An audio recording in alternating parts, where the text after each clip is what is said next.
Some Djeeta. A little bit. A little bit of Djeeta.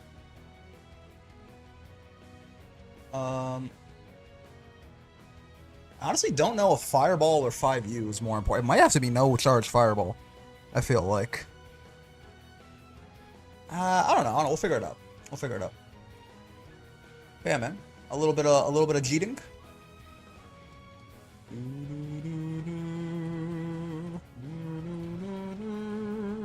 You're gonna love this next move. All right. Let's grab this. Nice and easy. Hello, Benjamin. How you doing, man? Oh, I'm a fool. I'm a fool! Oh, God. Hold on. I got one and done by Riazo today. I saw that. You don't have to call him out for it. And say, you don't have to, like, at the guy and be like, hey, why'd you one and done me, you know? I feel like you could. I don't know. Everyone has their own methods of conduct. Do.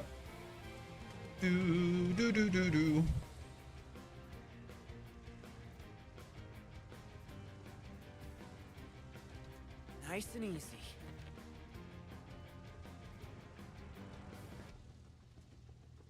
You're gonna love this next move.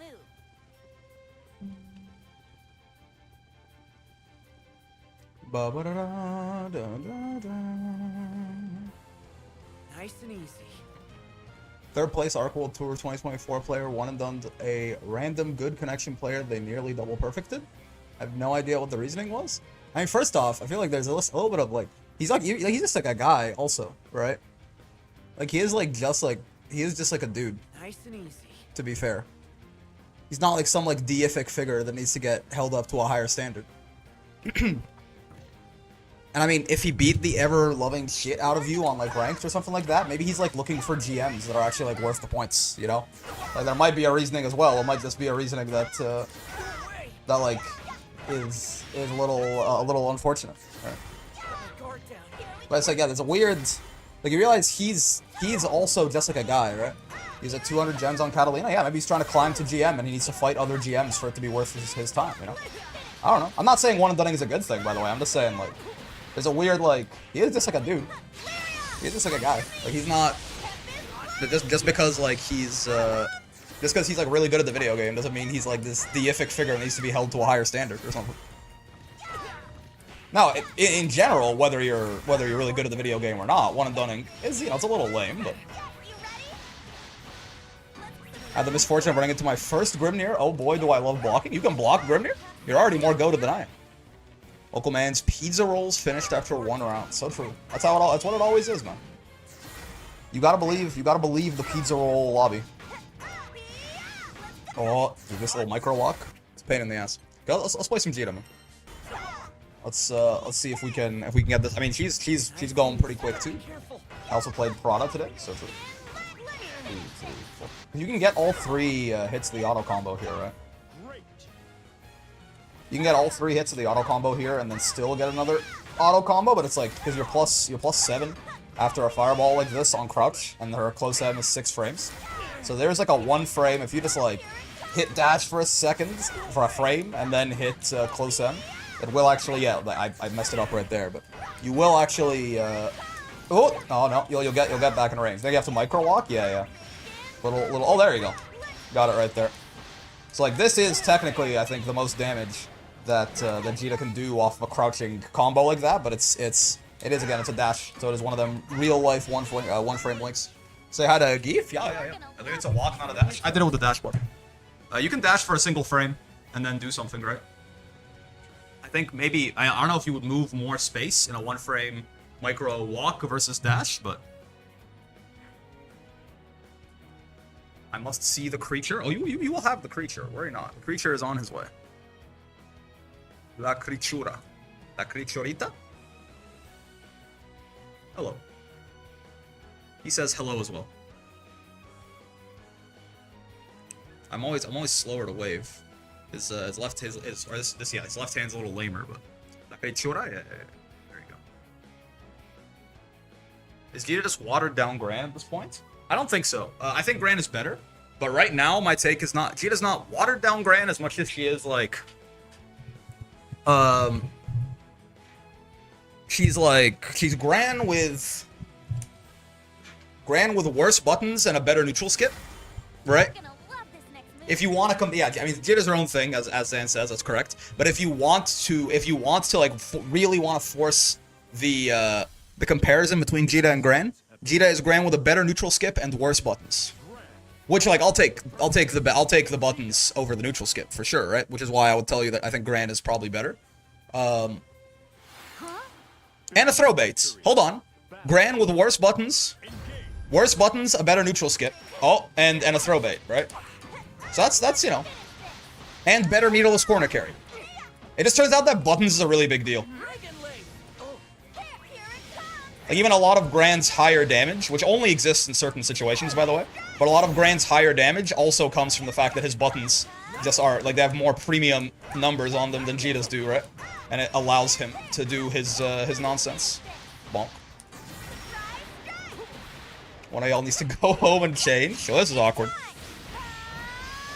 Gran with the stat spread is reallocated slightly? Yes, and I'm gonna tell you, I'll take Gran's stat spread. I do think Gran's stat spread is probably better. But the idea that, you know, Gran is somehow... which is not what you're saying, but it is a sentiment that I see quite a lot. The idea that Gran is, like, you know, like twice as good as Djeeta or something like that feels strange to me. Skibbity! Oh. Woo! Nice. Gran 2, honestly, Gran 2 you might win there. That's the thing, right? Gran 2 you might have been active for long enough that we might have been okay there. What was a Granial angle? Oh, he tried it. That is punishable. He did not punish me, which I will take. Oh, he jumped my ass. I didn't think he was just going to jump out of the corner. That's my bad. I completed part 1 of the story mode. God, that thing takes forever. I don't think I have yet. I've played a little bit of it. It's fun enough. I like the story mode from what little I played. I'd rather play the fighting game, but we matching colors? Yeah, twinsies. OMG. Oh, I thought he was gonna do something aggressive round start, so I tried to far H him for it. To no avail.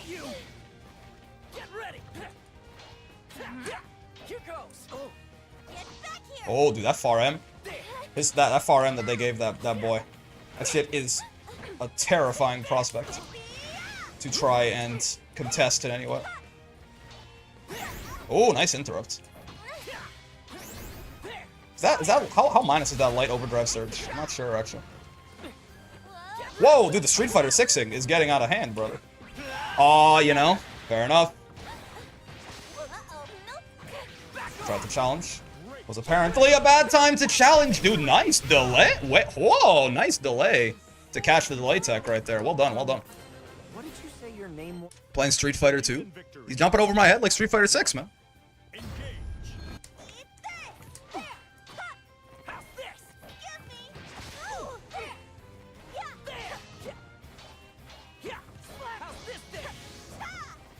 What's that medium fireball on block? I'm actually not sure. Oh, nice. I was trying to delay and catch him. Delay Tekken. It's not what happened. He DP'd instead. Nice, and my preemptive Brave counter is going to get me killed. This truly is the Fantasy versus Rising. This is a scary Gran, man.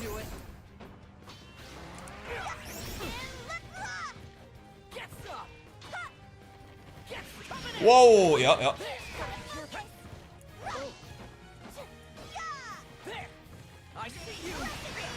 I love Fireball Drive Rush. Sorry, Grant, but my Fireball is just better than yours. It's simply the rules. This had Lucy Eularia beat my Galleon far H. I'm gonna throw my laptop in the garbage for real. U-skills will be pretty good against non-U-skills, yeah. Bonk, bonk, bonk, bonk. Let's just, like, kill him, I guess? I'm a big fan of the idea of just killing him, yeah. Other way around? Oh, beat by Galleon far H. Ah, never mind. I mean, you know, in many ways, like, I know it's gonna say, like, while U-skills should be good against non-U-skills, Galleon is Galleon. Maybe that shouldn't happen, but if any button is gonna do that, Galleon 5H, that sounds not right, but that sounds like it could have happened, for sure. Yeah, I tried to catch his jump right there. That was correct. He just does it again, The man has no sacred cows. He'll just do whatever it takes to end my life. This Gran is scary, by the way. I know I said this already, but, like, come on, my god. Her thighs alone are a U-skill, so obviously she wins there. So true, best. Better fireball, better redhead. No return. I thought that was gonna hit. Oh! Get thrown, nerd. Oh! So true. I caught you. I caught you. I swear. Gran versus blue. I mean, Djeeta is fantasy, right? Isn't Djeeta... It's like a different... I can't remember which language it is, but doesn't Djeeta mean fantasy? This is Gran blue versus fantasy right here. For real, for real. Unpunishable? No, he doesn't punish me. That's -8, man. Gran's got a couple of different buttons that could potentially make my life hell in that situation. 1, 2, yeah. A slight delay on the timing here seems like... It's a spooky Gran, but this seems like, so far at least, the most reliable silver bullet we may have against him. Oh, is like, yeah, slight timing delays on the offense, because they are delay teching, and we can't try and catch them out for that. Still no, never punished. We take this. If I dash at him, sometimes he jumps as well. That's what I'm trying to get at with, like, the dashes into nothing there, in case you're curious. Trying to bait that out, but to no avail so far. I've had every single Cagliostro in queue today, apparently. I'm sure all of their connections have been stellar as well. He's dead. They told me this character does no damage. We have Gran, we have Versus, we have Fantasy, where's John Rising and Jane Blue. I guess that's, John Rising must be the granddad that we just found in the gacha, right? Mr. Estalucia? Mr. Worldwide himself? 1, 2... It's still really good corner carry, even if it's not going to get a combo, like it would have in the days of yore. Nice. 1, 2, one of these, one of those. I'm going to save my meter. I'm just going to, you know, we're just going to go for 5U charge. Seems like a good idea. He jumped out of my shit. Okay, we're safe here, so that's fine. Oh, gotcha. Gotcha, Gran. That's a... Oh. Perhaps I caught no one. Never mind. When in doubt, you fireball. Okay, okay. I swear. That's a... Listen. I don't know if I just needed to warm up or what. That Gran was spooky as fuck. They put me on notice for a little bit. Sure. We have to lock in. There's an ArcSys Direct happening Friday night with various updates on existing titles and reveals of entirely new ArcSys projects. So maybe a Wellness teaser? Maybe. I guess I'll keep an eye out for that when it's happening. I'm not gonna be streaming on Friday, but Hydrogen Djeeta versus Coffin Gran. Yeah. Hope they release the Eternal skins for Gran and Djeeta as an add-on. There's no way I'm grinding for those skins. How do you normally get them? Damn, I got mauled? You didn't get mauled, bro. You after that first game, I was just like, oh fuck, this person's good. We gotta lock in. You know what I mean? You're a spooky fella if assuming you are the Gran I just played, which based on your name, I'm going to assume is correct. Okay, so Ladiva, we play keep away. Oh my god, Panini, wait. What? No, where did Panini get all these converts, man? Someone explain. Stinky. Where Panini find all of these converts? Since oh my god. Wait, this Ladiva is fucking. They're kind of OD actually. Thought they're gonna U-Lariat or SPD me again.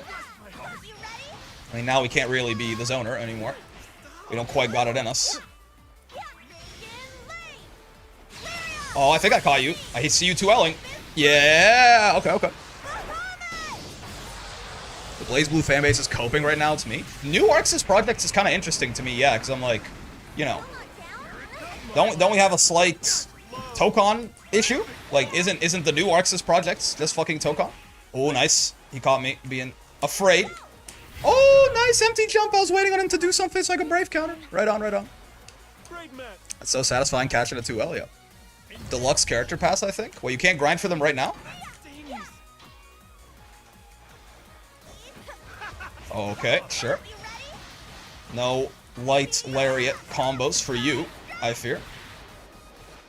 I have to hold heavy there to delay it a little bit.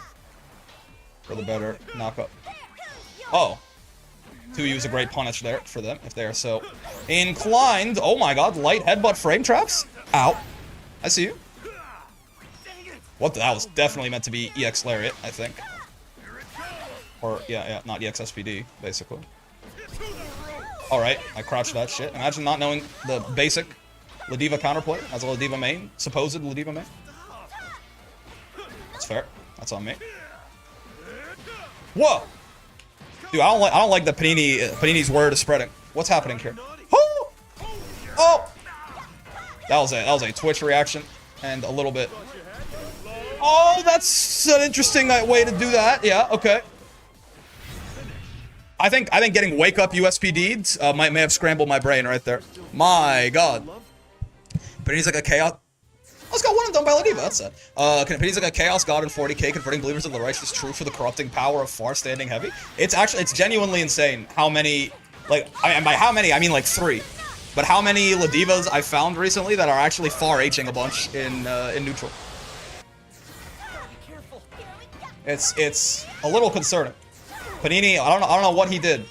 I don't know what evil demons he made a pact with, but they exist. Panini's a corrupting force? I think so. The reason people are coping is because Toshimi Mori retweeted the announcement. Doesn't he not work? Mori's the Blaze Blue guy, right? Doesn't he like not even work at Arxis anymore or something? Didn't he leave? We also get Overture sequel Trust. Yeah, we'll see. I don't know. We'll see whatever Arxis is cooking up. I like the idea of them having a direct though. I don't know if that's like a common event that this is only just the first time I'm hearing of it or what, but. Perish, perish, perish, perish. Oh, my close end didn't come out. What? I hit the button. Oh my God, this is horrible news.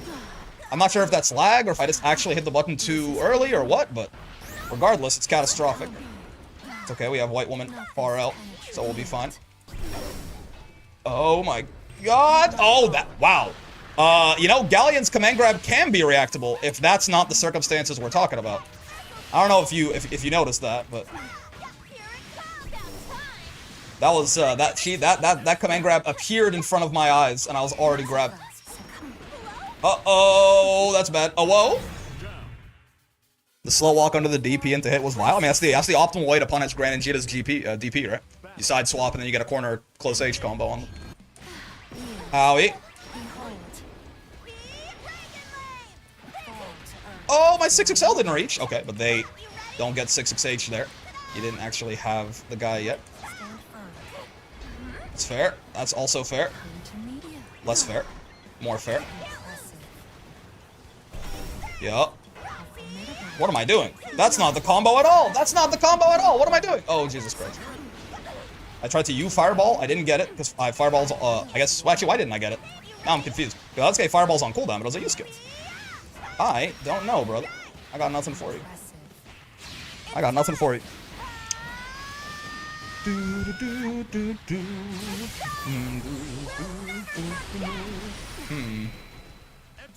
You wouldn't DP a guy with glasses.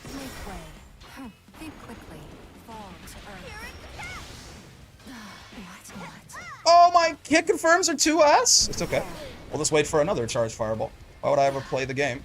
And I could just wait for the world's greatest neutral skip to bail me out once more. Yeah, yeah. Just wait for the world's most amazing neutral skip. 7 rollback frames at peak. Yeah. Clang, clang, clang, clang. Get counter hit, get counter hit, get counter hit, get counter hit. Yeah. Oh, Jesus Christ. And charge fireball still has my back, even when I'm getting meteor. Oh, what the fuck? Wait, that didn't. What do you mean that didn't connect? Oh God, the rollback. Would she like roll back into blocking it, or? I'm actually not entirely sure. Oh Jesus, I'm not entirely sure what happened in that interaction. Does Rekka just not connect off? No, it was far M, right? Rekka connects off far M for sure. Oh, good pickup. Well done. I don't know why the health bar is treating it like it was like a reset or something, but good pickup. If you close your eyes, Djeeta fireball pot reflector super, something like that. Believe in victory. Battle 1. Interesting. That's one way for her to get to safety. Dude, it's like impossible to hit confirm the counter hits, man. What am I supposed to do? The counter hit happens. Or I see the counter hit like so long after it actually happens. Get thrown inert. Okay. 1, 2, 3, 4. The sound, even the sound effects are giving up, man. The game doesn't know what to do anymore. Oh, Galleon 5H. So true, bestie. Oh, my U fireball's not full screen. That's my bad. That's big, my bad energy. Take that trade. I'll take that trade too, honestly. Here I am. Yep. Oh, I thought it was so bad I could actually still punish it. Not the case. Behold. Brace yourself. A taste of strength. No, man. Second, I noticed there was fur at the end of her staff. Thought Galleon just picked up a dog by the scruff. Shimmying in seven rollback frames looks funky as fuck. I mean, it's just, you really are just, it's a hope and a prayer, right? I got no idea what they're doing. I just hope that it works. Get thrown. Yup. 1, 2, 3. Perish, perish, perish, perish. Let's see here. I guess we'll just do the normal shit. We can't kill her on this hit anyway. Oh, nice. I tried to delay for a bit, block a DP, and then maybe mash. The maybe mash part. The seemingly range was a problem. Man, reaction check-based characters in high rollback is a hell of a drug, no? I'm terrified. Can you tell that I'm terrified? Because I can. Because, like, her command grab, like, you know what? I just experienced what it would be like if Galleon actually had an unreactable command grab. And I think that, you know, it would be a really bad idea. Thank you, Arxis, for making it 21 frames. Now, again, it's still, like, I would call that reactable in quotation marks, but, like, it is. It is, technically. This person does not want me to have a turn, and I can respect that in many ways, but I will also be exploiting that in many ways. You guys can react to Galleon SPD? It's not impossible to do. It's difficult, though. It's certainly, like, the mental stack required to make that even reasonable to do lets her get away with a lot of other stupid shit she wouldn't otherwise be able to if she didn't have that SPD crowding out your mental.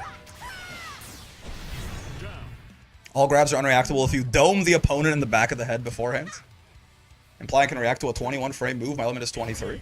I mean, again, the real answer to Galleon's shit is the speed makes it much easier to, like, fuzzy it, right? But, like, you can react to it. You're just going to let Galleon get away with a lot of other bullshit if you do, right? That's kind of what I mean when I say it's, like, reactable in quotation marks. 21 frames is certainly reactable by people, but, like, that's tough. Like, you gotta be really focused on it. And if you're really focused on it, you know, you might suddenly start getting hit by, like, thigh grabs and other stuff that should be, you know, way more fake, quote-unquote. Insane that they can react to that in this sweater weather, but they're just the world's greatest. What can I say? Galleon 5H! Perry the Platypus! Oh my god. I'm dead? No, I'm not. She doesn't have the fists extend. Yeah. Return to nature. She blocked that! What do you mean? Okay. Genuinely, how often I can land a 22 frame command throw and third strike made me feel a lot better about when I fight Galleon. I mean, again, I feel like when people will hear reactable think it's like a dirty word. Reactable does not mean it's never gonna hit anyone ever. It means it is, you know, like a human could, like, just not be thinking about, it, like not be, like, necessarily hard calling it out, and still just see it happen and pick the correct decision at runtime, right? But could and will, especially if you're properly organizing, like, your mental stack and giving your opponent a lot of stuff to worry about, are very different things.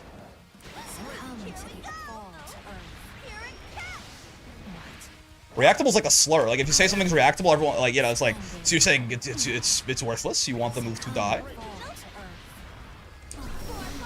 You're, like, dead, right? Sure? Yeah. Could Djeeta's fireball not be jumped over? Is this better to tank and block it? You definitely can be. The problem with Djeeta's charge fireball, reactable derogatory, the problem with Djeeta's charge fireball, right? What the fuck? Please reset me to the middle of the screen, game. I'm sorry? There you go. The problem with Djeeta's charge fireball is that by the time it's moving, she's basically actionable right away, right? So say, for example, that Mr. Granule here decides that he would love to run up and jump, right? That's what we're gonna record him doing. And he does this on reaction to seeing the fireball come out, right? Oh, I had him run for a little too long. Never mind. Let's just have him jump right away. Right? So, if Granule sees the fireball coming and decides he wants to get out, I'm already, like, compared to a lot of other fireballs where, you know, the person, like, all of the time where Djeeta is unactionable is spent charging the fireball, basically, right? So, like, if you want to interrupt this fireball, you do it before she lets it go. Once she's already let it go, once it's already flying, if you jump over it, Djeeta is fully there to just end your life, right? Like, Djeeta is fully actionable almost as soon as the fireball gets launched. So that's why it also functions as such a better neutral skip compared to doing this, right? If you notice, right, with a normal fireball, like I can, by the time that I can move, Gran has basically been hit by the fireball already, right? So like I can't really run behind it like this. With this, right, not only is the fireball itself slower, but also again more of that time spent charging it, I can move more quickly after having launched the fireball. To the point that I can actually run behind this and do like a pseudo like fireball drive rush kind of deal, right? So you can jump it, but jumping at Djeeta is kind of a bad idea. And if you neutral jump it, because it's so slow, you are liable to potentially just land on it and then get air unblockable, right? Probably you fireballs a counterplay? Oh, absolutely, right? Because Djeeta, I mean, she does take like 40 frames to fire that thing off, right? So it's not like she just gets to do this for free, especially if you have a U fireball. Like if Gran is gonna do this and he's like on reaction to me charging it, gonna do that. Punish, right? Nothing I could do about that, and it's gonna, and he can be like pretty late and still do it, right? Djeeta's U fireball or charge fireball is by no means like a guaranteed neutral skip or anything like that. It's just if you let her get this off, it's a really really nice situation for her, right? And then against characters that don't have a U fireball, good luck, right? Characters that don't have some sort of way to poke her at full screen, good fucking luck. Like Galleon had her charge 5U at least, which is also was good for her, right? So you can just kind of like take the trade, block the fireball, knock me down, right? We go back to neutral and I spent the cooldown. But if you don't have some kind of full screen way to poke at Djeeta or stop her from doing this, I mean, she just wins neutral, right? It's fucking, you know, this is just a charge. Like when you charge this becomes like, it's crazy to say this because that just goes to show you how good this move was. But Djeeta charge fireball is basically like a slightly worse version of Siegfried's EX fireball, basically, right? This is just a slightly worse version of Siegfried H Fireball from release. Now, again, that might be like, wait, what do you, But like, that's more so, Siegfried H Fireball was unimaginably broken, right? This is a slightly worse version of that once it's out. Obviously, the big trade-off that makes it not nearly as good as Siegfried H Fireball is the fact that Siegfried did that and got his H Fireball, whereas Djeeta has to charge for 40 frames, right? But yeah. Like once it's out, it's a menace. You just got to stop her from doing that in whatever way that your character can, whether it's by sticking to her or by using your own full screen option in response or what have you, right? Although I do believe, if I remember correctly, that I think a charged EX Fireball will beat. No, oh yeah, it will beat a regular EX Fireball. So I mean, while you can slow it down at least, you do still need like a U Fireball basically to just like fully be like, nope, don't do that to Djeeta. It's an incredibly strong move, honestly. Like that and her 5U giving her like a throw bait that Gran might not otherwise have are basically like those are the two sort of real significant edges she has over Gran. You know what I mean? Again, I still would not. I think arguing that Djeeta is better than him is a little silly, but if you wanted to, those would be what you would point at, right? Or Vera, yeah, Vera would struggle. Vera, you know, I mean, Ladiva. This is one of the reasons that Ladiva has a hard time with Djeeta too, right? Will Lucy Fireball clash full charge Djeeta Fireball? I don't know. That's a good question because Iblis is. I think Iblis gets treated as an H Fireball now, so I think it shouldn't probably. Like just this one. No, yeah, it's an H Fireball basically, right? So it leaves it with one hit, just like Gran's H Fireball did. It eats most of the hits, but it leaves it with one. So it really is like you need a U Fireball or a U Fireball equivalent, right? You need like Eustace Flamek or something like that. So it's 4 hits. Well, the actual Fireball is only 3. But yeah, like it only like 2 of its hits will eat all 3 of an EX Fireballs, right? So you need something like Eustace Charge Flamek if you want to like not have a U Fireball be your answer, right? That. Because like Eustace's Flamek bullets, if they're charged, they are U Fireball priority. Like they will I mean, I can show you even more so here. If I have Eustace do this, and I literally shoot a U Fireball at him. I guess Djeeta's not the best candidate for this. See? It just like they are U Fireballs.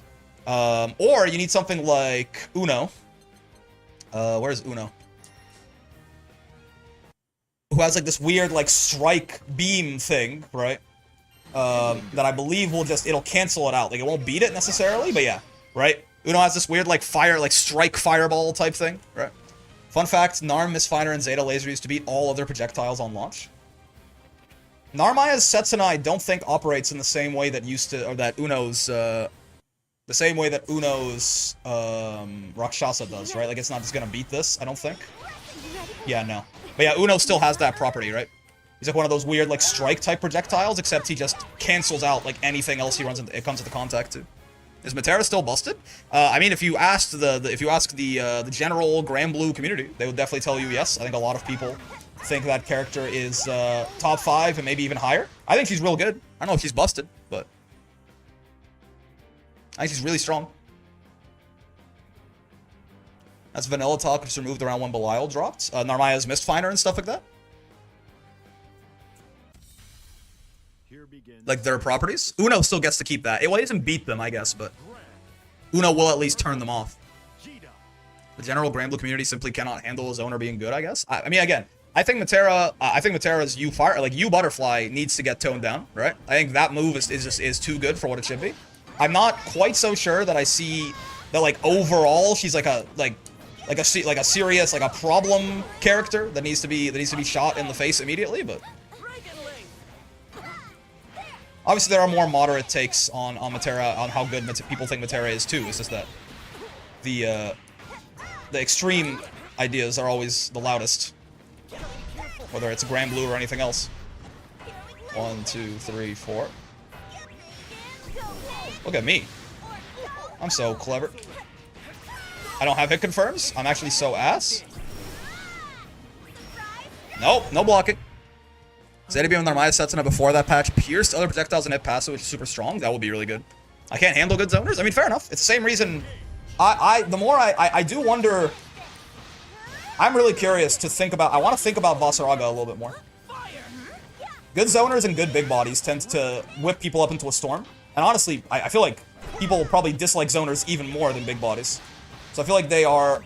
Even, like, it's very possible that they are that strong, but they're, like, more rife to be overestimated because people hate fighting them, kind of thing. Right now, I mean, I'm on the train. I think Vasaraga probably, like, I think Vasaraga's a lot better than Matera, for example, right? But I could be wrong. I could be wrong.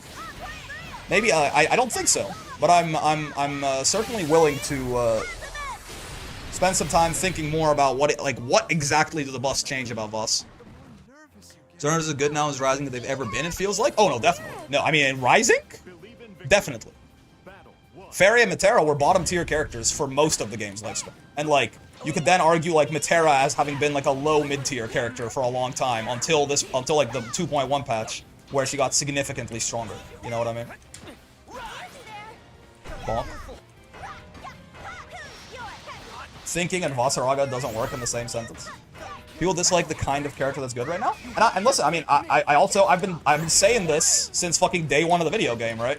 Like, when they would buff a lot of other characters, but they would keep characters like Vasaraga, like Ladiva, like Ferry, Matera, Vayne, stuff like that. Vayne's not on the level of any of the characters I just mentioned, but it's like in general, for that same philosophy. When they would keep characters like that in the lurch, you know, I'd always tell people it's because, like, I promise you, you would, like, you will, like, if you think that, like, you know, top tier Beatrix is bad or something like that, you are going to you're gonna have, like, you right there, chatter, are probably going to be significantly more annoyed by a top tier Vasaraga or by a top tier Matera than you would by a top tier Beatrix, right? And I mean, it's not like it's true for everyone, but seeing the amount of complaining about some of these characters does make me feel somewhat vindicated at the very least. Oh, I almost fucking died. That's totally fair. That's on me for trying to kill you. Murder is a bad thing, and I should have known that in advance. If he has, like, slightly better confirms, I could have been dead several times over, actually, as it turns out. Get thrown, nerd? No, I didn't think he would wake up throw. I wanted to. Oh god. You're good. I'm joining the war on zoners on the side of zoners. But lucky that I've never played a top tier grappler, but I did fight my share of top tier zoners in BlazBlue. Fair.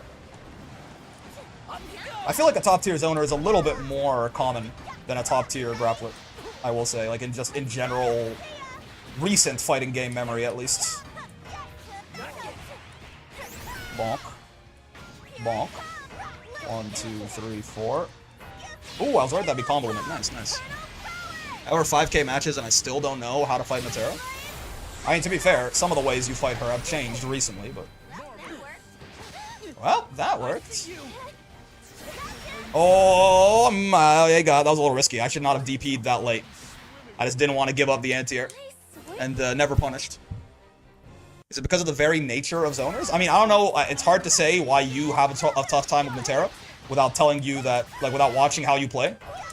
I will tell you that something I've seen a lot is that a lot of people just, like, not just the good zoners, even against Vikala, even against, I don't think Eustace is that good, but I know that maybe is a bit of a take. I think he's fine. I don't think he's bad, but yeah, even against Vikala, even against Eustace, even against, like, some of the, oh my, Jesus Christ, is this the Galleon from, yeah, why not? Fuck it. I think a lot of people have a problem of being way too, I don't know, like, way too passive when they fight zoners in general. It seems like people don't realize that you start the round in the zoner's win condition, and you have to do something right now or you're gonna die. The amount of people who just kind of, like, down back, kind of at zoners in general, I mean, even still, right? Because, I mean, it's not a Grand Blue specific thing, right? The amount of people who, like, they're like, I should just down back and wait for my moment against a zoner. I'm like, what the fuck do you mean, wait for your moment? Like, you're going, like, at round start, zoners are winning. That is, like, the inherent archetype. I mean, depends, some games have much, much closer round start distances, right? But a lot of games, like, at round start, the zoner is in their win condition. Right? So, the idea of, like, I'm just gonna wait, I'm gonna sit here and wait for my moment feels a little silly to me, right? Because it's their moment. Like, the game starts, it's their moment. You have to do something, you have to take some sort of active read or risk or something like that to earn your way back into the video game, right? This is not a Grand Blue specific thing. You have to take risks on Matera, you never win? I mean, yeah. And so the point, now where we can start talking about why Matera, like, is so good, right? Is that the idea is that zoners are, isn't that the exact place zoners want you to be? It's the zoners world of us living in. The exact place they want you to be is round start or further away, right? Like, people who just down back and don't do anything are, yes, exactly, like, they are just literally, they're like, hey, hello, like, people, I don't think it's as obvious to people as, like, what you're doing is holding, like, as, like, you're holding the dash button at Ladiva, right? If the round starts and you just down back and let Matera do her thing, what you are doing is it's the same thing as if you were fighting Ladiva and you just, like, round start, ran into her face. Or you're fighting, like, Lucilius and he's aura farming at full screen and you're just letting him do it, right? I think a lot of people have, like, for some reason, while what I just said, like, the other examples I gave, are, like, obviously stupid and wrong and you shouldn't do them, in most cases. I think for some reason, people don't think this way about zoners. Like, it's, like, not immediately obvious that, like, sitting at mid-screen and just being patient is, like, exactly what Matera wants you to do, right? Now, obviously, you can't be just, like, fully belligerent in the same way that you can't just backdash all the time against Ladiva. Like, you know, you can't just constantly W-key at Lucilius to stop him from 5-Uing. But, like, you should be proactively forcing the zoner to zone you? Right? Like, you should be proactive. I'm not saying that, you know, if you do this, suddenly Matera's bad. I'm saying, like, at a baseline, a lot of people, zoner players will also tell you play slow against zoners and make your way in. There's a difference, right? Like, okay, we gotta talk about this for a second. I already made a whole video on this, right? But play slow against zoners and make your way in, right? But again, I think a lot of people think that, like, you know, like, the only correct way to approach a Matera that's just fucking doing her shit, right? She's just Materaing, right? Is I have to like block, walk, block, you know, like block, walk. The jump there is actually that's force of habit. Sorry, but yes, I just gotta walk and block. I just gotta walk and block. I just gotta walk and wait. Why am I not making it in? Wait, this character's broken. Wait, it's literally impossible. I mean, Matera's first off, her arrows do whiff on crouches, so yeah. But it's like I just gotta. Everyone told me I just gotta walk and block. Wait, why? I'm walking and blocking, and I'm not. I've made no progress on the zoner. What are we doing? Right? I'm playing patient and I'm working my way in, and I'm at the same place that I was in the beginning, man. Make your way in. Like, you have to, yes, play slow in the sense that if what you're going to do is you're just gonna do this, guess what? Like, that's not good either, right? Like, if you're just dashing in, and some people do definitely have the opposite problem where they're just like, I don't want to be zoned, so I'm going to W key at the zoner until something works, you know? I'm just gonna throw out all of my neutral skips. I'm going to throw out, like, whatever like fastest way I have to get in. I'm just gonna do that over and over, right? Obviously, either extreme is wrong, and very few people play on, like, literally these extremes. But I think a lot of people now, like, in that like intermediate and like higher level, and, like, you know, before, like, that intermediate to, like, low master level, think of it, right? They're like, okay, I understand that just rushing the zoner down is incorrect, right? So I'm gonna play patient. and they play patient, or say maybe they even know like you're not supposed to block Matera's arrows, let's just spot dodge them, right? So like I'm gonna play patient, right? I'm gonna spot dodge Matera's arrows, and it's gonna be glorious, right? And I'm gonna make my way in slowly or something like that. That's fine, right? That's fine. But there are so many different options that you have, right? There's so many different options you have to get on a zoner that the idea that, you know, your only options are to slowly, patiently walk and block, right? Or walk and spot dodge, in this case, if you're a little smarter, right? Walk and spot dodge is also a little silly, right? Like, jumping is a viable option. Rolling is a viable option. Like, if sometimes, genuinely, dashing, just like dashing at a zoner is a viable option. The whole thing is that it's very symbiotic. You have to be doing all of these things, right? Your patient play earns you the right to suddenly go for a jump scare option, right? Your patient, like, the reason that you play patient, right, is to get the zoner to, like, to make yourself, like, less obviously gorilla-like, to make it so the zoner has to actually think about what you might do next, and then suddenly that might earn you the right to, like, jump in, or roll in, or you know, neutral skip in, or something like that, right? This is set up for payoff. If all you ever do is set up and you never go for the payoff, what are you doing? Right? If the only thing you do versus most modern zoners is you're slow and passive and enter their range with no jump scares, just transition their zoning into offense, right? Loading screen on match versus Matera should have you can roll low arrows too in big bold brackets. Yeah, I mean, Gran Blue is a different game too, and that there are so many good anti-zoning tools in this video game, right? Like, unless you're Ladiva, even Ladiva has to do this, by the way, but like, roll is pretty damn good. Now, yes, are you gonna be minus, right? A lot of the times, if you I mean, roll Matera's arrows, yeah, I mean, for up close probably shouldn't be, because up close, if you're doing it reactively, you may very well be, you know, like you're very well punishable. But from here, your options are much more, like, from here, like a 6XL can almost threaten as well, right? Or like your indirect jump distance, right? Like some of your neutral skips might reach from here, things like that. But like, for like, you know, rolling fireballs is really good, man. Jumping, unironically, is really good. They give the zoners bad anti-airs for a reason, right? You have 6XL in this video game. If you get to the mid-range, like, you have 6XL, right? And again, I'm not saying that any one of these zoners just, any one of these options, it's like, oh, poor Matera, she can't do anything, right? But you have to at least be playing the game against her, right? You can't just be sitting here in her win condition, not doing anything about it, and going, man, Matera's broken. Now again, the whole point, the whole idea, and why, if there is an argument for Matera being top tier right now, right? The sort of idea behind zoners is that the guy goes, you know, believe in victory, battle won, engage. Matera is right now in her win condition, right?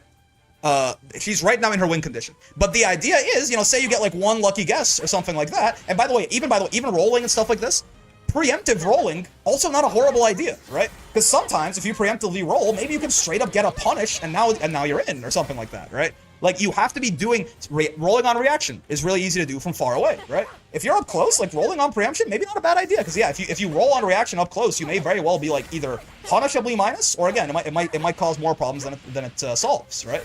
But maybe you're like, you know, I think from here, Matera might do something that's gonna lose to roll, I'm gonna roll. Now, you're gonna die for that sometimes? Yes, right? Yes. But again, it's just, you have to be representing, sometimes you'll jump, sometimes you'll wait and do nothing, sometimes you'll spot dodge, sometimes you'll 6XL, and then the more you do this, the more complicated the zoner's job becomes, right? Because they also don't have a one-size-fits-all kill you option. The same way that you don't have a one-size get past their zoning option, they don't have a one-size zone the guy out forever with no counterplay option, right? As much as some people want to believe that is the case, people might tell you Butterfly is that. Butterfly's strong as fuck, right? But like, they don't have a one-size-fits-all kill the guy option either, right? So, the more options you represent, the harder the zoner's job becomes, and now the point is, usually, even though they start at their win condition, they are not very good at, once they're losing, they're not very good at getting back to where they're winning, right? Now, here's where, like, we can talk about Ferry and Matera, and we can talk about where, certainly, the things that make them stronger than they might otherwise be, comes, I think, mostly here. I don't necessarily think that Matera's zoning is any harder to get past, right? I don't think Matera's zoning is that much harder to get past. Obviously, the arrows are faster, you know, Ferry's normals are faster, things like this. Where Ferry and Matera might be above the power curve, right, is that they are surprisingly capable even when you've got in your face, like when they're both in your face like this, right? Obviously, the big thing with Ferry, right, is Ferry can, at any time, if she catches your ass and you have her in the corner, right, you're getting side swapped. You Butterfly again. I'll tell you for free. You Butterfly is too good. Needs to be toned down, right? You Butterfly. That move needs to be nerfed. Even if Matera herself isn't like top tier power level, that Butterfly move is insane, right? But yeah, like Ferry, obviously her big thing is any like she gets insanely good reward off any little find that she might get in the corner because it leads into this Gishban side swap, and now she gets the whole screen to work with once again, right? So this actually, they gave this to Ferry in the Versusia patch, right? And we, I mean, a lot of us were very wrong about what happened. Like Ferry got a lot better in that patch, and then obviously they dumped even more buffs on her in 2.0, right? But this idea that like I got in. Right, I got in and I guessed correctly. I got in on the zoner, and then lo and behold, I made one mistake on my own offense, which should be this like super lopsided win condition for me against zoner, and now boom, right now she's just back. Now she just gets the entire screen to work with again, and I got to go through this whole song and dance of pushing her to the corner once again, right? So that is certainly something. People said being able to sidestep with it is a nerf. No. Like overall, seeing like Ferry's air normals become air blockable and stuff like that. People, including me, were like, "What the fuck? Why'd they nerf Ferry?" Right? Which it was a knee-jerk reaction, but it certainly was not correct. It's not that the side swap was a nerf; it's that overall the Versusia patch was a nerf, and that was definitely incorrect. But yeah, so like that stuff like that, Ferry can be very good about, right? Stuff like it covers the weaknesses of her inherent archetype. Stuff like the Far L buffs, right? Her having this like 7-frame Far L, the Far M actually being decently serviceable. Things like this, right? It covers Ferry's like inherent weaknesses as a zoner, right? Similarly, where is I think Sagam just fucked up their wording. Yeah. Ferry in general was nerfed that patch according to people. I'm not sure. I in hindsight, I think she got slightly better probably. It's just that it was another one of those things where it's like Nier right now. Like we gave like compensation nerfs to bottom 1 or bottom 5. You know what I'm talking about? How plus is she on side swap? Plus 34, I think. If she drops HGG, she is punishable, yes. Gishben's side swap into the heavy GG is not real. But she does still just get a side swap. So if she wants to just keep zoning, it's very possible for her to do so, right? The big thing with Matera, right? The reason that Matera, and this, again, stuff that really mostly, like, was already here. They just then kind of tuned everything up a little bit, right? The big thing with Matera is that Matera, unironically, has some really nice, she already had some really nice buttons, right? Like Matera Far L having 7 active frames like this makes it a deceptive, like a really good defensive tool for her to just get you off of her, right? And it's obviously, it's like, it's real easy to hit confirm as well. It goes into itself 3 times for some ungodly reason, right? So she can, like, if she gets a Far L, she can very quickly convert it. Like, she doesn't have to be good at hit confirming it at all, basically, to get herself out of the situation. And it's, it's got good range. It's a low. Yes, it's 8-frame startup, but it's got 6 fucking active frames too, right? So again, right, like, this is not at all for me to tell you that Ferry and Matera are bad characters, right? It's not at all for me to tell you that Ferry and Matera are bad characters. And Matera is, Matera also, one big thing, right, that benefits Matera more than Ferry, right, is that overall, I think if, like, I personally, I know that all people also think that Ferry is like a top 10, or maybe even, depending on who you're talking to, like a top 10 or like borderline top 5 character. I don't have quite as much of a problem with Ferry. I still think Matera is maybe not as good as people say she is. But I think the mistake, if Cygames made a mistake in their balancing in 2.0, I think this is it, right? I think what they did is they buffed Ferry and Matera and Vikala. They didn't buff Vikala as hard, but they buffed Ferry and Matera and Vikala. They buffed the zoners, right? And they gave them no compensation nerfs, nothing like that, really. But do you notice that they also, that was the exact same patch in which they nerfed Brave Counter and made it minus on block, right? They nerfed Brave Counter and made it minus on block. So the idea, clear, because something else that universally kind of applied, that was the only sort of, even back when Ferry and Matera weren't very good, right? The idea that they had, I think, was Brave Counter was always a big lifeline for these zoner characters once they got into the corner, right? Like, even, in 1.0 Rising, when Ferry and Matera were both very not good, right? They still, at least, had the ability to Brave Counter your ass 3 different times around, right? And you'd have to, like, like, maybe that doesn't get them out of the situation, but they at least get, like, several do-overs on their defense, right? Brave Counter is very strong. It's a universally very powerful defensive option. And it was, like, really holding up the zoners in the beginning of the video game, right? So this is speculation, but I think the idea was like, okay, we're going to buff Ferry and Matera and Vikala, and we're going to nerf Brave Counter, right? If anything, I assume that, while yes, they clearly wanted to increase the power level of those characters, right? I think that the idea was that the Brave counter nerfs would compensate. They were compensation nerfs, basically. The Brave counter nerfs, universally, which is a good idea, would also compensate for the zoner buffs, which is why they did both of those two in the same patch. That, to me, at least, seems very obvious, right? The mistake they made, and I think, me personally, the real answer to why I think that Matera is stronger than Ferry, besides, I mean, you Butterfly, right? Also, Ferry does not have one of these. This move needs to move needs to go in a big way. Either it needs to go away on hits, or it needs to maybe even go away on fucking block. I don't know. That move needs to go away in a big way. It needs to get nerfed significantly, right? But besides that, right? Besides you Butterfly, the thing is, the BC nerfs just hurt Ferry. Now again, she got lots of really good buffs, so she ends up being way stronger than she was despite this fact, right? But it is very true that you can just walk up and do this to Ferry, and now you keep your turn, right? If you don't know, if you picked up Gran Blue recently, this used to be +6 for Ferry. I'm +2. Used to be that Ferry would be +6, even if I successfully baited and blocked her BC, it was her turn. Yes, she was in the corner, but it was her turn, right? So she could start like she could run offense on me, right? So I get that. So, but Ferry, the reason to me that she feels more constrained, that might not even be a popular take, right? The reason to me that she feels more constrained is that Brave counter actually hurt her a lot. I think this Brave counter, right? Matera does not have the same problem here necessarily, because yes, while exactly like Ferry, Matera relied a lot on Brave counter being like a lifeline for her on defense, and now this is a lot worse. Matera does also just have like fucking this, right? Like in some ways, right? The Brave counter nerf was also a buff to parts of Matera's game plan, right? So while yes, it did make her defense worse, right? Point blank period. There's no way like Matera would be so much better if Brave counter, if her Brave counter at least was still plus. It ends up kind of coming out on the wash for her because it makes her own offense better. Because a lot of the times, you know, if Matera like did butterflies in the corner, right, and like you had to hold some shit, and then she hopped in, you would Brave counter her, and even if she blocked it, you at least, you know, it will be your turn. You have to deal with the butterflies anymore. Now she's plus. You don't get to do that. So when she like butterfly into arrow into hop, and you block it, like, you have to hold that shit. That is just like, you really don't have a very reliable way out of that, because you're in block stun the whole way until the butterflies get to you, right? It's not, you can't even like DP in this gap, I think. Maybe you can. Even then, that's probably a little risky. If she does nothing, she might be able to land and block and things like that. But point being that the Brave counter nerf was it was a nerf and a buff for Matera, right?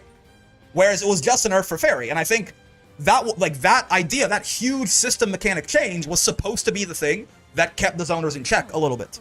But it turns out to be just as good for Matera as it is bad for Matera. Maybe you could even argue that Matera would rather have Brave counter be minus on block.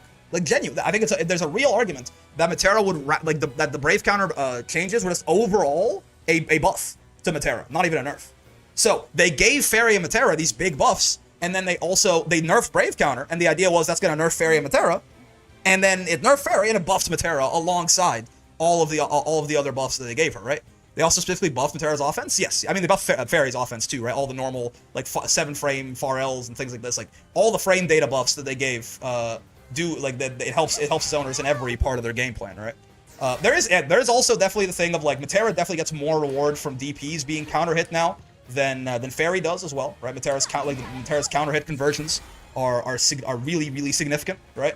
So I think it's the system changes that they put in 2.0. I think benefit Matera disproportionately more than they benefit Ferry, and that's why I think Matera ends up being like notably to me stronger than Ferry, right? With all of that in mind, I still don't know. I gotta watch some more Monarch and see if there's something I'm missing, something he's showing me that about like. I've been very curious about Matera, right? I've been watching basically all the Monarch I could find ever since she got buffed. She seems good. She seems really good. I don't quite understand where the idea of like this character. Some people are like, this is a top 5, a top 3 character. I've seen that in places too. That's a bit more of an extremist take, I think. But like Matera is genuinely ruining the video game. We just do something about it right now. I have no idea where that comes from. She's strong. Is she even too strong? Besides this, is she even too strong? I'm not so sure, right? But she's certainly good. She's way better than she's ever been. And I can see how, again, a strong zoner is always going to be annoying, right? But as of right now, gun to my head, I just think we need to tone this move down, right? And everything else Matera got can probably remain the same. And I think she's fine. Is anyone in this game right now too strong? I mean, that's a very relative term, In the sense of like, there are clear characters that are better than the rest of the roster, then sure. But yeah, and too strong in like a universal sense. I mean, yeah. Even Grimnir, Catalina, whoever, like they're getting dog walked by the top tiers of the release version of the game. So are they too strong? I don't know. Too strong in the sense that I could see some of them being nerfed and that being better for the game's health. Yeah. Too strong in the sense that they're like genuinely a problem and like they're going to kill the game. No, definitely not. Right. In EU, we have 3 really strong Matera players, and like all of them consistently make top 8 in tournaments against Saki, Fitizen, Tuho, Jujo, etc. Yeah, cool. Maybe I can watch some of that too, right? But I mean, that for how good I think Matera is, that doesn't really surprise me, right? I mean, besides the whole tournament results and how they actually factor into character strength, things like that we've talked about a billion times, right? Matera being a character that can make top 8 at big tournaments or even win big tournaments, she doesn't need to be like a broken ass top 3 character to do that, right? There's like 20 characters in the video game that I would not be surprised if they did that consistently. So that even more than the normal talk about results and how I kind of don't really give a fuck about them except watching pro players to see if they can teach me any new tech about a character. Even more so, this is like we're talking about. I'm not saying that Matera is like a low tier. I'm saying Matera is like. I probably, yeah, somewhere, she's not a top tier character, I don't think. Somewhere directly outside of that, I would say, right? Like, she's in, like, maybe in, like, somewhere halfway down high tier or something like that. Strong-ass character. And a character I would not at all be surprised if someone could fully, like, win tournaments with them consistently. Or, if someone could, again, if multiple people could consistently be making top 8s with them. That's not surprising to me at all. You don't have to be, like, Grimnir to be doing that, right?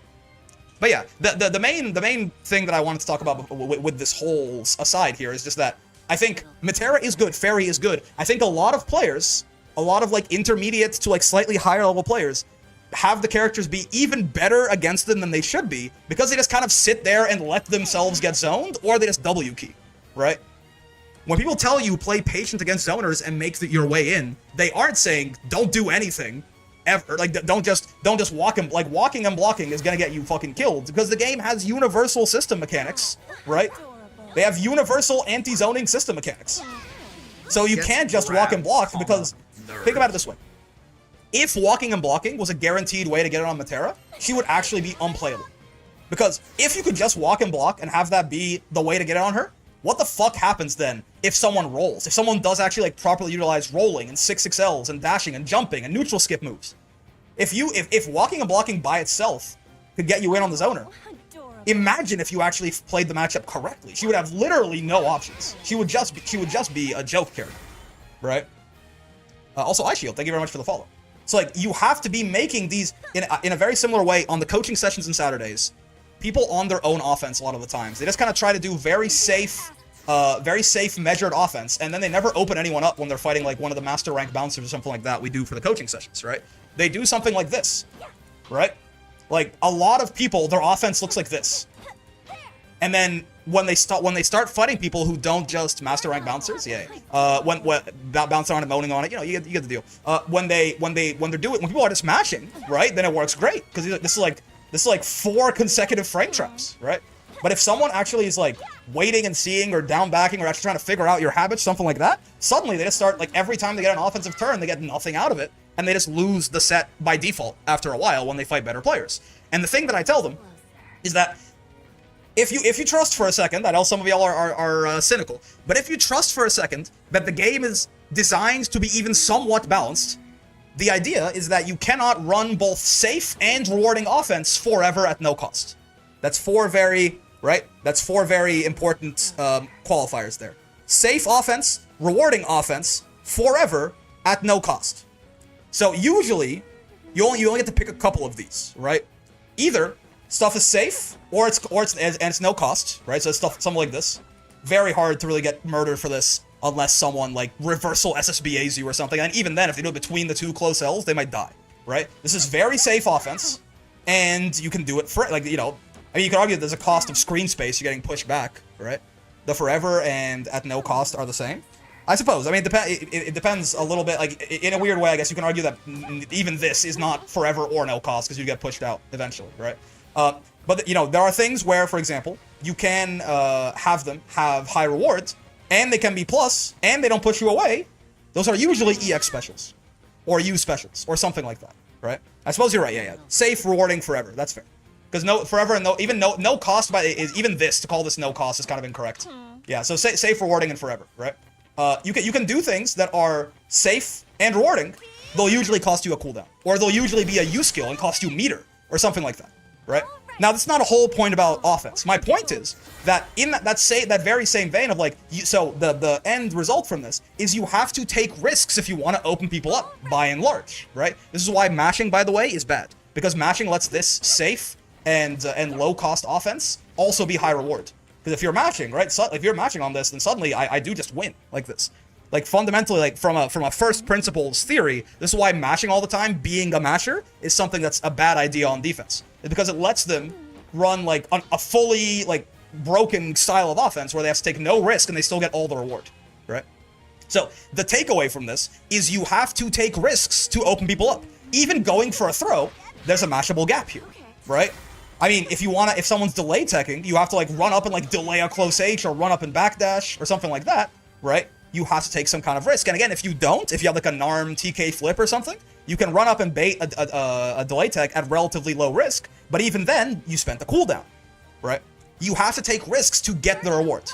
Now, the point of this, the point of me talking about this in a video about zoners, is that the same exact concept is how the zoning of Matera and Ferry is balanced, right? And Vicala, to be fair, but Vicala, I think, has a couple more, like, her stats just a little lower. She's not really as worth talking about in the same conversation as these two.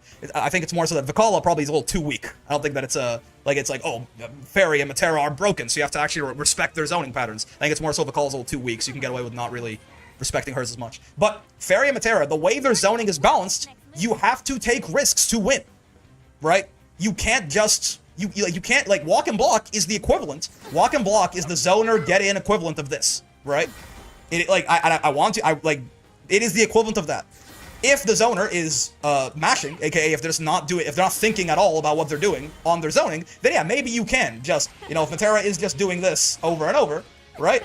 Maybe you could like find a way if you did like walk, spot dodge, spot dodge, walk forward a bit, right? Etc. etc. It will take her longer and longer to get her arrows back, and like you slowly, when you spot dodge as well, the arrow cooldown comes back slower, right? So yeah, you could slowly make your way in like that, maybe. If the Matera is doing literally fucking nothing about it, if the Matera is putting about as much thought into her zoning as, someone who's mashing is putting into their defense. Realistically, if Matera is mixing up her timings, if she's mixing up the options she uses, if she's going on the offense sometimes, etc., etc., if she's using all of her toolkits, you're going to have to take risks. You're going to have to do things that might get you killed if you were wrong, right? Same way, if I try to bait a delay tech and I run up for a long time and I close H, but I have the timing wrong, they can just mash on this, get a full combo on me. And a lot of characters in this game, if they get a full combo on you, even if their back is to the wall, right? Like they're going to take you corner to corner. If I'm wrong about my delay tech bait, I could die. I could lose the game right then and there, right? Or at least get put into a very disadvantageous situation right then and there. In a very similar manner, if I try to like preemptively jump at Matera expecting her to throw an arrow out and she doesn't, she just sits there and she like far M anti-airs me or 2H anti-airs me if I try to jump in and she counter hits it, right? Or, if I like try to preemptively roll through an arrow to get in, right? But Matera doesn't actually arrow, right? If I am right, maybe I can even fully punish her, right? Maybe it's like my turn straight up, right? But if I'm not, she might get a full combo on me and now I'm back to full screen, right? But you have to do this. The zoning is balanced around the idea that you have to take risks to actually get in. Sometimes you might have to just dash for a bit and hope the Matera is stun locked from all the other options you've been representing. Because out of that dash, you might spot dodge, you might roll, you might use a skill, you might jump. Sometimes you just like keep running, right? And hope that the zoner is just too concerned with all the other options you represented to stop you from just running at them from full screen and 6XL. And this is not like scrub tactics, by the way. Like even at like the highest level, you see sometimes people are in this like tense stalemate near the end of a round, and a guy like does this, and it fucking works on like the best players in the world because you have so many other things on your mind they might do that you aren't expecting them to just run up at you and throw you from full screen, right?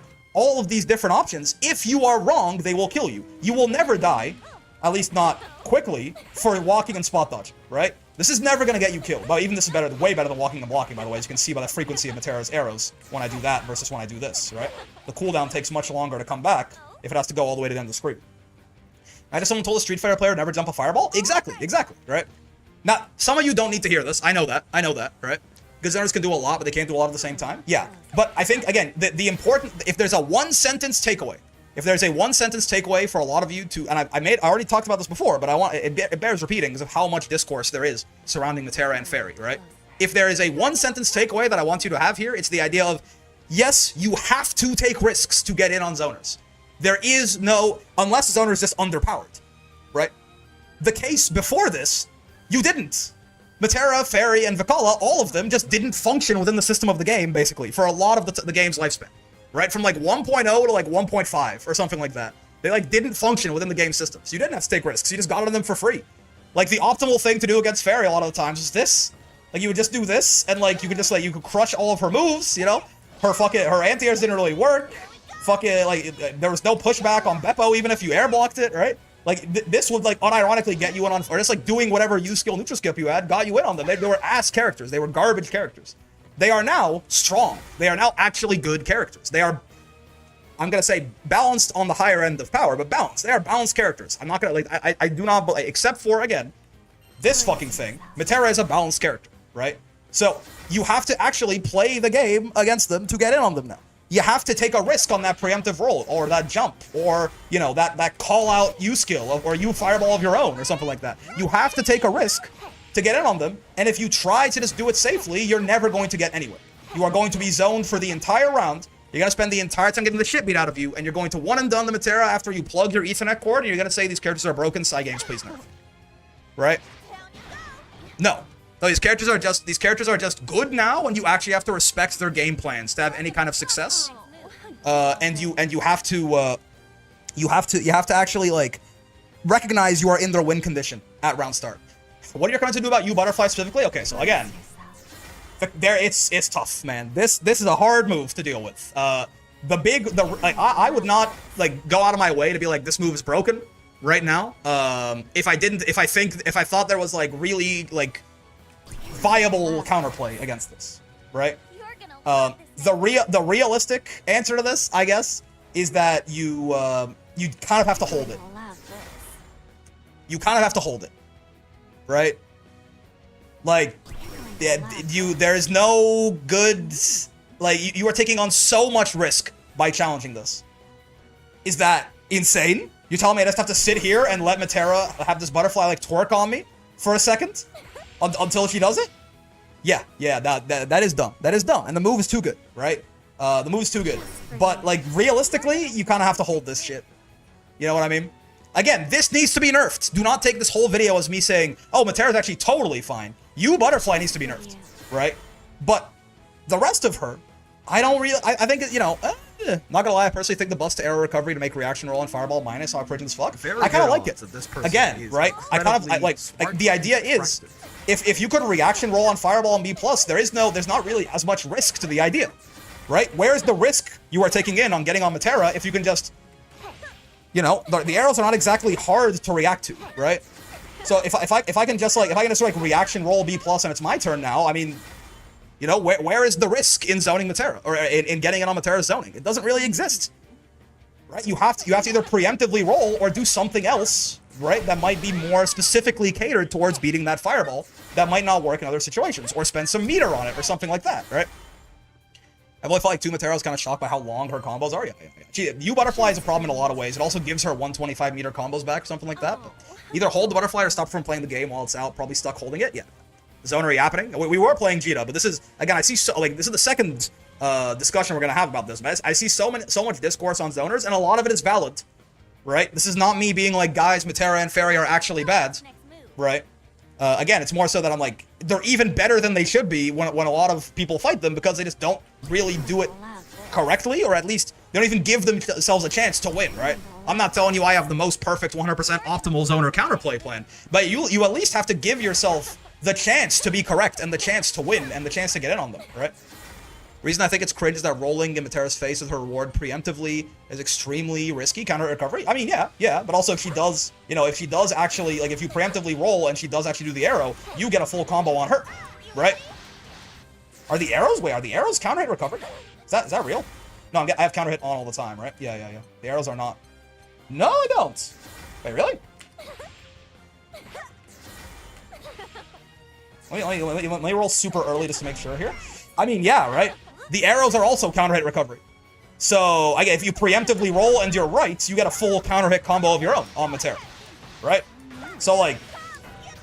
And you probably have more health than her, right? Probably. So, like, again, there's actual... Like, this is her, by the way. Even that, this is her win condition, by the way. So the idea that the risk-reward in her own win condition should be tilted in her favor, that doesn't seem wrong to me. You know what I mean? Like, yeah, if you preemptively roll is a very high... Like, preemptive roll is a high-risk, high-reward option, right? Matera has 16 health. No, she doesn't. She has 15. Matera has 15,000 HP. But the idea that the risk-reward should be in her favor, in her win condition, sounds right to me. Preemptive roll is not the option you should be representing all the time. It is a high-risk, high-reward option. If you're wrong, she'll feed you a whole counter-hit combo. If you're right, you get a whole counter-hit combo of your own. That seems reasonable. Before that, it was you could take no risk at all, react to her arrow, and maybe you wouldn't get a counter-hit combo, but like you just react to her arrow and now it's your turn. That doesn't seem very fair to Matera. And I know like even just saying that sentence is gonna make some people mad, right? But like the Zoner, I think, deserves to have their win condition be good for them. Right? I'm not saying, oh, boo-hoo, poor Matera. I'm just saying, the idea that it's like, oh, I can't reaction roll and still be plus, and that feels, like, unfair. I'm like, no, it's kind of... The fact that you could before feels kind of unfair. I'm not gonna lie to you. Now, there might be a couple of knock-on effects of reducing the recovery like that, right? Matera has a couple of, like, straight-up, like, jail strings that she has now with her arrows because of how the startup works, right? But, like, the exact effect of it making reaction rolling minus, it's not even punishably minus a lot of the time, by the way. Sometimes, if you're really late, it could be, right? But even that, the fact that if you reaction roll, she might get a combo on you, I mean, that seems fair to me, right? Either let her have this or make low arrow be lower. I'm okay with this, right? You preemptively roll. If you're wrong, she gets a counter hit combo. If you're right, you get a counter hit combo, right? And if like you're preemptively rolling from over here, I mean, here obviously there's no points, but also here your reaction roll is totally safe, right? Here your reaction roll is totally fine. So preemptive roll really only becomes a factor at these distances, where again, the risk reward is actually kind of balanced here. Because again, Matera should be better off here than she is here, but this is still like her win condition against most characters. So the fact that the risk reward is kind of balanced here, on preemptive roll in particular, that I get a full counter hit combo or she gets a full counter hit combo, that seems fine to me, right? I don't know. Maybe I'm too much of like a Zoner apologist, but I've had U arrow to bonk you for a late roll there. U arrow is from like longer distances, about 18 frames, 16 frames. I mean, how late does your roll have to be from like full screen to be minus 16, right? There you go. That could work. Yeah, it could happen. Though I mean, from these distances, it might actually be like 18 frames, but yeah, it could certainly happen, right? Even then, though, that is her spending 50 on that, right? Any meter she's not spending on that. She's spending on this. She's not spending on that, right? Certainly. You can also, I mean, the reaction here is even easier because the arrow's far away, right? So you have to like try to be late. Like I'm trying to be late to see how minus I can be, but like if you can't, like if it takes you this long, like from full screen, if it takes you this long to realize the arrow is coming at you, I think that is somewhat of a skill issue as well, right? Like you can't just roll it way earlier, minus 13, totally safe to you arrow. So I don't really think that's the problem here, right? I think like reaction rolling as late as you possibly can at full screen, that's probably you got bigger problems, right? Like roll has 25 frames of invuln, so you really don't have to be scared with it. You can roll like really early actually and still be relatively okay, right? Minus 13, you can get pretty consistently there, right? Minus 12, it's got 25 frames of invuln, so it's really like you have to like just try to roll as late as you can, and then yeah, you're like giga minus that she can kill you for it, right? Anyway, that's enough rambling. Let's play some more Djeeta, but it's you know, are there some things that are too strong about again, Matera in particular, especially this thing? Yes, right? But like, does the fact that she actually gets to have a functional zoning game plan that will force you to take risks to get in on her, and like can win her the game, like the zoner can win the game on zoning alone? Is that wrong? I don't think so. Right? Is this shit way too good? Absolutely. Please nerf this immediately when Wellness comes out, side games. Please. Is the rest of her too good? No, she just actually has a real fucking zoning game plan that you have to play around instead of ignoring it like we were able to do for a year in this video game, right? She just is finally an actual, honest-to-God, fucking functional zoner. A good one. A good like, I'm not saying she's barely functional. She's strong. Like, it's just a zoning game plan that works, man. You have to actually respect that shit now. Let's play more Djeeta resumes rambling about you, Butterfly. I have a lot of thoughts on the zoners, man. I have a lot of thoughts on the zoners. Oh, speaking of, hello, Eustace, Mr. Stiss. I think we're being plus after you roll arrows is a tad too much. Only on reaction. I just talked about why I disagree with that. Actually, I just talked about why I disagree with that. Why does Galleon suck? I don't think she does at all. Actually, I think Galleon is real good.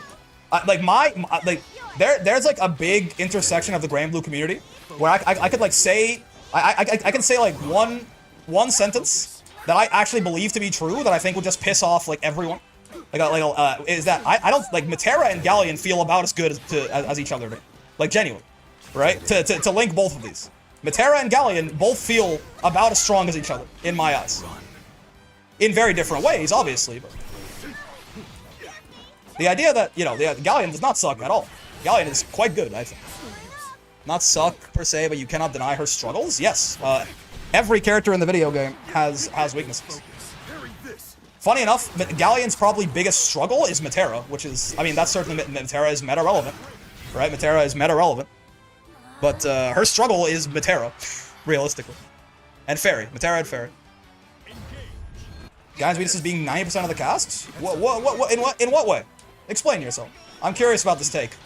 I haven't gotten like a detailed explanation from the Galleon is ass crowd. When you say 90% of the cast, what do you mean by that? How is 90% of the cast her weakness? The way I view it, Ferry and Matera are really rough matchups for her, certainly. Ow, ow. I'll probably wager Matera even more so than, or sorry, Ferry even more so than Matera, because of how few gaps, like how little time there is in between like strikes from Ferry. So just playing more Galleon, I think this character's incredible. Yeah, he's really good. But I want to please elaborate, Mr. Iceroll. What are Galleon's weaknesses? How does I know 9% is an exaggeration, but like how does a large majority of the cast how do they give Galleon trouble? Also, I am not focused on this Eustace game at all right now. Oh my god. 2, 3, 4. Galleon struggles anyone who doesn't have an incentive to run at her? What does that mean? Who is disincentivized from running at Galleon? Woo! My god. Oh, I'm dead nice. He has Raping Strike.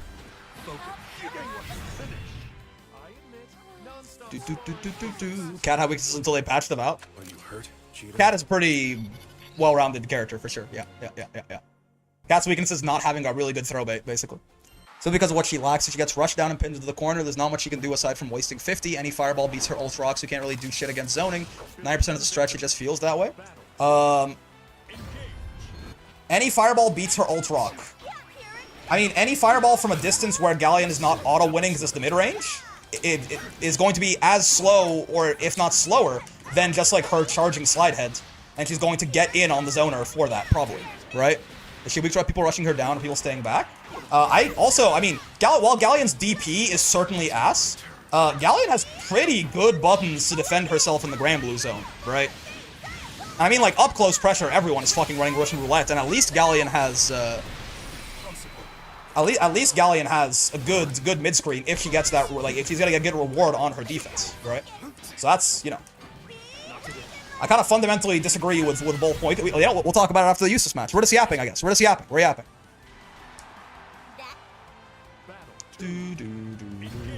We're gonna yap about Galleon in a sec, I think. That is an interesting take to me. Oh, my pussy! Oh, never mind, I got hit anyway. Stun lock streak? I'm getting stun locked. I mean, yeah, we're talking about Gran Blue at the end of the day. That's a big reason. That's a big part of why we're here. It's not just to play the game, it's also to discuss the game. Ow. Perish, Mr. Stiss. Yeah, how to feel it. Oh, right, yeah. I only get 2 hits there if I want to get Fireball. Ah! I put myself in the corner. Baby put baby in the corner? Yeah, getting in a Fireball war with Eustace. Never getting a lane war in... Where was it? It's not Russia, right? Asia? A land war in Asia. That's what you're not supposed to do. Oh shit, yeah. We are not winning the versus Eustace Fireball war. I guess I just have to commit to just being more rush down oriented. I thought I could stand and bang with him at that range. No. Like basically no one can really fuck with Eustace in a Fireball war, I guess. Not even like your dedicated zoners. No sir. How many characters do you have left to master at this point?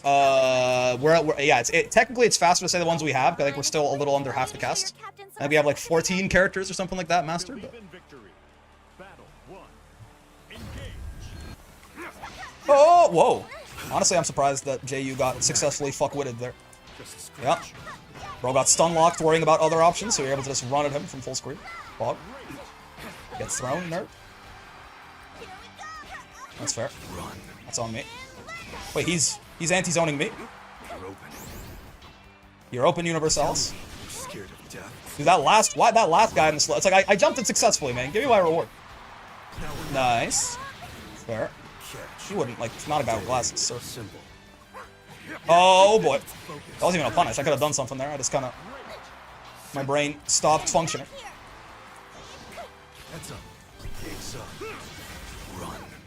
Ah! Oh, yeah, getting charged Fireball off against this guy is not really going to work. I gotta give up. I want to charge Fireball so bad, but I can't. Exhibit A, the value of holding forward versus projectiles. Sometimes, right? It can work. I'm not saying it can't work.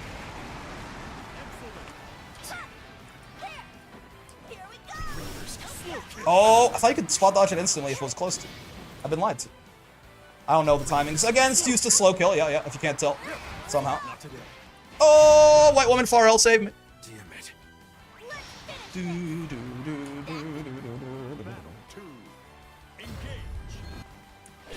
That's fair. Oh, he's baiting out rolls. Okay. I see you. I see you, Eustace. I wonder if I could have actually punished him for that spot dodge. I don't think so. 2M punished me there from him, for sure. My 2H! I was too early, because super jump. Not like this. I was trying to grappler jump his ass there and get him to whiff his 2H. No such luck. I will not dodge, I will roll. I will not fall prey to your lies, Eustace.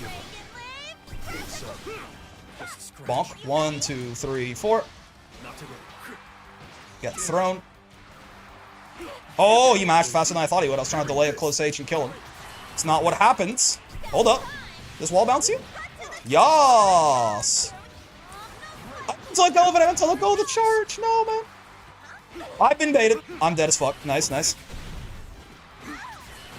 This Eustace tough? This Eustace kind of tough, man. Wait, am I not dead? Eustace could have killed me there, I think. When I looked at the amount of health I had, I definitely expected to be dead. Oh, shit. I should have rolled. Actually, maybe I should have spot dodged, probably, because roll would have gotten caught by the slow kill there. Yeah, I do not have the knowledge on when exactly you roll, like, what timings you roll slow kill on, based on how far away Eustace is from me. Bonk. Thank you for the tips, Eustace. I did, in fact, dodge, and that shit worked out gangbusters. Much appreciated. There we go. Actually waited him out this time. On that super jump, instead of getting haha funny. Perish. See ya! Hit. I love being plus. Thank you, 5U. Okay. You mentioned our charge balls, the main pro Djeeta versus Gran. Will this matchup be one where Gran's better given charge balls and seem great here? Probably, yeah. Because, yeah, charge fireball is basically, like, you can't use that shit against Eustace, pretty much, right? It's real hard to actually, it seemed at least. Maybe I'm missing a window, but when we were looking at people who had good answers to charge fireball even earlier, I brought up Eustace as, like, an explicit example, right? So, yeah, her not having this as much of an option. I mean, you can still kind of do it in pressure if you want to be tricky, because, like, you know, this into that, you don't want to match on that, but, like, if I wanted to, I could do something like that, but that doesn't really get me the same neutral benefits. It just get to be more plus, right? So full of plus frames, yum. It took me 9. But yeah, so Galleon, weird thing with Galleon, right? Something that maybe I'm looking at the character like differently or wrong or something. From a lot of people, right? But on two topics, right? One, on Galleon's defense. This is like one of the worst UDPs in the entire game, right? Gotcha. Point blank, period. I agree. right? However, right, she does have really, really good buttons to defend herself from range with, which does matter, right? Like, Galleon probably struggles more with people being right in her face, like this, than she does with people, like, poking out from the Gran Blue Zone, which is a very common thing that a lot of good characters do in this video game, right? Even then, Galleon is also one of these characters where it's like, can I, like, you know, I hesitate to say that Galleon's defense is really ass, because, like, you know, she can just, like, do, like, whatever pokes into, basically, like, her fucking win oh, that's the wrong special, but yeah. She just do it into, like, her win condition, basically, right? She gets a lot of rewards on hit on defense, which is something that some characters don't really get in the same way, right? Like, I'll be much more willing to say a character like Eustace has bad defense than Galleon, because, like, if she does find that hit on defense, you're immediately right back in her win con, right? I know every character can defend really well because Mash Tech is really strong and Mash gives a lot of reward, but no, it's relative, right? It's relative.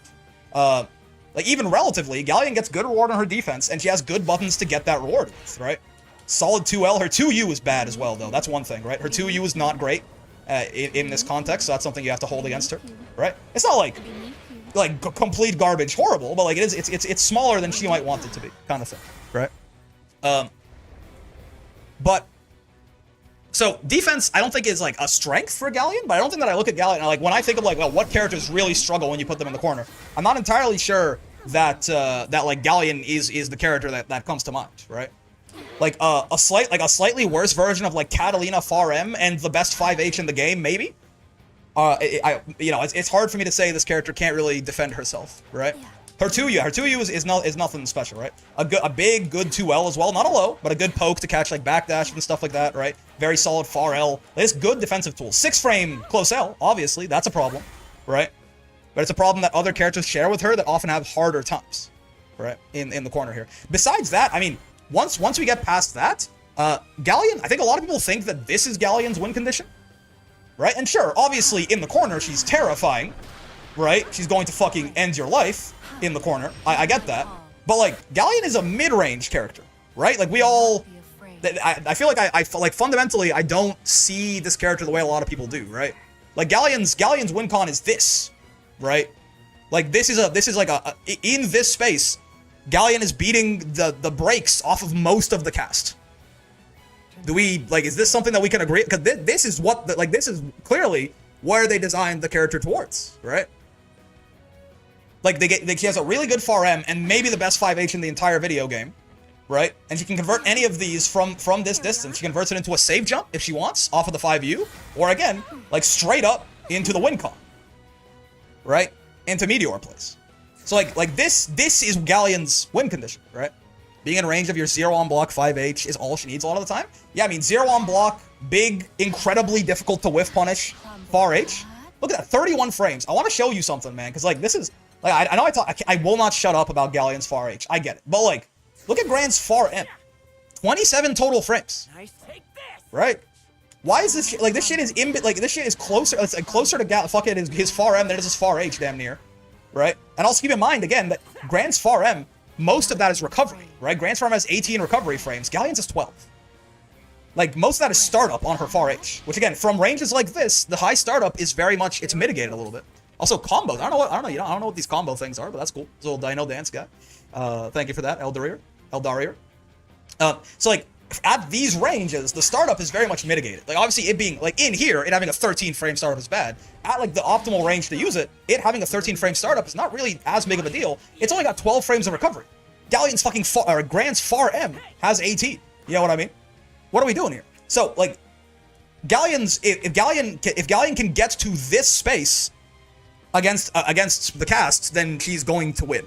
And she can do this against basically everyone who isn't Matera and Ferry, right? Which is why, like, the idea that 90% of the cast is Galleon's weakness. No, man. There are, like, 2 characters that can, like, and again, even Matera, by the way, right? You call it better than Deathful Near 5H. It's certainly less punishable. I mean, it is also, it's plus 16 on counter. We can have that conversation, right? We can definitely have that conversation. It honestly, probably, maybe. Like, it's you know, that 5H, like, 2B, Catalina, Grimnir. Grimnir's is good for different reasons than all of the ones I just mentioned, but, like, there's a pantheon of 5Hs, right? Belial's also good for different reasons than the ones I just mentioned. It's more like a Grimnir style far H, but it is in that discussion for best far H in the game, point blank, period, right?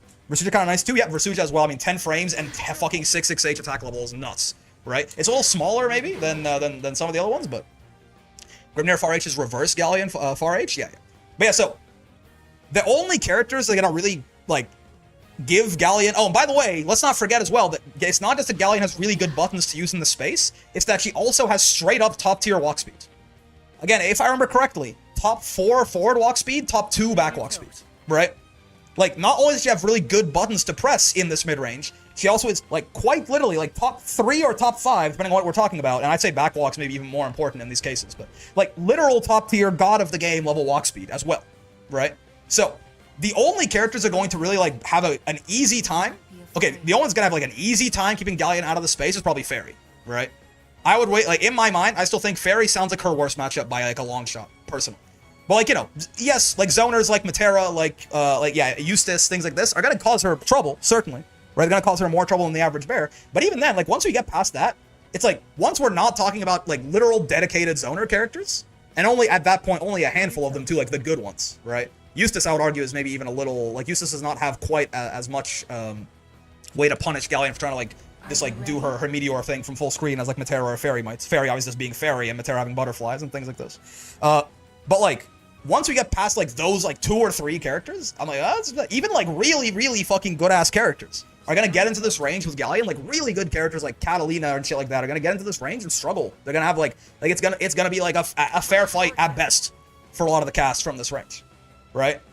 And then, again, she is, you know, if she does actually win at this distance, right, then we can talk about Galleon is actually straight up, like, unreasonably terrifying when she has you here.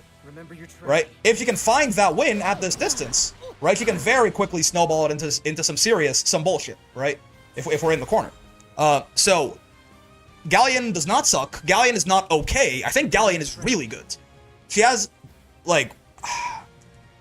Matera is a very Matera and Ferry are both meta-relevant characters right now. They're going to be tough for her, certainly, right? So you can have that as a knock against her, and that's, like, one of the main reasons that I have her, as for what I would say, as low as I do. People look at me having, like, Galleon, like, the bottom of high tier and say character too high, right? Like, why she's not that good, right? But, like, the reason that I have her that low is because there are 2 very meta-relevant characters right now that are going to give her trouble, for sure, right? But the character is just really solid in every way. Also, I mean, we talked about this before, but also, like, no character in the game has as easy of access to safe jumps as Galleon does. Now, the thing is, Galleon is so good that, like, she might not even want those safe jumps. She might rather have the Meteor because of how dumb having the Meteor up is, right? But that's more so because Meteor is, like, an absurdly powerful win condition that she can get up, right? It's, like, plus frames, insane risk reward in the mid on her already insane mid screen. Like, it makes, like, having Meteor up makes her already really, really good mid-range here. Like, suddenly the risk reward on this is just fucking unfair, right? Like, it's like, I don't even get to play the video game in the mid-range anymore, or I'm just risking, like, certain death, right? So, that's Meteor being good. The fact of the matter is, though, just the idea that Galleon, whenever she wants, has a safe jump. Easier than anyone else in the entire cast, basically, right? That's not even her best option to do off of her hits. That should tell us something, right? Do you have how many characters would fucking love safe jump on demand off literally anything with, like, off any hit we ever get, except for lights? You have to be counter hit, right? It has to be counter hit 2L or far L, right? Counter hit 2L or far L. Any other hit that I ever get, free safe jump baked in on a character with fucking command grab, by the way, too, and grab supers and shit. Like, safe jumps are even scarier when you have shit like that, right? But so, I don't understand the Galleon is bad lobby at all. Or even, honestly, I don't really understand the Galleon is mid lobby at all, right? She has a couple of very important characters who are going to give her a hard time. By the way, even against Matera, by the way, I don't think Galleon is, like, like, hopeless against Matera, right? She does have anti-fireball tools. First off, she has the universal ones, sure, and she has her really good walk speed. She's very good at, like, you want to walk at zoners, not run at zoners, right? If you want to walk and roll, walk and spot dodge, you can dash sometimes, but obviously your dash speed is going to be a problem because you do want to dash with zoners occasionally. But she does have, this is an anti-fireball tool. This, believe it or not, like it's on preemption probably, right? But this is an anti-fireball tool as well. Again, are these good anti-fireball options? No, they're risky for sure, right? But she's still, even in those matchups, it's not like she's like fucking cooked, right? I mean, you can probably do you on reaction even. Eh? Maybe not. Maybe not. Yeah, like it's not like they're great anti-fireball options, but they are anti-fireball options, right? And even this, by the way, like if someone is just gonna be like zoning me from full screen, right? Like even this if Galleon does get the trade-off, it's good for her, right? Your fireball is probably not going to be as good for you as it is for Galleon, or at the very least, it'll be a trade for her, right? And if she's closer up, then it's 18 frames, she doesn't need to charge it. But again, once she's here, she's in her win con anyway, right? So again, my point is not like, oh, it's easy for her. But even in those bad matchups, it's not like she's literally hopeless, right? It's just that certainly if she can't like get into her mid range comfortably, it's gonna be significantly harder for her. But again, the amount of characters that are gonna do that to her are 2, 3. Now 2 of them have to be pretty meaningful, right? But that does not a character that loses against 90% of the cast or even 50% of the cast make. Try 10%, right? I don't know, man. I don't know. Galleon feels not just good, not just like, she's not just okay, she's like real good to me. And if like at some point, if Ferry and Matera do get nerfed, Galleon 5e broken as fuck, I was talking about that, yeah. But, right, in many different ways. So like, if Ferry and Matera ever get nerfed, by the way, I think this character is great, like amazing great. Right now, she has natural predators. She's held in check by those two, right? But I think like on paper, Galleon is like incredibly strong. And even off paper in practice, I think she's still really fucking good. But she can be held in check by some very like strong meta relevant characters right now, right? But when I say some, I mean fucking 2, right? Would you say Voss keeps her in check too? I don't know. I've heard that Voss is a bad matchup for her. I don't fully understand why. I assume it's because she doesn't have an easy 3 hits to break Soulforge, I guess, right? Voss, she probably, yeah, but I mean, at the same time though, I mean, she does have like a check to keep him from getting Soulforge. Soulforge is like fucking 42 frames or something like that, but I suppose the idea, I guess once she's over here, she probably hates her existence against Vasaraga. I don't know who in the video game that doesn't apply to besides Ladiva though, right? 5 frame SPD is like, Ladiva has some of the best options against Voss's corner pressure in the video game as it currently stands. I don't know who else doesn't really hate their existence once Voss has them over here, right? So, I mean, Voss is real good, sure. I don't know that Galleon in particular really is gonna, Galleon feels more to me, Voss Galleon is even trust. Yeah, Galleon feels more to me on the prevent Voss from getting Soulforge side of things than the like, shut him down once he has Soulforge side of things. Which, by the way, with the Voss buffs now, we've been talking for a long time about how most characters deal with Voss in one of 2 ways, right? They will either have good ways to break him out of Soulforge, or they'll be able to keep him out of Soulforge in the first place, right?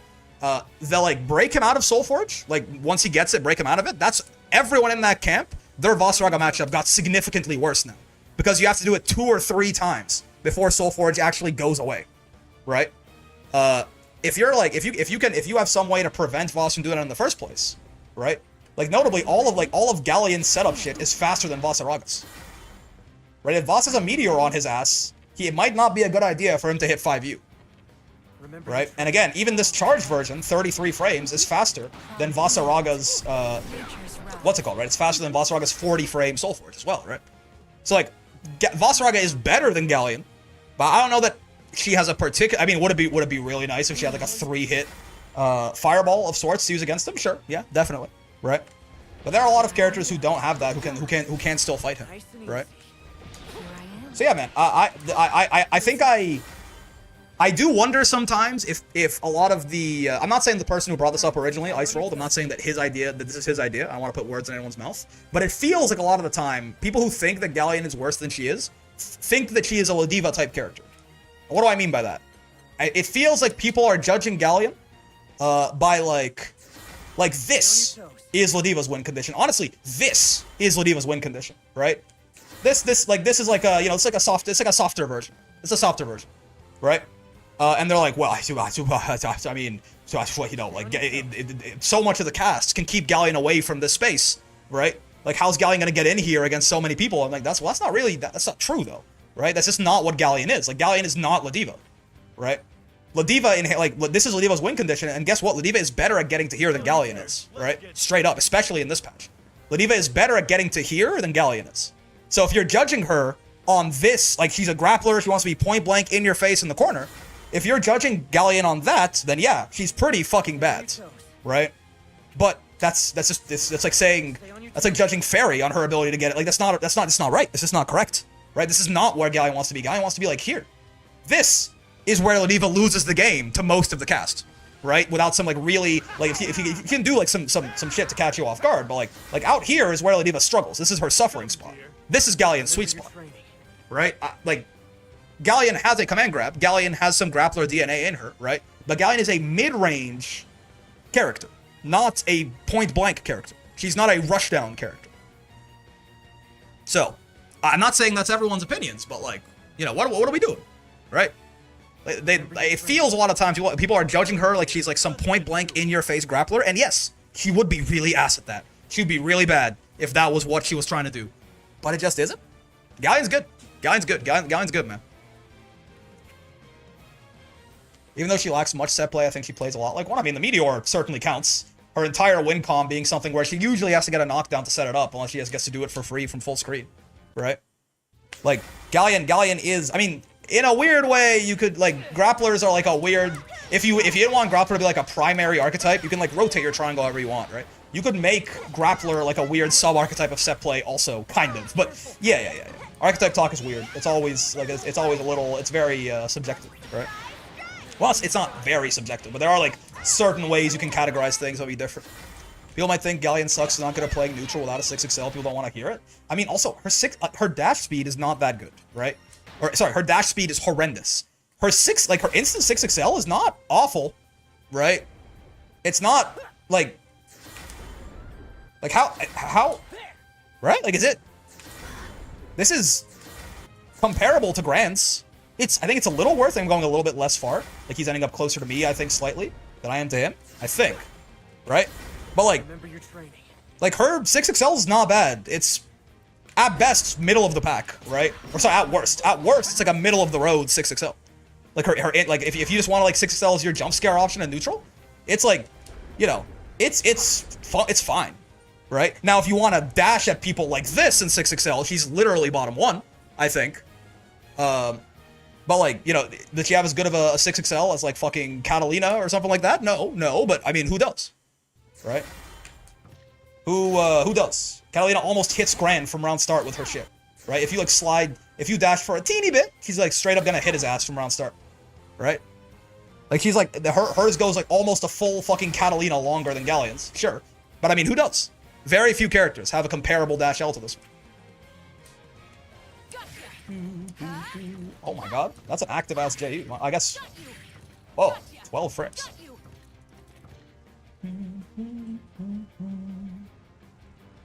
The devs seem to be very scared of plus LM specials being strong, ignore Vera. There's... I mean, there's a lot of plus M specials that are about, basically, like, you can delay match them, but if you don't, they're pretty good, right? Stuff like Sora is 2-2M as well. Catalina being the best 6XL jump scare character and the best non-6XL neutral character, this character is privileged. Yeah, that's another thing too. This is a crazy thing to say. Right? We'll talk about this later, because I want to play some fucking Djeeta, man. We're supposed to be playing Djeeta. Is Catalina downplayed? I know, but hear me. And when I say Catalina being downplayed, I mean, like, I feel like a lot of people have Catalina as, like, you know, Catalina feels like half a tier lower than she should be on, like, everyone that I see talking about her, you know, a little bit. I'm not saying that anyone says Catalina is bad, right? But I'm like, Catalina is a best character in the game contender, in my opinion.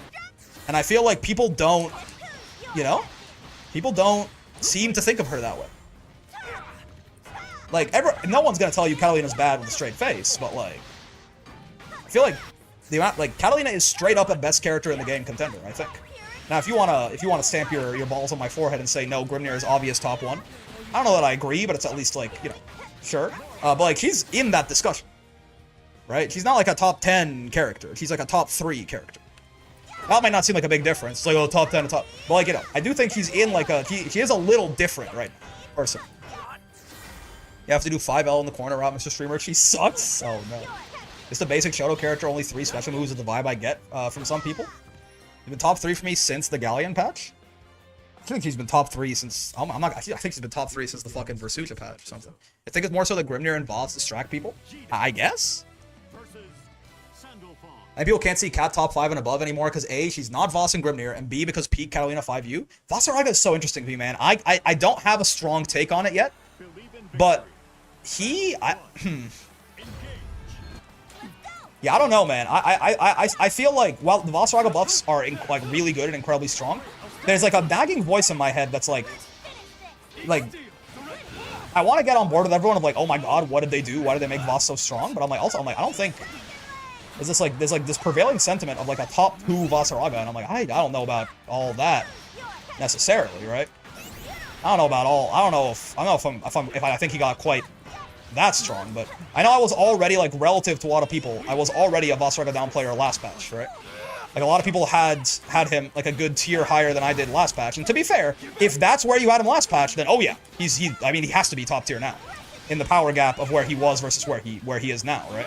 So from that standpoint, I understand it. He has to be, like, top 1, basically, now, if that's, like, genuinely where you thought he was. If you thought he was, like a mid-high tier character last patch, which a lot of people seem to think, then oh, he's probably fucking better than Grimnir now in reality. But the Voss downplay Devil on Brick's shoulder.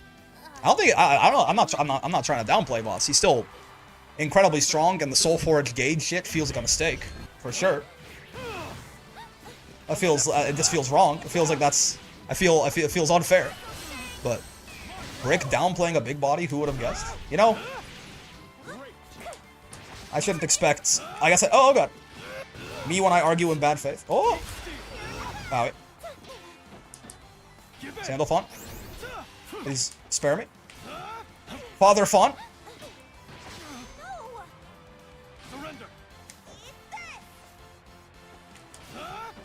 I'm not saying it's what I think right now, though. It's just that, again, it's such a... Like, it feels... It's something I find myself thinking often in fighting games. I'm like... It's like, I want to agree with people, but like, everyone around me feels like a lunatic. You know what I mean? Oh!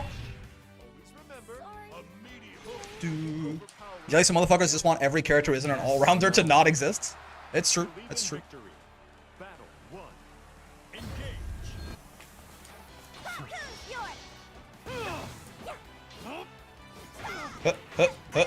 In reality, though, I think he's easily top 5, it's not 1 or 2. I mean, again, which is, by the way, like, again, we are splitting hairs here, right? For sure. But, like, I mean, by the way, that's currently my opinion as well, I will probably say. But, like, I'm gonna say, I feel like people were, like, it feels like, even in some ways, it feels like it's just, like, I don't even know what people's reasonings for how good they think Voss are, you know, even are. Some of them just feel like it's like, oh, you know, he's just unbeatable. You know what I mean? It doesn't feel like a measured response to the buffs he got, being like, oh shit, like this, you know, the 5M patches up his defensive weaknesses, got significantly mitigated, right? Like, his offense even more threatening, his mid-screen damage went up a lot. It's just like, oh god, they buff Vasaraga, he has to be top tier now. You know. Ow.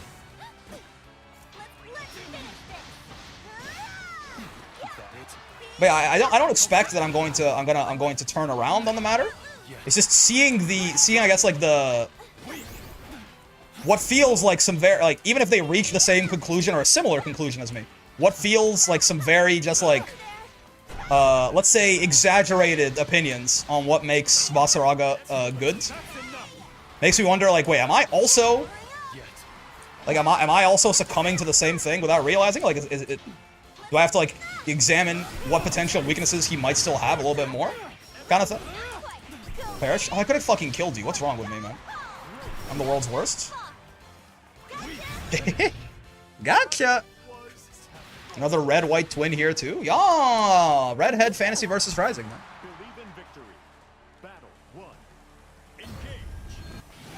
Oh, wait.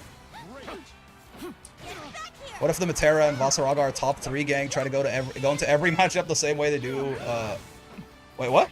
What if the Matera and Vasaraga are top 3 Gran, try to go into every matchup the same way they do, like, Gran? I don't fully know what you mean, unfortunately. I think I'm... Whatever you're saying there, I think I'm reading it correctly. Oh, punish! So true, I should be canceling that. God gave me the special cancel property on my 2U for a reason. Oh god, it's far H is a little better than mine.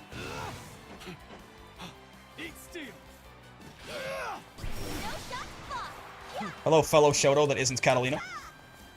We're forming a union. A class action lawsuit. Oh god!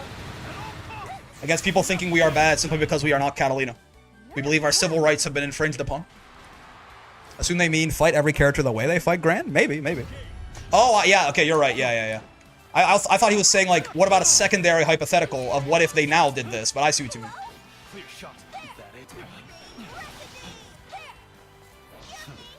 Get thrown, nerd? Oh! I guess I had some enough dash momentum to still be in range there. Oh, I shouldn't have far H. I should have... Okay. What am I doing? Don't worry about it, I guess. It's probably fine. Bonk, bonk. The pan is hilarious, man. I keep... The pan noises. Oh! I'm really surprised on every one of these times that I'm still in throw range. I'm not gonna lie to you. Give me my brave. Oh, could I have killed you? Maybe I could have killed you. Yeah, maybe. I'm just gonna say give me my brave point back instead, Mr. Fun. Shows want better work environments. Call that a shore union. That's good. That's good. I like that. Why'd I do run up 2U when I have 6XM? Local man, too stupid to be allowed to live. Oh. I blocked it in time. Charge fireball broken?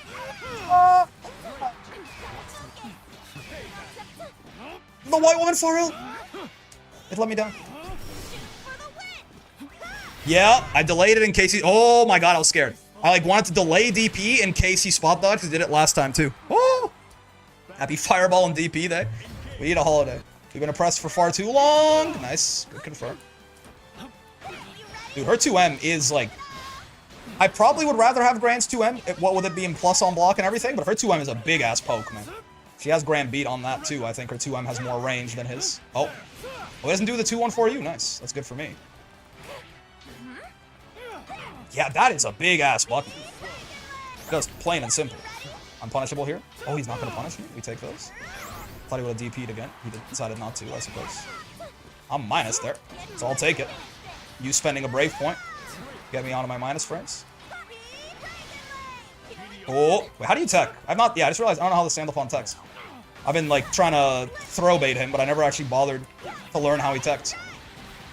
I'm trying to love my girlfriend and never bothered to learn how she wants to be loved, type shit. What is Shoto History Month? Alright.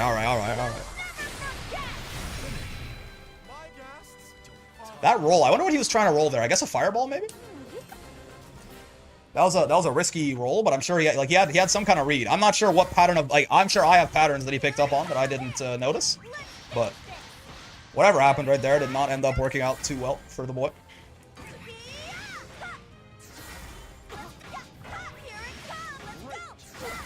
Bonk. Ah, yes. I love my low damage character with her 6,000 damage meterless combo. My favorite. Just like Mama used to make. Darth Vader from Soul Calibur as a Shoto. I'm a big fan of how annoyingly long Djeeta's SBA combos are. Yeah. The fact she just beats you up with fucking 10 different weapons. Hi, chat. Hi, Brick. Hello. Hello, Vera. What are we doing here? Zay. What if, I wanted to do that to you? Well, I wanted 6XH, but yeah. Similar ideas.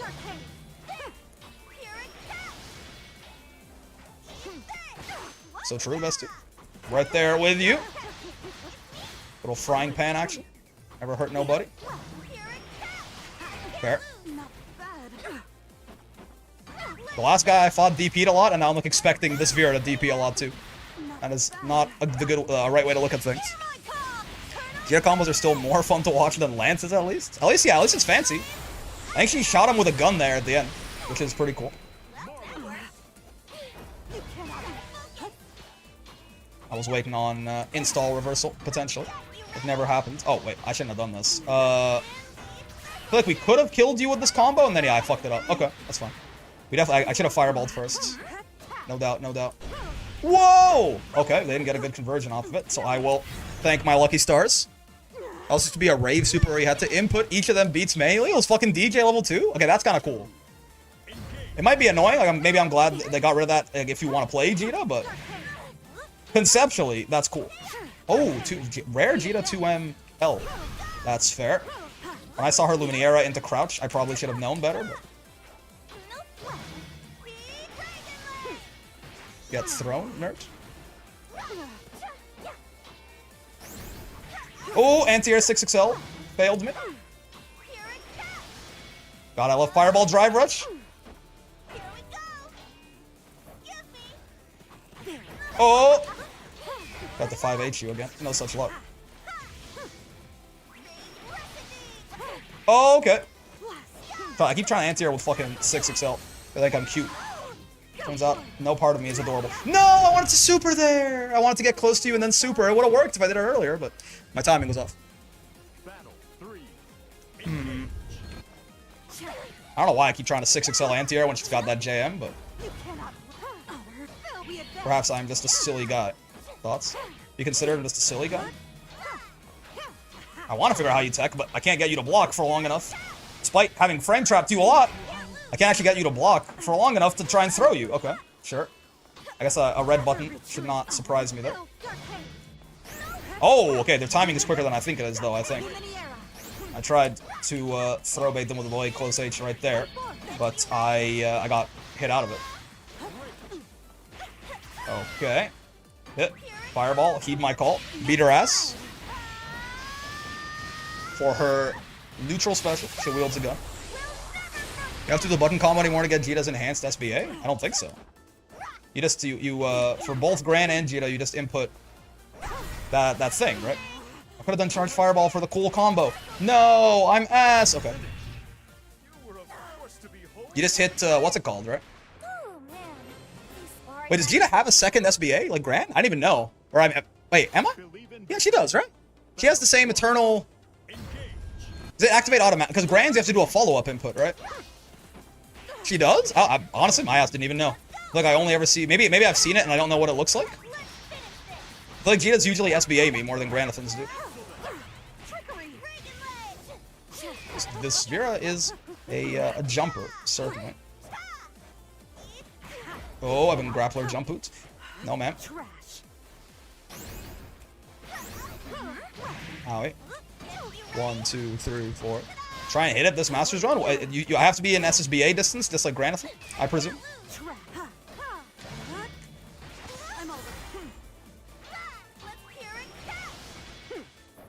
Whoa! The jump I did not expect, but I guess, again, we have talked about how this Djeeta, or this Vera, rather, I'm the Djeeta, is a jumper, so I shouldn't be too surprised. Oh my god, that was... I almost fucking perished, dude. Bonk. Doesn't require an extra input, just an SSBA health? Oh, then maybe... Okay, because Grans requires an extra input. I see. Maybe I've already fucking hit it then, and I just didn't notice. I assume it takes 2 Brave points and does a little bit more damage. Oh, yeah, this Vera's timing is way faster on these attempted delay tech catches than I am giving it credit for. Yeah. It's I was going way too. It's like barely a delay. They're almost like it's not quite, but they're almost just mashing on the move itself. Yeah, exactly. Right. You see like it's like a very, very slight delay. Perish.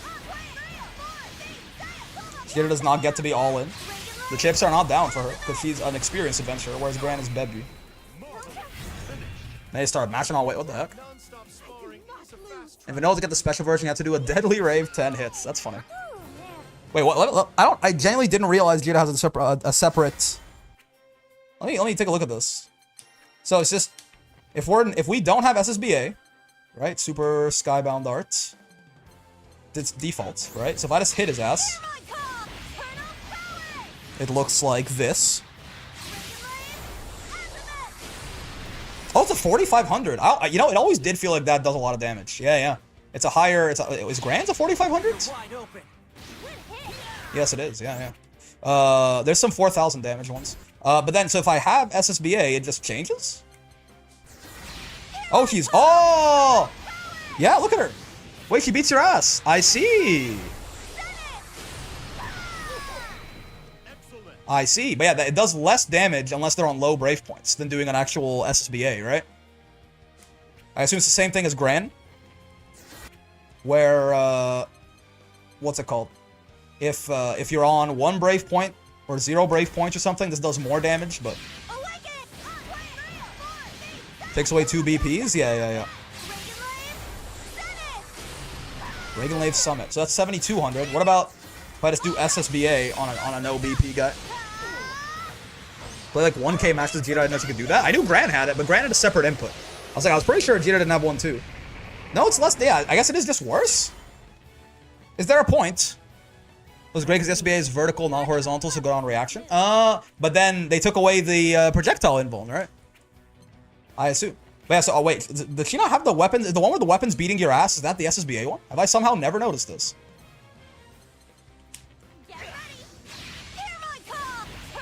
No. Yeah, I guess it's the same animation, just with blue hair, I suppose. Yeah, it's worse, that's why you never see it. You know, fair enough.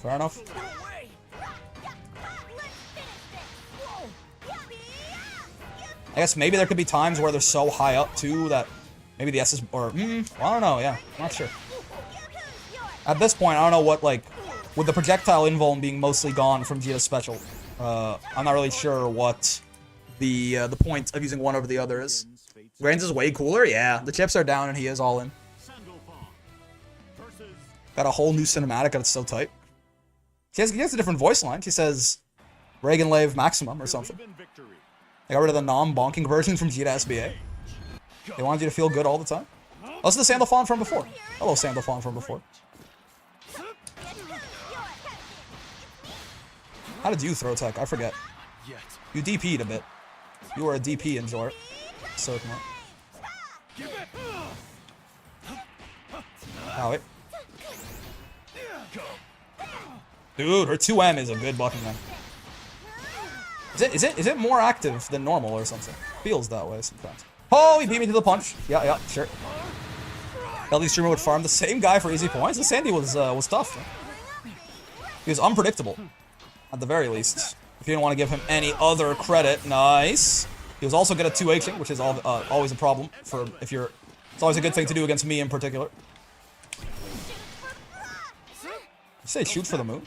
So true, bestie. I was supposed to be 2-1-4 you. I would have fucking killed him, man. Oh, how come whenever I try to back that shit, it doesn't work? Oh, okay, so true. You can still punch projectiles, you just have the first 15 frames to do it, not while moving. Yeah, so like, it has to be like, basically, the projectile has to be already on you, right?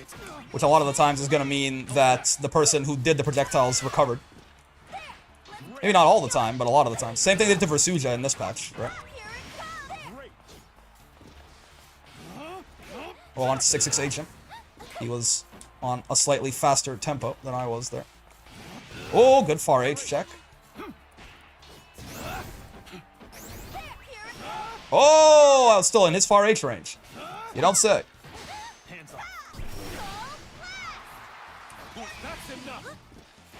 I don't remember how you tech again. You're the person who at the end, I was like, I never figured out how you tech. I still don't know. Oh! Nice, good job. Rita's insta-kill in plus R is called Shoot the Moon. She has the yo-yo trick with that name and somehow has you slam into the moon. You tech the Aki way? Oh. I was not paying attention. That's on me. During our coffee break, right? You want your usual during our coffee break. Let me collect some information for myself. I have to get in past the Sandy's buttons first. There you go. To actually figure out how he throw techs. Yeah, okay. Seems Aki to me. He's not biting, man. I guess his timing is later than I'm giving it credit for. That's on me. There you go. Yeah, his timing is a little later than I originally thought. Yeah. Okay. We just fought someone with like an incredibly early delay tech timing and someone who does it way later. Sometimes I just don't delay tech to fuck with people. Good idea. Though, I mean, that's usually the first thing you should test for. Is just keep, like, see, he stopped doing it there because I punished him for it twice. So like if he's not gonna delay tech, then I'm just gonna throw him. Right? That's the easy part. Battle 2. Engage. Do run up you fireball in the corner is gonna be fun. Trust. Yeah, it's good. It's not even like a meme. It's like genuinely a good thing for Djeeta to do. Oh my toes.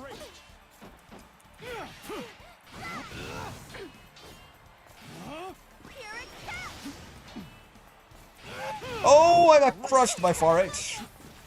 Here we go. Break and leave. Resident go time.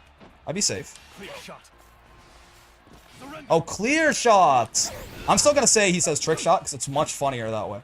But he does say clear shot, I think. Which is sad. Disappointing.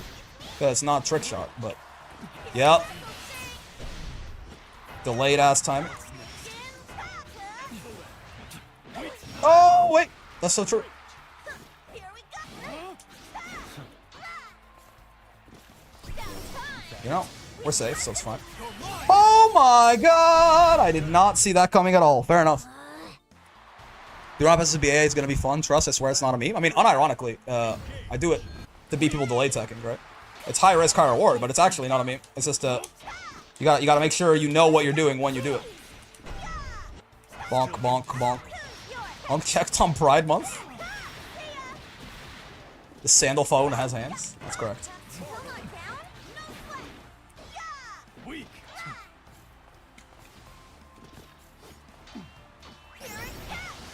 Oh!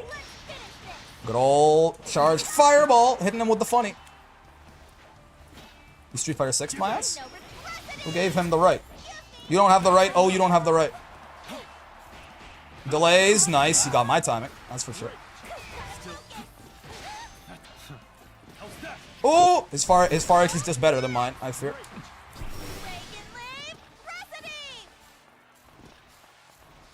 Eat steel. Give in. I'm down to just build some meter for a while here. Ho ho! I lied to myself. Not just to him. Not gonna lie, Djeeta now feels bottom 5. What? Seriously? Battle 1. Djeeta now feels super bad, bottom 5. Wait, how good do you think Gran is, by chance?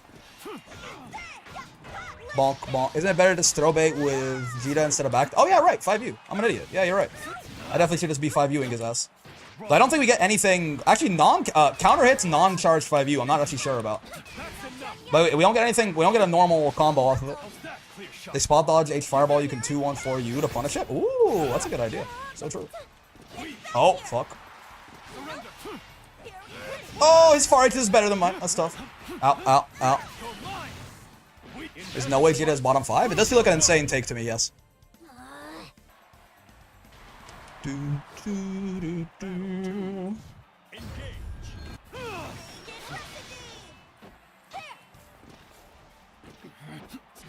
Ow. How's that go? No, I mean to... What the fuck? I meant to jump air throw. I meant to dash up and throw his ass. My bad. Oh, wait, this isn't full screen. Got back throw.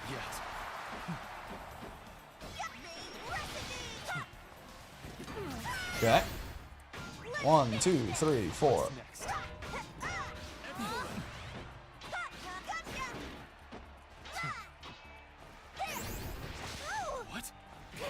Oh, didn't mean to 6-6-7 there. That's my bad.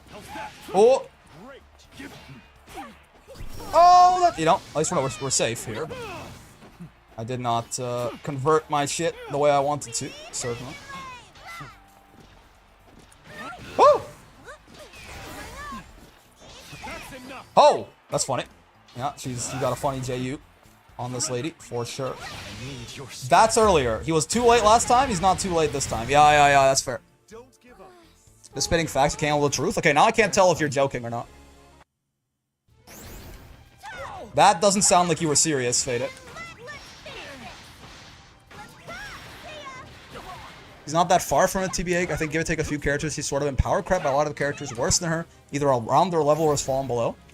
We'll talk about it at the end of the Master Run, I guess, but I don't quite know that that's my take, personally. Me when I mess up and IB and get backdash and die? You mess up on IB. Oh, I see. People brings arguments? What do you mean by that? What do you mean see people bring arguments? Anila is simply better Djeeta? Battle 1. That's interesting. I mean, see, I'm like torn. Because you're not like downplaying Anila and saying she's bottom 2. Which makes me think that, I'm like, okay, so you know. But then I'm like, what does that mean? Like that, but then that seems very strange to me. Ow, ow. Oh god, 2M didn't quite reach where I wanted it to. Sure. Could you demon flip again? I would like for you to demon flip again. Ow, ow. Djeeta best girl. In many ways, perhaps. It's a statement of all time. She makes the streamer with nonsense? Oh, okay, okay. So you were... Okay. I guess Fade Tubby, I think, meant what he said, but I guess Fade was in fact rage baiting. Sure, sure. Battle of the funny sound weapons. Do, do, do, do, do. Owie. You should demon flip, I think. That'd be so cool if you demon flip. Oh, well, I mean, you know. When you put something on the top of your mental stack and you still fuck it up, that's... Oh, wait, he's minus there. He's not punishable, though, right? I forget how minus Charlotta is on that shit. You don't scare me. Maybe like a little bit. That's it. That's the only amount that you scare me is a little bit. Battle of the funny sound weapons? True. I'll cleave you in two. Oh, okay. It's the wrong time to try and save Jeff. Please tell me you're hitting a button. No, you're not. Oh, well, I mean, good games. You know, if you're gonna do that, you usually want to learn something about them. I do think of Djeeta the same way you think about Charlotta, and that salting people think she's a lot better than she is. He actually gaps so hard with her, it's insane. Perhaps. Salts do be gapping. Gap Finny salts Tano. Excuse me. Here's what I'm capable of. Perish. 1, 2, 3, 4. Give Djeeta new special moves? I mean, that's basically what the 5 U's were, right? For her and Gran. That is their 4th special move, essentially. She needs a 4th, Catalina 2. That's also what Light Wall is supposed to be. The reason their 5 U's are such bigger parts of their kits than most characters is because they kind of are the 4th special move.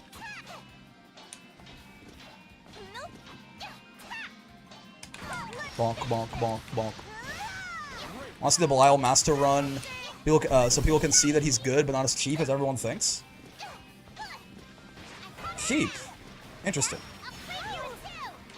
I don't think that's been the common assessment of Belial for a long time, right? I could have done Charge Fireball again. I keep forgetting that's the cool combo. Charlotta's like the perfect person to test this out against. I forgot to do it again. It's gonna hit her even? Okay, okay. After I played her, I was like, why isn't my Pharrell as good as Salts? Bonk. Oh god. Oh. I'll get cleaved in 2. That's fine by me. Cleft in 2 even. Oh, you know, I like did that 2M after they already fucking took flight. That's kind of on me. Oh, I did not deserve that whatsoever. Well, strong, you still need to have the good Grand Blue Fundies. I mean, that's true of all the like Shoto type characters by and large. No matter how strong they get, the whole the thing that's good about them is that they do the fundamental Grand Blue thing really, really fucking well. So if you can't do the fundamental Grand Blue thing, I mean, yes, the character will carry you a little bit, but you're not gonna be you're not gonna be using their primary strength to its full abilities, right? Even before Belial got nerfed, that was still true, by the way. Like, whatever the strongest incarnation of Belial existed in the video game was, that was still true. It's like, by definition, true. Shadow has good fundies, more at 11? Kinda. The thing I've seen about Belial is everyone thinks it's like an insta-win pick, and then realizing it just makes your fundamentals shit after you play him. It might certainly carry you. Again, you can probably get away having worse fundamentals on Belial compared to some other characters, right? Just because, like, he does have he's got enough in there that he'll cover up some bad play probably. But I think his insta-win picks.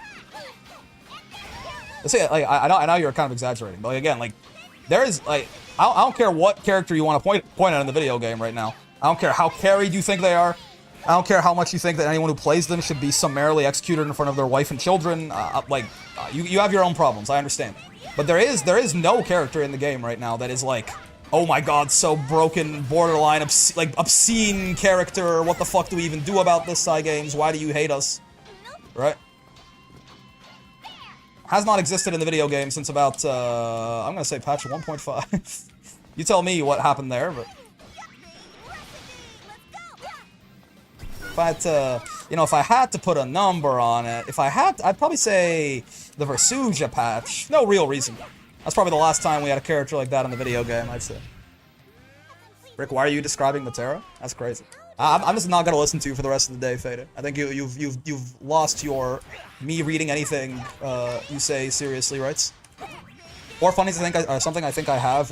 Hence why I mostly play zoners with the occasional grappler. True. I mean, if you don't, Stay on your toes. can work. Mecha Deca, by the way, great name. Thank you for the follow. Mecha Deca. Sorry, I mean I don't have yeah. You don't have to play neutral if you're standing up full screen doing it. Grabbed. Repatch Near probably wasn't playing Gran Blue. I feel like playing 2B as my first character is a mistake because because she was so different than every other character that I have sort of bad fundies. I mean, it's something that I had to like playing Ladiva to master first. When I played Sora's, I had to like learn I basically had to like the sort of general offensive pattern that most characters have to go through. Like I had to actually learn that shit for the first time basically because Ladiva doesn't need to do that. I mean, you can, right? And Ladiva does even with her command grab does benefit a lot, obviously, from doing that, but it's not necessary. Vera Chan, hi. You know what I'm saying? Bonk, bonk, bonk, bonk.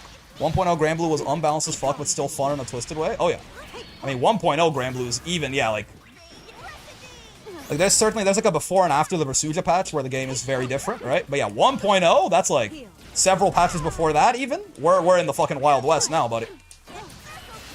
Don't act like you know the way, like you know the rules. There are no rules, man. We're lost. Oh, that's not full cinematic? That's horrendous news. Is there a single fighting game in history with a balanced launch? Relatively? Street Fighter 6 did a pretty fucking good job, man. Like, I know. But, like, Street Fighter 6 did a pretty good job. Not gonna lie, give Sieg back 2-3-6-8 Fireball. Someone shoot this guy. That's F1. Oh, you see, I mean, when you're right, you're right. I fear.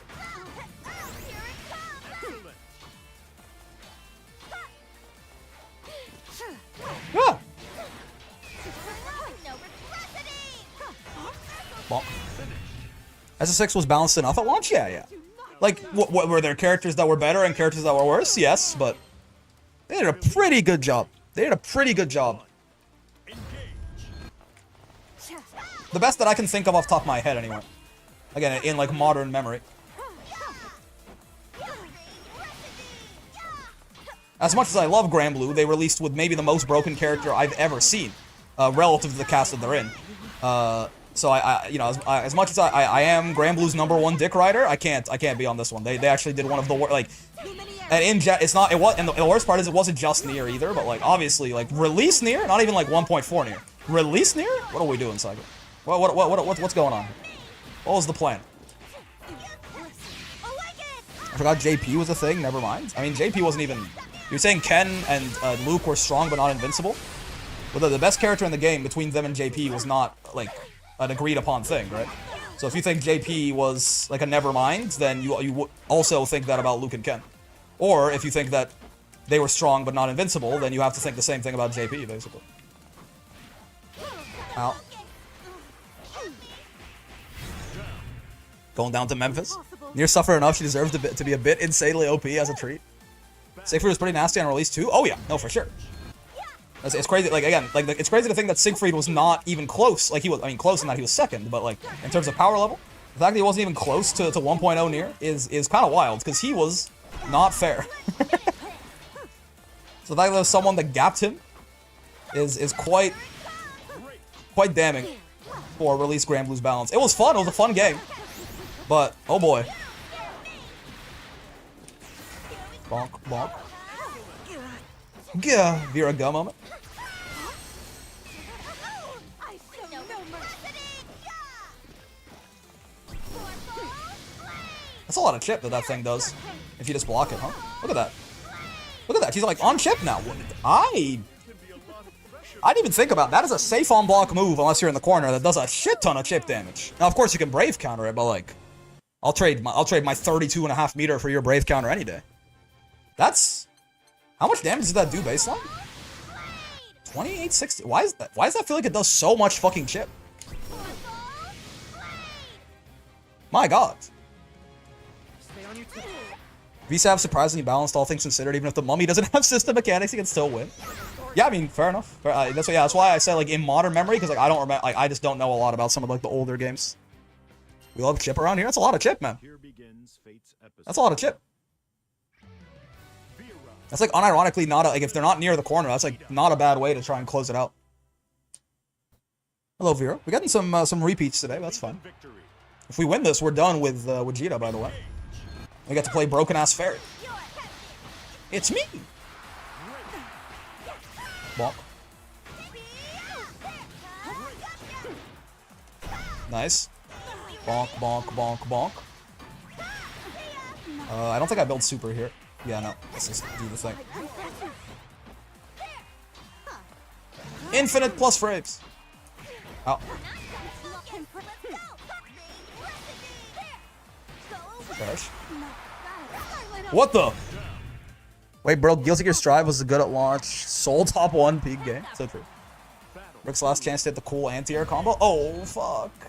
No, man. I forgot. It's such a cool combo. I haven't hit it once. It's like a cool and like actually practical combo too. Who would have thought? Come on, come on. Oh no, fireball. Wait, no, don't jump now. Jump when I have fireball up. Jump when I have fireball up. Jump, jump, jump. I didn't touch it. What the fuck do you mean, man? What? That's crazy. The game doesn't want me to be happy. Okay, wait. I have my cooldowns back. Jump, jump, jump. Please, please, please. Any jumpers? There you go. Oh, fuck, man. Okay, wait. That's gonna die from the 2H at a certain point, man. The 2H is gonna kill. Fuck. Okay, I don't think we're getting it, man. I don't know if we're getting it. Jump. Fire. They only jump when fireball's on cooldown. It's like they know, man. It's like they know. Oh, I don't have enough height. Okay, you know what? It just wasn't meant to be. Okay, it just wasn't meant to be. It just wasn't meant to be. It's a cool listen, I'm not trying to... I was trying to... It's a cool combo and I want to hit it. Okay? It's a cool combo and I want to hit it. That's all. But fine. We never got there. We never hit it. Ow. Oh, Jesus. There it is. Yeah.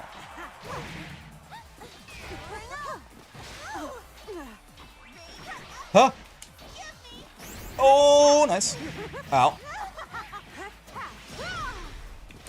It would feel like karmic justice for us to just lose this set now. Oh, Jesus. Give this poor Vera free gems, please. I feel bad for it. If you feel bad for someone, don't give them free gems. That's bullying right there, man. Treating someone like they are not an adult. Oh, God. It's the most disrespectful thing you can do. Owie. Get neutral skipped on. Oh, nice jam. Treating someone like a charity case. You want to talk about bullying? I'm an adult and I want free gems. I guess a charity case. Yeah, maybe not a child, but it's that meme of like this. He's a warrior. He must fight this battle on his own. And he's like, "Oh my God, please help me! Oh God, someone please! I need backup." This is his battle and his alone. We cannot help him with this. It will be disrespectful to his pride. Like a hero, yeah. Like a hero. Oh my God. You stole 600 gems from her? First off, they're not gems anymore, they're points. 600 gems would be an awful lot of gems. Did I not fucking block or something? I thought I blocked. We shouldn't give poor people money or socialized services for the same reason. Now, see, now you're speaking my language. Thoughts on just telling them to buy a house if they don't want to be homeless anymore? His pride, like the month? Base. It's like we were saying yesterday. Yes, trans rights are human rights, but it does not include the right to my gems. Or to match on my plus frames. Ow.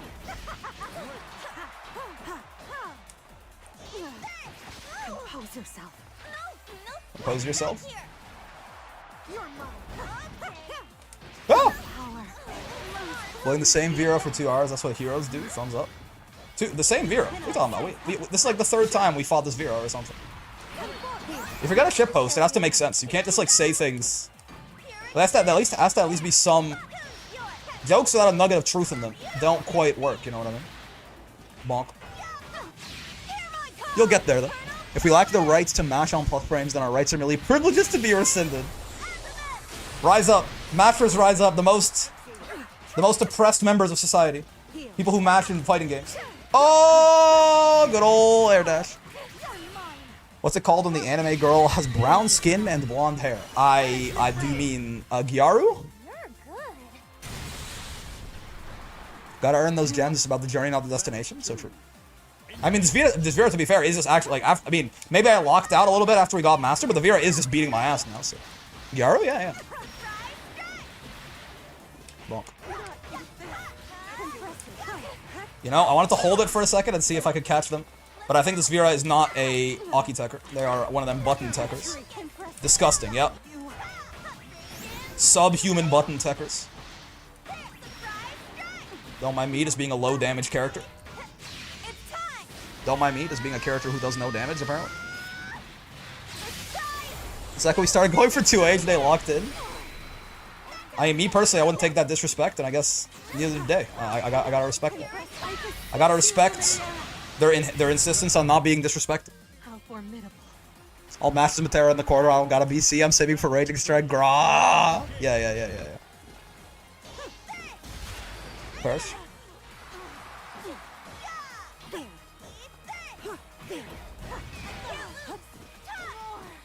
That's fair. Tried to throw her with R1, which is the special weapon. Or on my controller, anyway.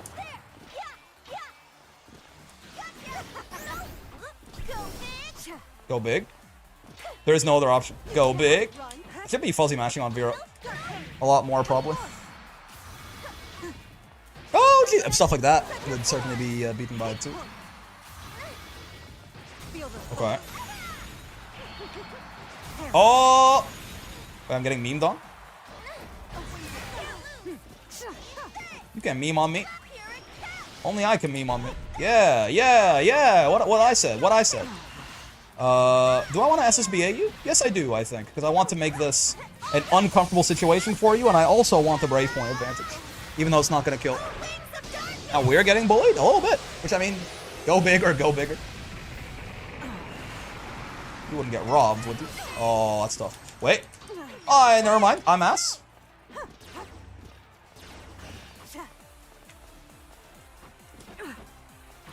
Oh, nice. I'm +8 there, I think. Oh, her far M's probably 9 frames from there. Yeah. Her far M's 9 frames from there. Oh, probably, right? Like from what? Because I did it from too far out. Yeah, because I did it from further out here. The far M is probably 9. Or, oh, this... Oh, no, I think actually from where I did it, I don't think I did anything. Yeah. No, I don't think either anything would have worked. Because you're +8 here, so far M should work, but I think from the ranges where far M is a 9 frame button, I think 2M won't reach. Yeah.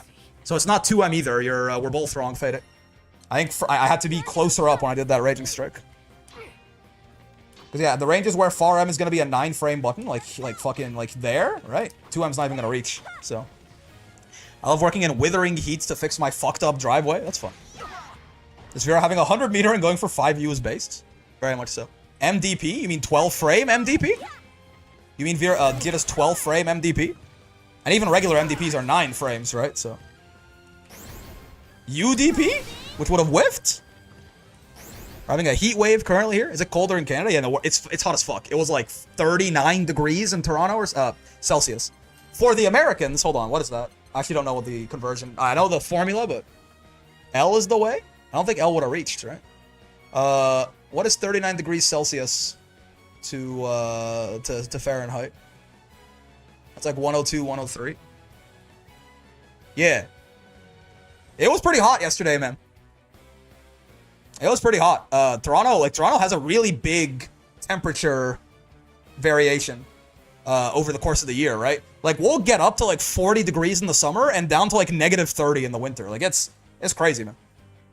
But yeah, so, no, it is not, I mean, maybe it's colder in Canada than where, well, I mean, in some parts of Canada, certainly. Maybe it's colder in Toronto than where you are right now, but it's not cold. No, I have my AC on right now, and I'm still fucking cold. In fact, I gotta turn this shit, it's on 21 degrees? I gotta turn that shit down. It was 37-ish here today. I'm cooked. You know who else is cooked, or cook, maybe who else did cook, or something like that? This Djeeta character, man. Gran and Djeeta, honestly, are both way more fun than I thought they'd be. I was a little worried they were gonna be kind of like boring, you know, a little milquetoast, things like that. Yeah, Djeeta, also, I mean, also significantly faster than anyone who wasn't Gran, even post rank rework, I think, yeah. Right? But a little slower than Granule himself. I mean, Gran, we had nearly a, like, we lost exactly one set on Gran. Or not one game. We didn't lose a single set on Gran. We lost one game on Gran. The game plan is just so simple and strong, and like so incredibly effective in like S plus and S plus plus as well, that it was insane, right? Oh, Zen, hello, how's it going? Zen was taken. Thank you for the raid. Gran is really fun. Djeeta I haven't played yet. OMG hi. Gran heal top 1. Again, like Gran, if you're gonna mash on Gran, like if you're going to mash on his plus frames, he's gonna send you straight to hell. That's something that's gonna be much more common, especially like mashing at inopportune times. It's something much more common in S plus and S plus plus than it would be as you get higher, right? But yeah. Okay, so you know, I guess this is probably maybe a good time. Let's do the little wrap up thoughts on Djeeta here. How's the Djeeta run? It was fun. Talk about the 100% win rate on Charlotta though, broken ass Charlotta, on like the 2 games that I've played on her or something like that. It must have been Lunalu. I think I Lunalu'd into that shit. Gran might not be that great, but Charlotta has a 100% win rate. It was 1 game, yeah. Versus Djeeta. Djeeta. Skill-based matchmaking is moving you to higher matches based on skill. Yeah, you know, it works so well. Yeah, you already hit Master? Yes, indeed. So let's talk about Djeeta, right? Because Djeeta is an interesting lady. So, fair warning, trigger warning, there's going to be a lot of comparison to Gran. There's going to be a lot of comparison to Gran over the course of this. Now, Djeeta, it's not like, oh, like, Djeeta can't be good unless she's better than Gran, or like Djeeta, if she's worse than Gran, I mean she's ass. No, it's just more that the characters are similar in a lot of ways, right? And we just did the Gran run, and we just went over our thoughts on Gran. So he's a good reference point to talk about where, you know, the places Djeeta falls short of Gran, and actually the places Djeeta excels over Gran, which do exist. At the start, Djeeta, Gran, but worser? Sure. At the start, yes, Gran's better than Djeeta, for sure. Now, here's the problem, right? Again, when I can't agree with motherfuckers in this community on fucking anything, right? Because people be like, yeah, Gran's better than Djeeta. I agree. Djeeta's bottom 5. I don't quite know about that one. Djeeta's bottom 5 are like close to it. I'm not so sure, right? Gran is pretty fucking good in reality, right? Djeeta, I think, is pretty solid. She's just, you know. So let's get into it, right? We mentioned at the start of, at the end of the Gran one, someone mentioned that they, like, you know, one of their friends told them that Gran's gimmick is frame data, right? And that's honestly super fair, right? Gran has premium frame data on basically fucking everything, at least in terms of like startup frames and stuff like that, right? 7 frame far M plus on block 2M. Right, 9 frame far H, 8 frame close H, close like 6 frame even on block close M, etc., etc. Like Gran, he's the frame data guy for sure, right? Now here's the thing, Djeeta also, believe it or not, has good buttons. It's just that, again, if we're gonna compare her to Gran, it's hard. She's not gonna, like, very few of her buttons are gonna compare positively to Gran's. There's 2 that I can think of off the top of my head, right? Her far M, damn good far M, right? Her far M is a damn good far M. I mean, it is a little. I think it's a little bigger. It might not even be bigger than Gran's. Honestly, it might just be a worse. Gran just might have a. It's a little bigger than Gran's. It's like slightly bigger than Gran's, but obviously Gran's up close or even in this middle distance is 7 frames. Both of them get slower when they hit on their final frame. Djeeta's goes from 8 to 9, and Gran's goes from 9 to 8. Right. Still though, this is a good far M. It's a big ass far M, right? This is not like a bad far M. It's a good far M. It's just a Gran's juice to the gills. Her far H is actually the one button on her that like feels like it's not, like it's just like not meant to be, like they didn't try to juice it like that hard, I suppose, right? Again, 10 frames, right? It feels like it's smaller than Gran's and slower than Gran's, I think. Gran has a 9-frame far H that is like bigger. Now I guess, is there like a better, yeah, hers has more recovery on it too. Like, is this kind of, yeah, right? But again, this isn't a bad far H. It's just, it's a decent far H. It works fine enough, right? Very, like, her 2U is one of the ones where that's just not fair, to be fair. Her 2U is just a directly worse version of Gran's, right? It's just Gran's with a worse low profile, right? And I believe less range as well. I might be wrong on that. Oh, maybe not. Yeah, no. It's actually a little bigger, if anything. Yeah, so, but you know, it just doesn't have quite the insane hurt box shift down that Gran's does, because it doesn't literally touch the ground, right? Did the pan actually help? I mean, maybe. Hit confirms are a big deal on Djeeta. Right? But like that's kind of where like the real, like the kind of rough stuff sort of ends, because she has the same even on block 6-frame close end. She has the same 8-frame close H, right? Premium frame down on all of this. Her far L is probably like one of the buttons of hers that is just the most clearly like better than Gran's version, right? The one thing is Gran's far L will be better at hitting crouchers at max range, right? But her far L has 5 active frames on it compared to Gran's 3, and it's a little bit bigger, right? This is a nice ass button. It's the white woman far L, right? You know how it'll be. It's the white woman far L. We'll talk about the pan in a second. We can talk about the pan. It's the white woman far L. It's just a really good far L, right? Similarly, now here where we can talk about like somewhere she does like it is very comparable. Her 2M is bigger than Gran's, which is very nice, right? Like she does have, I believe, yeah, right? Like we whiffed Gran's 2M from there. We hit hers. Her 2M is a really big, really active button. 6 active frames on this. This is a really nice poke. I started noticing this a lot more towards the end as well. This is a good ass 2M, right? Now, obviously, the big difference between this and Gran is Gran's 2M's plus on block, so that's a big deal. This is 3 characters in the video game have this, and Gran is one of them. So like I don't know. It does feel though, and this is where like again we talk about buttons where you know Djeeta would rather have Gran's far M than hers, probably, right? Djeeta would rather have Gran's far H than hers. Djeeta would probably rather have Gran's 2U than hers. But like the 2Ms, while Gran's is insane and maybe better than Djeeta's on paper, right? One, it's comparable. Hers is it's bigger and more active, but not plus. Like this sort of like this having like this big active like stop sign poke though I think does work pretty well for Djeeta's, right? So again, just to because the whole point of this, I'm building an agenda that Djeeta is not a bad character. Which I have to do this with every fucking Shoto that isn't Catalina, Siegfried, or Beatrix, or Belial, apparently.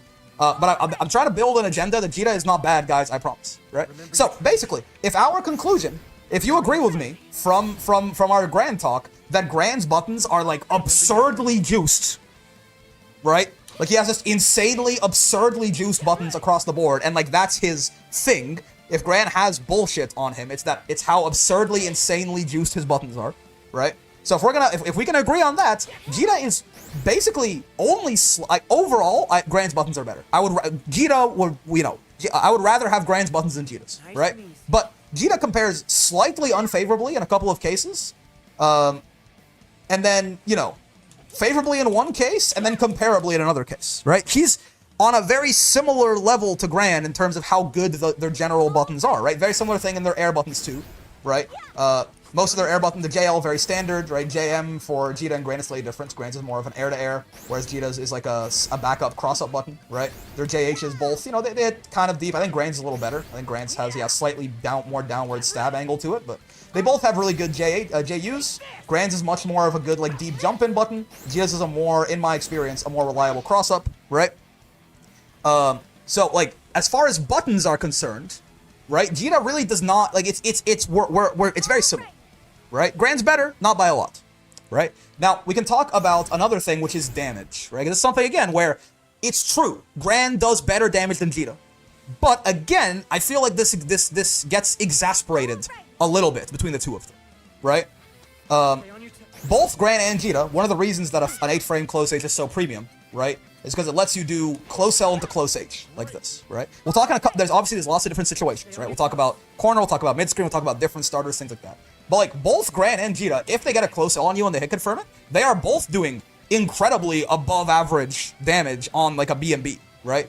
Like both Gran and Djeeta, if they get a close L starter, right? I think Djeeta does have to do 2 hits of auto combo here, but both Gran and Djeeta, if they get a close L starter, like they are going to send you to hell and also end the combo in a good, like that's, you know, get your level 1 charge and go from there. 6,000 damage on a B&B is, well, D.Va does not do this, right? Most characters don't do this. Beatrix doesn't do this shit anymore. Like close L, close H, like this is really good, right? Actually, does Beatrix have an 8-frame close H? She might, but with the Fireball nerf, she might still not have that anymore, right? 6k off a close L is really good, and Gran can do this too. He does, and because he's Gran, of course, even in this circumstance, he does a little more, right? Because he can do 3 hits of auto combo and then still do his full thing, right? And you can do something, a very similar ending here for Gran, where you do that, right? Yeah, close L, close H, the second of auto combo there. The 6200 is what Gran does, right? So it's a very similar sort of combo, right? Uses their cooldowns, but otherwise resourceless. He ends up with level 1 5U charge, right? She has 9-frame close H, it's so sad. Okay. So in this sense, this is one of the, like, and even without the like, this is a hard thing to confirm, close L into close H. Even just like regular auto combo like this, right? I believe Djeeta even still will have to do 2 hits here. Yeah. Even just like, you know, regular like close M auto combo like this, her damage is still like very fine, right? Like, I didn't do close H there, my bad. Wait, you have to delay the. I don't have a character that can do close L, close H, so I'm a little. Sometimes the link is, I do it a little too early. Like even if, what did I just do? Did I launch with DP? Apparently I'm in grazing mode. Give me 1 second. Yeah, I did. Okay. I was like, what happened there? What went wrong in that combo? Like even doing something like this, right? Same exact thing we did before, basically, but we just don't get close L, close H, right? 56, 70, and it sets her up. She should be +1 again. I messed up the charge there, but it sets her up plus on block with her important resource, and she gets 5,700.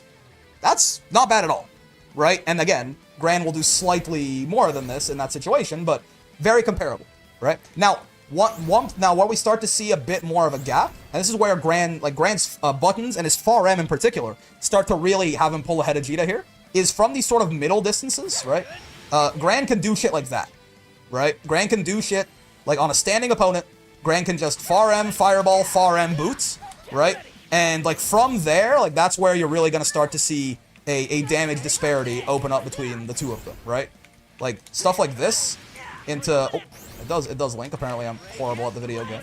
You saw it earlier. I'm missing a bufferable 5-frame link. I'm make it a little easier for myself. There you go. Right? Like stuff like that, Gran is gonna do basically the same damage, if not nearly more, as the B&B we were doing before, right? From those poke ranges still, right?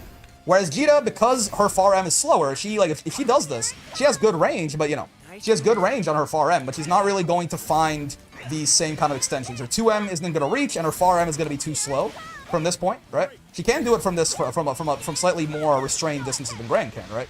But Gran's far M being 8 frames, even from distance, is going to allow him to hit a little harder than Djeeta does there, right? Even that, where she can get far M, fireball, far M, it's still 600 less than Gran, right? And if there are ranges where, you know, she has to just do this, basically, that's where you're going to start noticing, like, a significant damage fall off compared to Gran, right?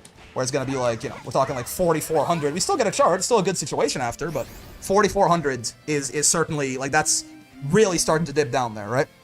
Now, even still, off of a far M, this isn't like horrendous damage, but this is where you can start to see a bit of a damage gap open up between her and Gran. Because, yeah, Gran's buttons are just so, like, everything goes into everything, everything's big, everything's fast, right? So it just works. It just works in a way that her medium distance buttons don't quite as much, right? So now we can talk about mid-screen, right? Because mid-screen is a very interesting point of comparison between the two, right?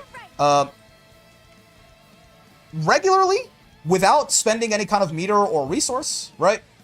They are comparable, but Djeeta gets better corner carry, basically, right? Like, if we're just gonna do something like auto combo into this, right?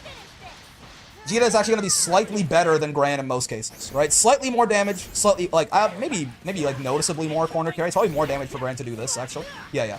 So yeah, you know, like they're very equal, right? The gap sort of opens up when we talk about spending meter, right? Because Djeeta's U skills don't really allow her to extend combos in the mid screen the way that Gran's do, right? Like, she can do stuff like this or something, which is, you know, it's gonna be even more carry and advantage. But really, this is not really worth doing for her unless you are close enough to the corner that's gonna get you basically the old H Rekka wall bounce back, right? You can do something like this. It was going to mean that you then, you know, get a full combo afterwards, right? And that's good. Like, you know, from half screen, Djeeta's gonna hit you pretty hard off even like a far M starter or something like that, right? Even if Djeeta gets something like this. Oh, a little bit closer than round start, apparently, my bad. Even off something like this, like that's not bad. But if we're talking like back to the wall or anything like that, Djeeta is going to have to start spending Brave points to keep up with Gran, basically, right? Gran gets Fireball as well mid-screen. Oh yeah, so it's far M, yeah, again, right? Gran does get to do this, right? So again, more damage. That leaves him in a worse spot afterwards, like he's not going to get quite as good of a situation, but it is, if he wants the damage, he can also eclipse Djeeta's damage meterlessly as well, right? So, once we start talking about spending meter, Djeeta doesn't really keep up, right? Like, Gran can even just baseline, do things like this, right? If he wants to resource dump with his back to the wall, he can, in ways that Djeeta's going to have a really hard time catching up to, right? Because of how U-boot, like, basically, like, the hit effect on U-boot versus on U-Rekka is what is causing this disparity, right? Djeeta can't really do this. Now, if she wants to, she can do something like this, right? She can do stuff like this. And, you know, that's, again, now we're getting to that's quite comparable to what Gran was doing earlier, and it's basically corner to corner, and, you know, you get a meter refund and all that, sure, right? But again, at this point now, we're not just spending meter, we're spending 50 meter and a crystal. Right, which, I mean, if we give Gran that same privilege, right, then the gap is only going to widen, right? Once again, he gets you can do HDP for better Oki thereafter, but it'll be a little bit less damage. You know, he gets more corner carry and more damage for the same amount of resource spent, right? So this mid-screen difference is really where Djeeta is going to struggle compared to Gran. I don't think the idea that Djeeta is a low damage character in general, I don't think that really meshes with me too much.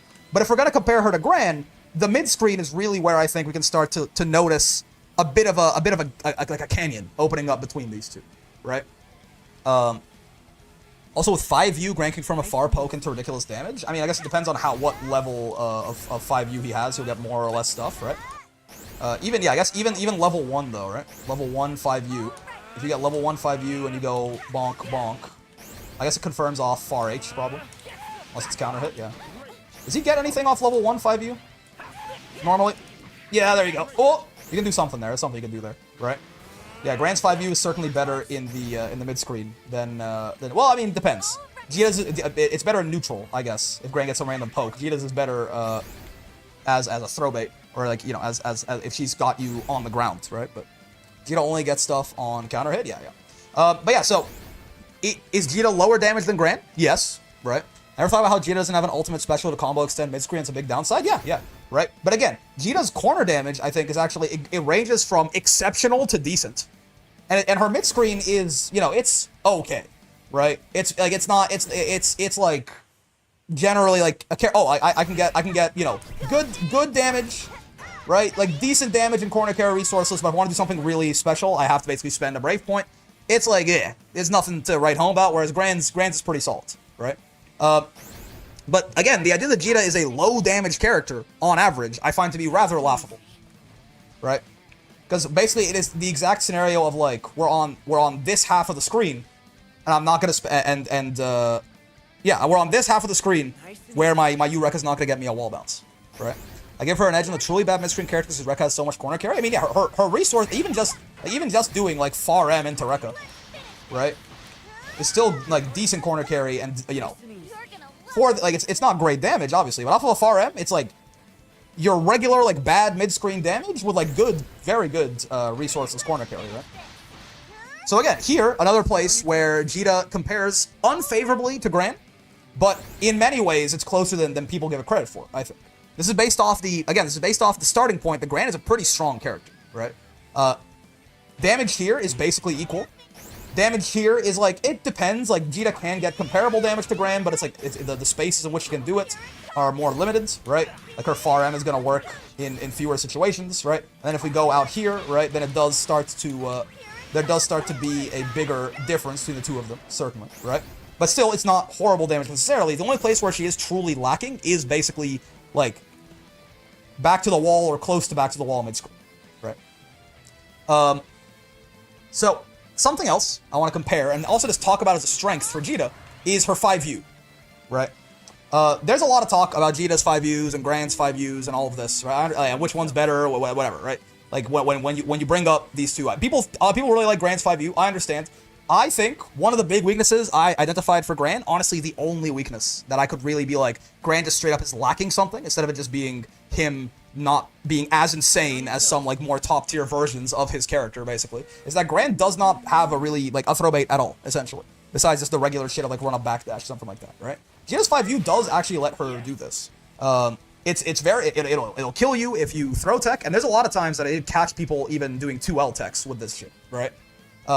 So Djeeta, her 5U is a pretty solid throw bait, and besides that, it's also just a way for her to force you to take some kind of action, right?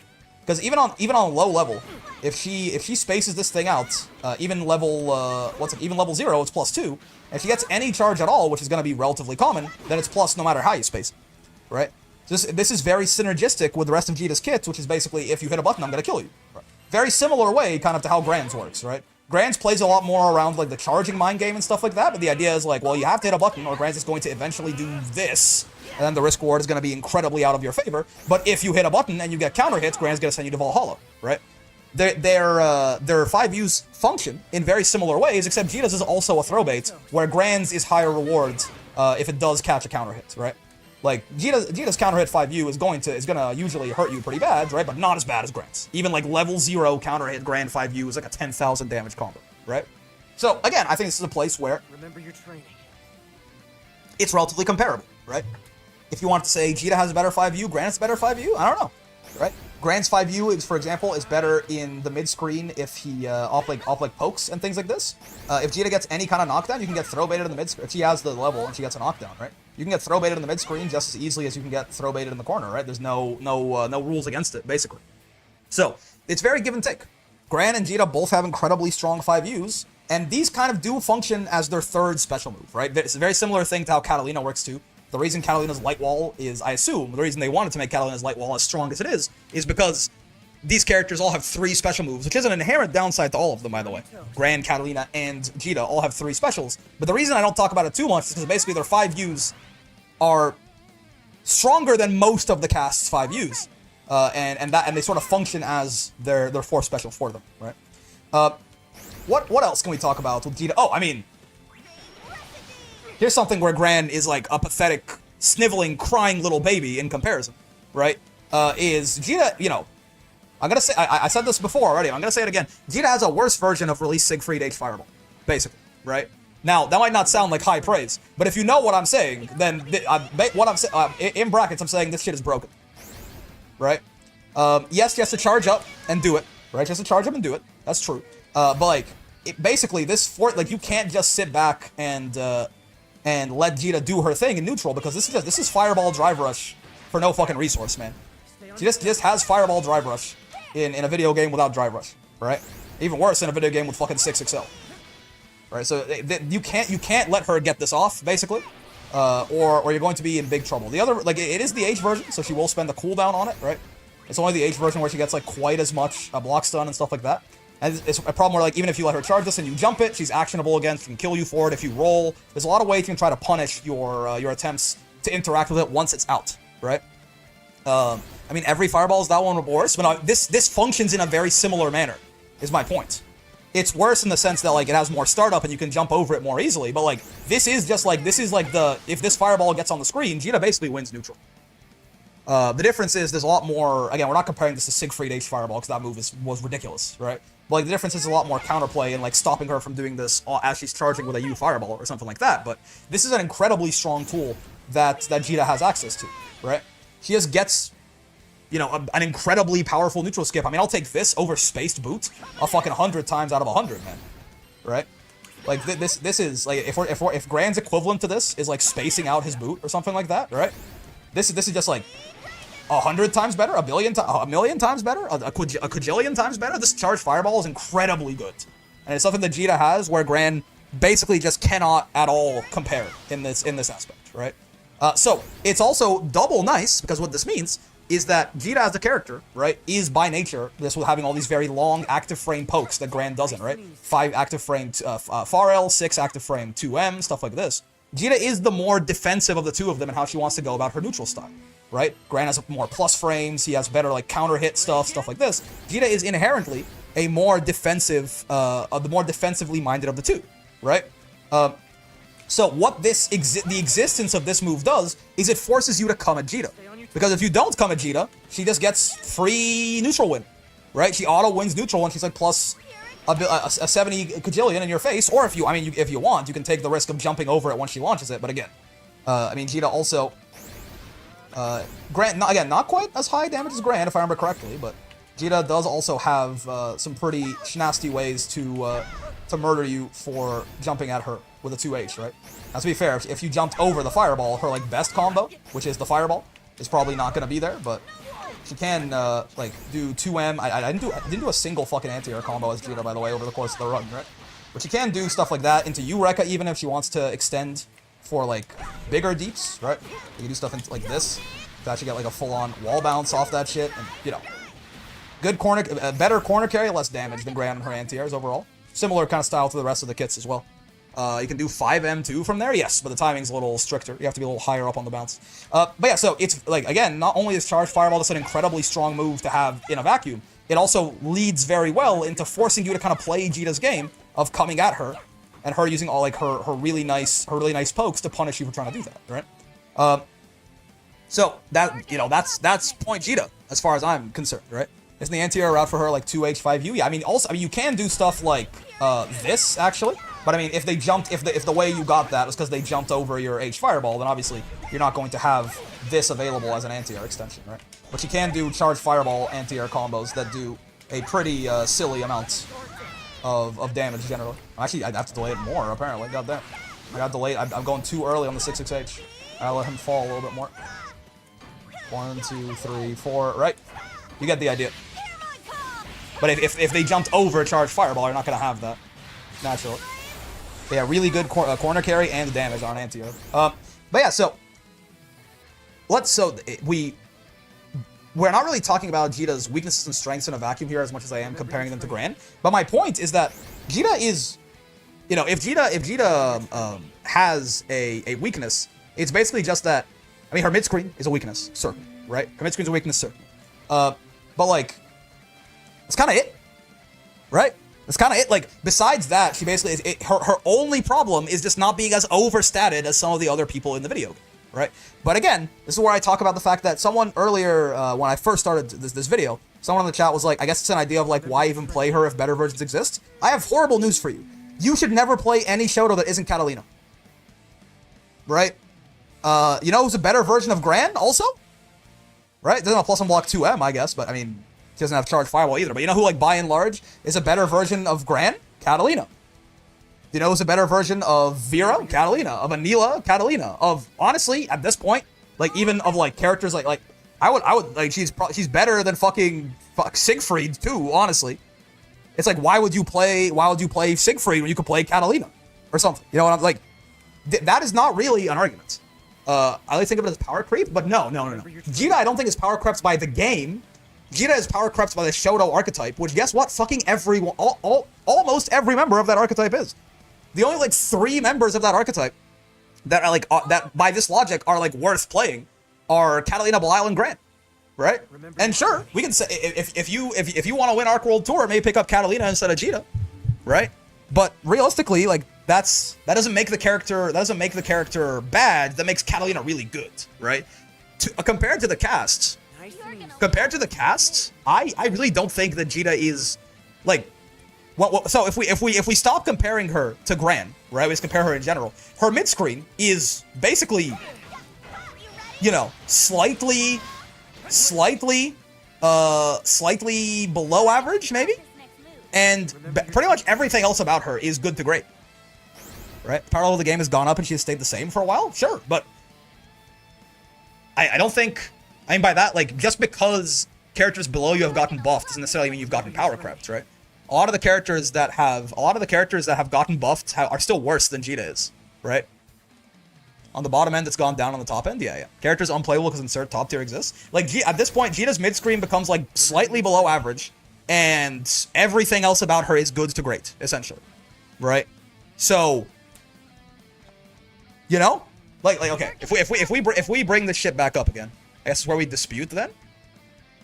I mean, like, besides, like, Ferry and Matera, what characters... and Vasaraga, that's fair. What characters that were worse than her are better than her now or something? Your training. Right? At least in the past, like, year. Since the Versuja patch. Because obviously she was, like, top 5. So now, like, if you compare, like, characters that she was better than, she's not anymore. But, like, since the Versuja patch, basically, what characters have really lapped her? I feel like it's Ferry... Like, Ferry is maybe arguable. But it's, like, Matera and Vasaraga are, like, definitely. But then what? Right? Who else? 2 of 35 does not make a power crept character, I think. Like, she's comparable to them now? I mean, even then, if they're good now, is that, you know, is that her being power crept, or is it just that they're not bad anymore? So, okay. Listen, we talk about this every goddamn time when I bring it up. I'm gonna try and stay somewhat focused on the actual character I'm rating and not get distracted by other people's opinions and other placements on this list, right? But yeah, like, I had Djeeta here. I have Djeeta as, like, she's like the solidest solid character, in my opinion. Right? She's the solidest solid. Gran is a little higher, right? And I was worried after playing Gran. I'm like, am I gonna think that Djeeta's actually ass? Or, like, bad? But no, honestly, like, nah. I don't think so, right? Now, after all of this, Djeeta, you'll notice, basically smack dab in the middle of the roster, right? I have about half the roster above and below her. And again, to be fair, like, this, around here-ish, maybe around here or something like that. Like, there's kind of a grouping here of characters I think that are a little better than, not, like, enough to be, like, obviously worse than these characters, but obviously better than, like, some of the other people in this tier, right? So, like, you know, maybe it's, like, if you wanted to interchange a bunch of these, right? I don't think it would necessarily be incorrect, right? But, like, she's just, like, middle of the cast, right? Now, I don't know. I feel like it may have seemed like I was making a very strong argument for Djeeta being, like, broken or something like that, and now I'm like, she's middle of the pack. It's more so that I'm like, I don't understand how people think she's, like, down here. In what universe, right? In what universe is this what we're talking about here, right? I feel like I do also think Ladiva's better than her. No. Honestly, okay. If we're talking about Ladiva, I'll distract myself for Ladiva. This is where I put Ladiva immediately after I read the patch notes. In reality, the buffs are even better than I thought they were. Ladiva, unironically, is a high tier character, I think. Genuinely, Ladiva's a high tier character in this patch, I think. I put her there after reading the buffs right away. The buffs are, in practice, the buffs are even better than I thought they were. Right? I'm not gonna. If I talk about Loewen and Yuel one more time, I'm gonna shoot myself live on camera and change the course of all of your lives forever. Okay? So I'm not gonna talk about Loewen. I'm not gonna talk about Yuel. I'm not gonna talk about Charlotta. I do not care. But the player's gonna get you for this. The character's really good now, right? Thoughts on Zoe, by the way, real quick. You know, if you want to run down the ladder, right? She is one of the least inspiring of these, like, vague Shoto archetype characters. Obviously, she's a little bit different. She's got the dragon, and it's like she's not quite as straightforward as a character like Gran or Djeeta, right?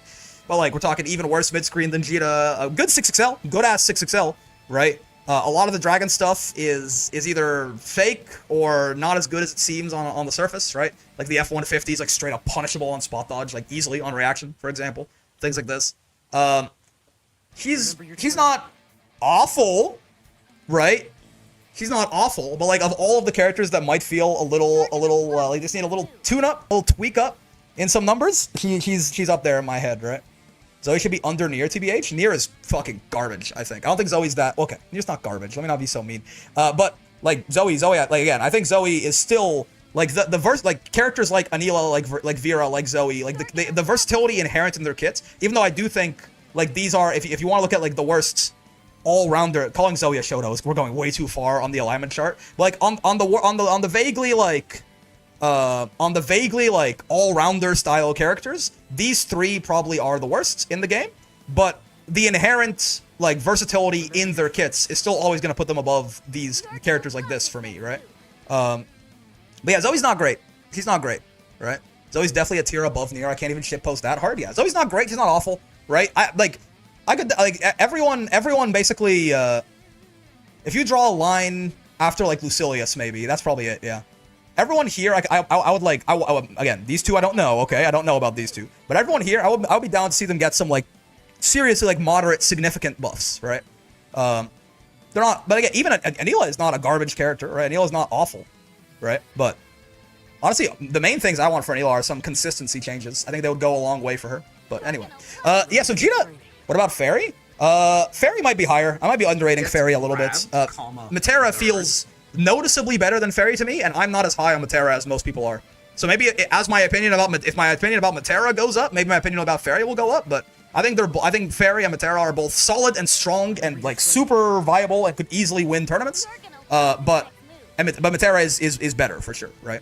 Again, if you want to, if having Matera this low, if you can put Matera vaguely here, and it's basically what I think about her still, right? So I think Matera is like notably better than Ferry to me. So that's why Ferry is that low, basically. And even on her own merits, I think she got a lot better, right? But I think a lot of her weaknesses are mitigated, but still exist, right? And the Brave counter nerf actually hurts her, where it doesn't really hurt Matera. So her buffs, even though her buffs, honestly, she might have gotten more buffed than Matera did, just like side by side in the patch notes. But the Brave counter changes are actually a nerf to Ferry, whereas they're a side grade at worst to Matera. And you could argue the Brave counter changes are actually a buff to her. And also the counter hit DP stuff is also a buff to her, right? So, a way bigger buff than it is to Ferry, anyway. But yeah, Djeeta's a solid-ass character, man, right? Is she Catalina? Hell no. Is almost anybody Catalina? Hell no, right?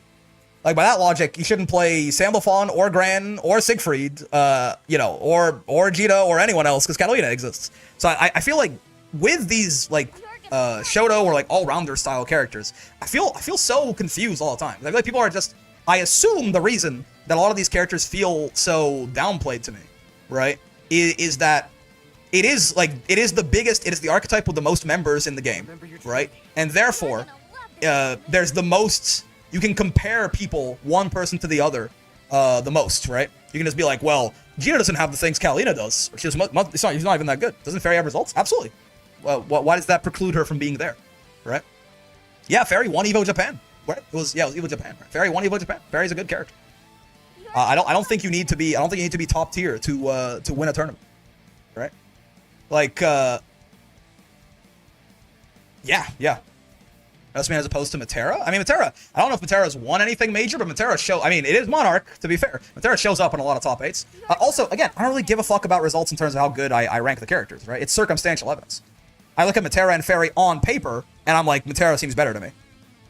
I say this every fucking day, man, but I really only care to watch tournaments and look at results. Not results, actually, because I think results, if you look at results and that's how you place a character, I think that's a stupid way to do it, plain and simple, right? At the very least, watch the fucking tournament. But even then, watching the players, I only care to watch it for the sake of, okay, are they going to show me anything I didn't know the character could do, right? Are they going to, like, show me, like, are going to change my understanding of the character? Which they could. They understand their character way better than I do, right? So if I see them do something, I go, oh, fuck, I did not realize Matera could do that or Ferry could do that. That might change my opinion. How the character is placing, I don't give a fuck. That is so much more person than it is character, right? And I mean, forget Ferry and Matera. Obviously, the biggest example of this is this bitch down here, right? If I cared about results, she's, like, somewhere here, probably. Because Zeron keeps beating everyone's ass on, like... top 8 every single time, and one combo breaker recently, right? But I think that's Zerom. I don't think that's Charlotta. But anyway, I said I wasn't getting distracted. I keep getting distracted. It's just, yeah. Djeeta's good. Djeeta, she's, honestly, the power level that Djeeta is at is one that I think is a pretty good place for a lot of the cast to be in, right? Does it mean like, oh, no one's allowed to be stronger? No, I'm just saying, right? Djeeta to me feels like she's a very, you know, she's a very solid character. And the fact that a lot of characters that were weaker, like kind of to Tubby's point, the fact that a lot of characters that I thought were way weaker than her are getting buffed to be in that same conversation, right? Characters like Vayne, characters like Avatar Belial, right? I mean, Ferry, but I know it's a little bit more contentious, right? I mean, Djeeta kind of got nerfed down to here, I would say, right? Stuff like that. Like, that's good to me, right? Now, if we want to make characters stronger, we can, but the power level that Djeeta is at is like a very... like, solid, functional, viable character that can definitely win, but maybe, you know, I'd rather more people be around here than, like, around here, at the very least. You know what I mean? There's nothing wrong with, like, you know, being a little stronger, but you get my point. I like where Djeeta is at. I mean, if I had to suggest buffs for Djeeta, I don't even know what we could talk about, because, like, again, she feels, like, real good. Like, mid is an insult, I know, in a lot of places, but Djeeta literally is the middle of the cast to me, which is a good place to be, I think, especially in a game where, now again, it's middle of the cast, where the floor is much higher and the ceiling is much lower than it's ever been, right? So, Like it's not like the people above her are like 100 times better than her, and it's not like she's eclipsing the ones below her, right? Like this is she's just a good solid character. But people are saying let her have the 2-1 4H wall bounce again. I don't quite know how I feel about that. I kind of like the idea she has to spend 50 for that now, right? It's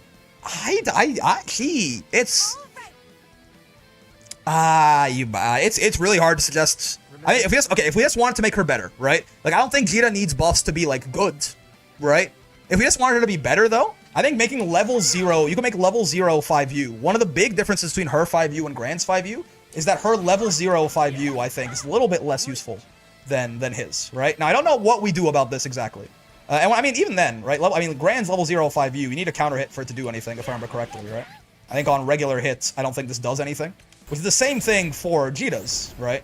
But counter hits are easier to come by for Gran's 5U versus Djeeta's, right? Djeeta's will usually hit on punish because it's a throwbait. It won't hit on counter that often.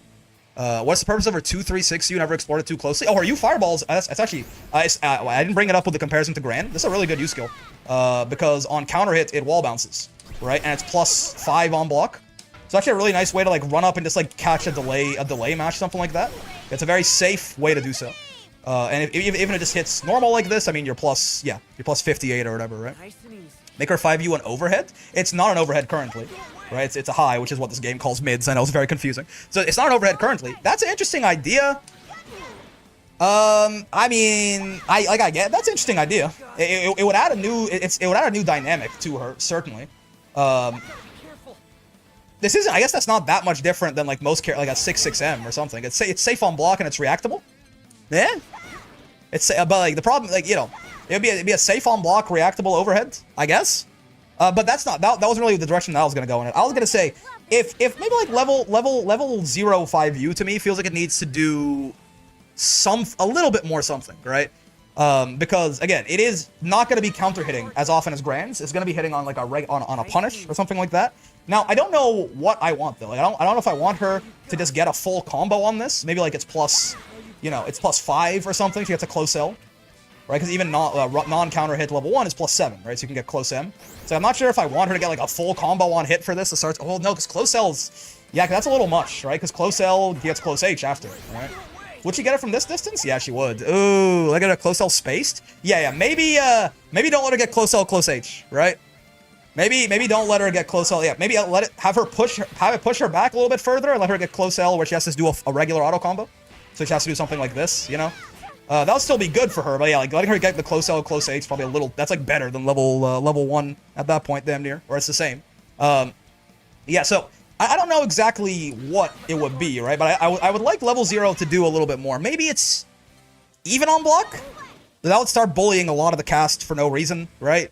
It's hard, man. I guess, you know what, let me not be a coward, right? We're not trying to buff Djeeta to make her balanced. We're trying to buff her to make her strong. If you want her to be like a high tier or like borderline top tier character, these things we can do these kinds of things, right? We can do these kinds. We can give her a fucking combo on the full thing. We can make it even on block if we'd like, right? But like normally with characters in like this sort of middle of the line power level, I'd have a lot of thoughts about like, oh, they need like X or Y consistency buff. They need this or that, like, you know, a consistency buff in some places. That's not really Gran and Djeeta's problem, neither of them, right? Like, they are incredible. Like, everything in their kit just kind of works, by and large, right? I mean, maybe you could make Rekka, like, lunge forward a little bit more so that in some of the air juggles, you know, it doesn't drop as easily. But even then, that's like, those are like supreme edge cases, right? So, like, there's not really any quality of life buffs that Djeeta needs. You would just be buffing. You basically will be the devs decide we want Djeeta to be like a top tier or a high tier again, right? So, and they buff her past the point of her being like a balanced, strong character for no reason. Which, if they're gonna do that, yeah, maybe they can make this an overhead that gives her a combo on regular hit. Why not? Right? Why not? Make this a fucking overhead that she combos off of on regular. Well, maybe not on okay. If we're gonna make, we could probably do both. Maybe not both. Either maybe make it an overhead, maybe make it a combo on regular hit, something like that, right? For 5U. But yeah, right. I mean, if you want, you could fucking give her the wall bounce back, but that was a big nerf, and I don't think they're going to go back on that anytime soon, right? You could do things like if you wanted to juice her buttons, you could do that too, certainly. right? Either her already great ones you could juice even more, or you could like make her have more comparable buttons to Gran, right? Like maybe her 2M is even bigger, but it's still not plus, or maybe her far M is like it has 3 phases. It could be like 7 frames up close, 8 frames from mid-range, 9 frames from far away, right? You could juice her buttons too, but again, it's not gonna be like, that's not, she needs this. That's like, we want her to be strong, so let's do it. Last thing, let's talk about the pan, because the pan is not the only weapon like this, right? But it is an interesting, it's like the most known point of discussion, right? Should the pan be banned in tournaments? Yes. Right? Is the pan gonna win you sets single-handedly you wouldn't have won otherwise? Almost never. But it is like obviously, like, you know, there is a, like, the hit confirming is, like, audio cues are very important for that shit, right? And the regular, like, sword sound on block versus the, like, really just doom, doom on hits, that is gonna make a difference. That is more obvious, right? That is more obvious than something like Gran. Like, there's a reason that things have different hit sounds on block and on hit. It's to help you hit confirm things or block confirm things, right? And the pan makes that easier. So it is literally a skin that is, it is an advantage. It's going to be a slight advantage, but it is literally an advantage. Same thing with something like Charlotta's Kanabo or Percy's baseball bat, right? Or like Seox's cat claws, I don't think do that, because I think he just does the sound anyway. He does it when he attacks, not when it hits or lands. He just goes... like, regardless of what happens. That skin might be an advantage because it might make your opponent want to end their life, but I don't think it's necessarily better for hit confirm, right? So yeah, I mean, if you want the pan back, every Djeeta weapon having the pan SFX, that is be a buff to Djeeta. Her hit confirm's slightly better. That's true. That's true. There you go. There's a buff to Djeeta right there. But yeah, man. Maybe like... Maybe me and everyone are on the same page, but like when I would put a character here, everyone else would look at that and be like, oh, so they're ass.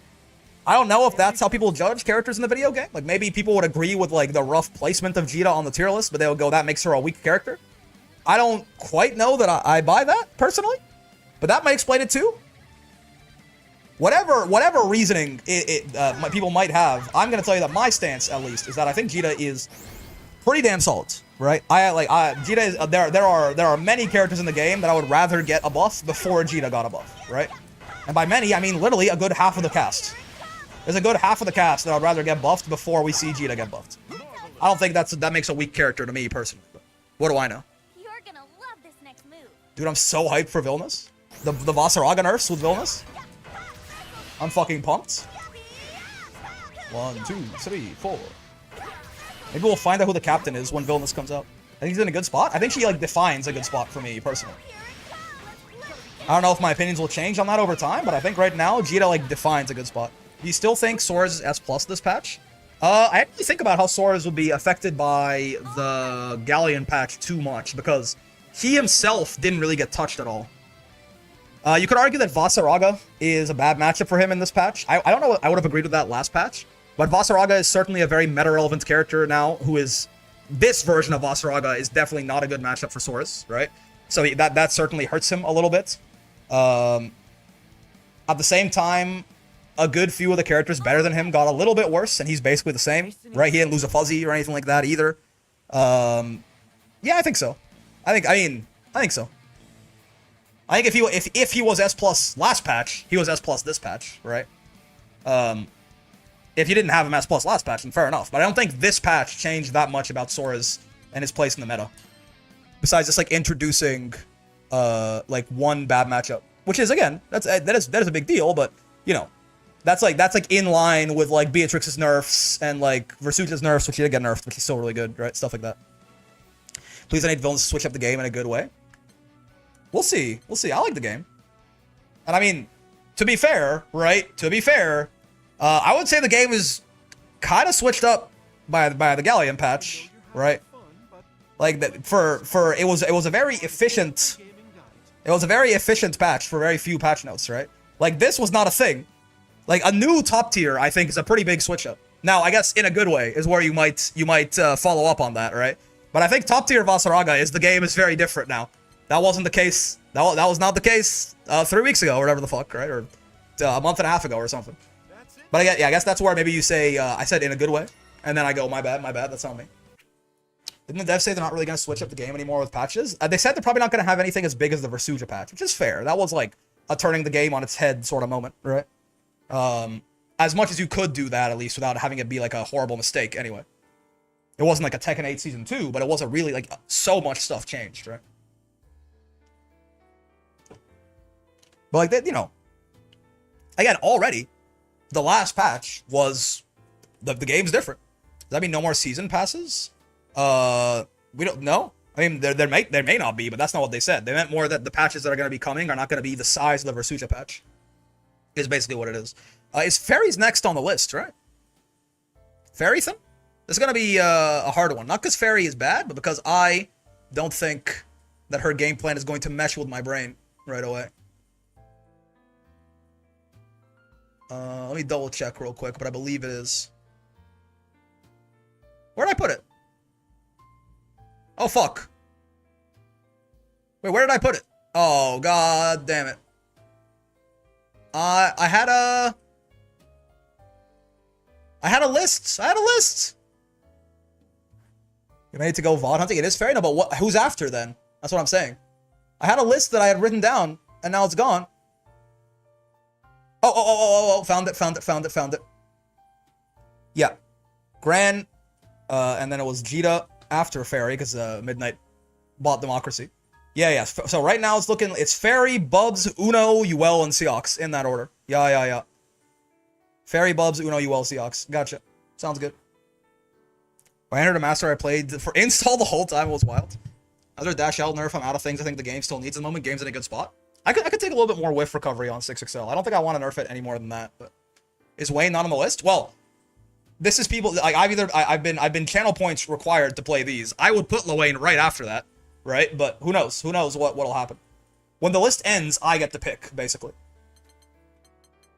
All right, now for something entirely different. We've been playing the like the simplest, like most straightforward characters for the past little bit. We did like Vera into Gran into Djeeta or something like that, right?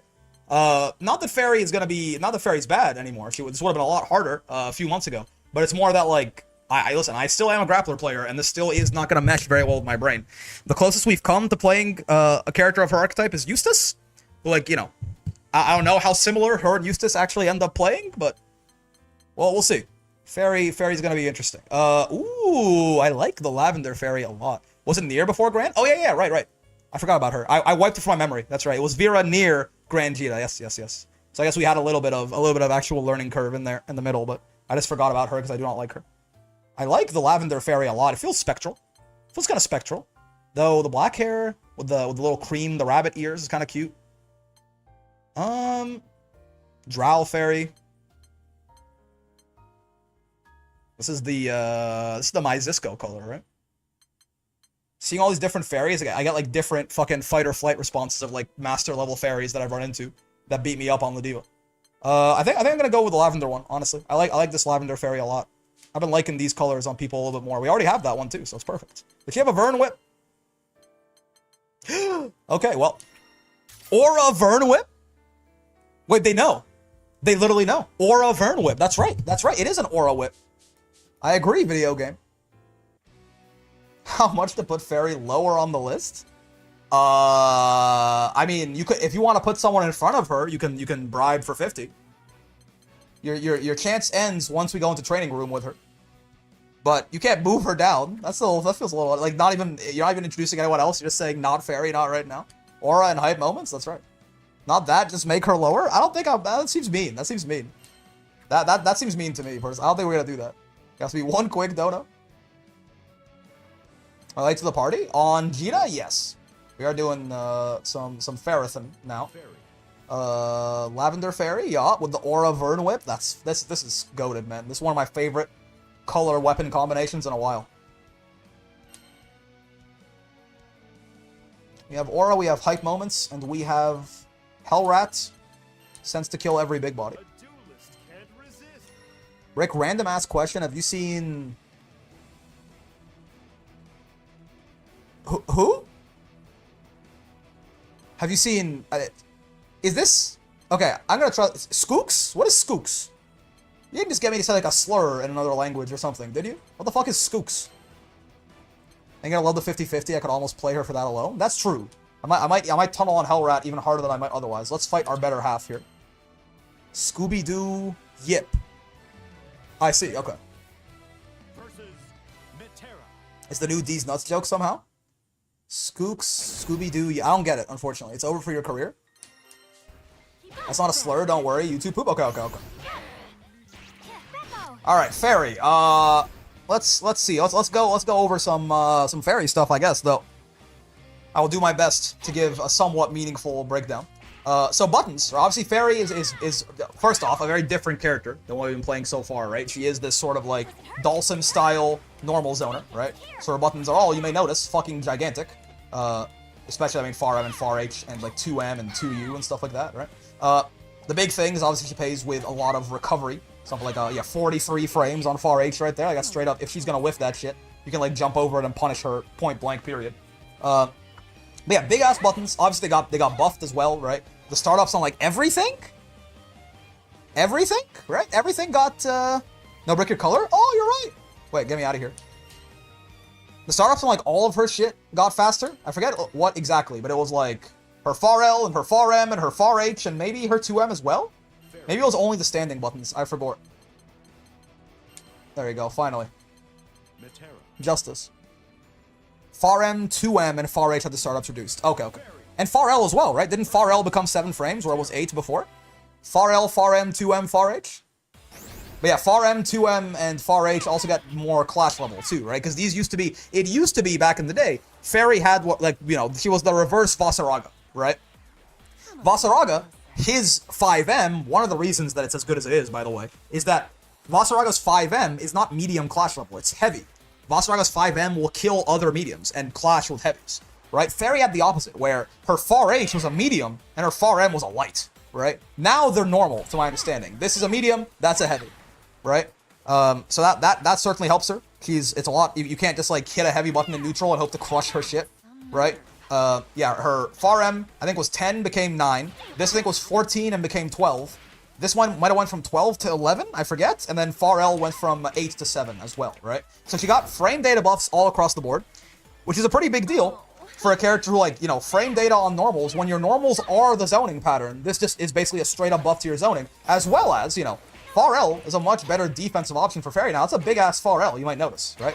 It's not as big as her other buttons, but compared to most far Ls, that's like hitting from far H ranges on most characters, if their far H even reaches that far, and it's 7 frames, right? So it's still a big-ass button, and it being 7 frames now, very, very nice. They buffed her close M as well. It's heavy attackable now, so if you can anti-air with it more consistently, it'll beat any button, right? So Ferry, like, all of her frame data got better, basically.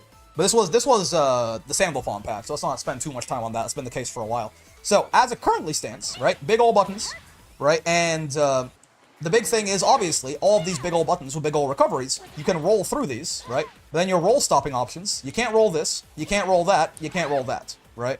Now, notably, a lot of your roll stopping options, like 2M, right, has more recovery than far M. Like, overall, 2M is a longer animation, I guess. Not more, it has 1 more frame of recovery, but it's 34 frames total, right? So these are more vulnerable to, like, getting jumped over. Something like this, too, right? 32 frames. But, like, far L, if you're in the range for it, right, far L doesn't really have any of these problems. It's quick, it stops rolls, and you can't, like, if she whiffs this, you're not going to kill her for it. Obviously, the thing is, though, this is not going to work from a lot of ranges, right? It's also not quite as active as these, right? 5 active frames, 6 active frames versus 3. But in, you know, when in doubt, up close, this really is, like, it's really hard to fuck with this move.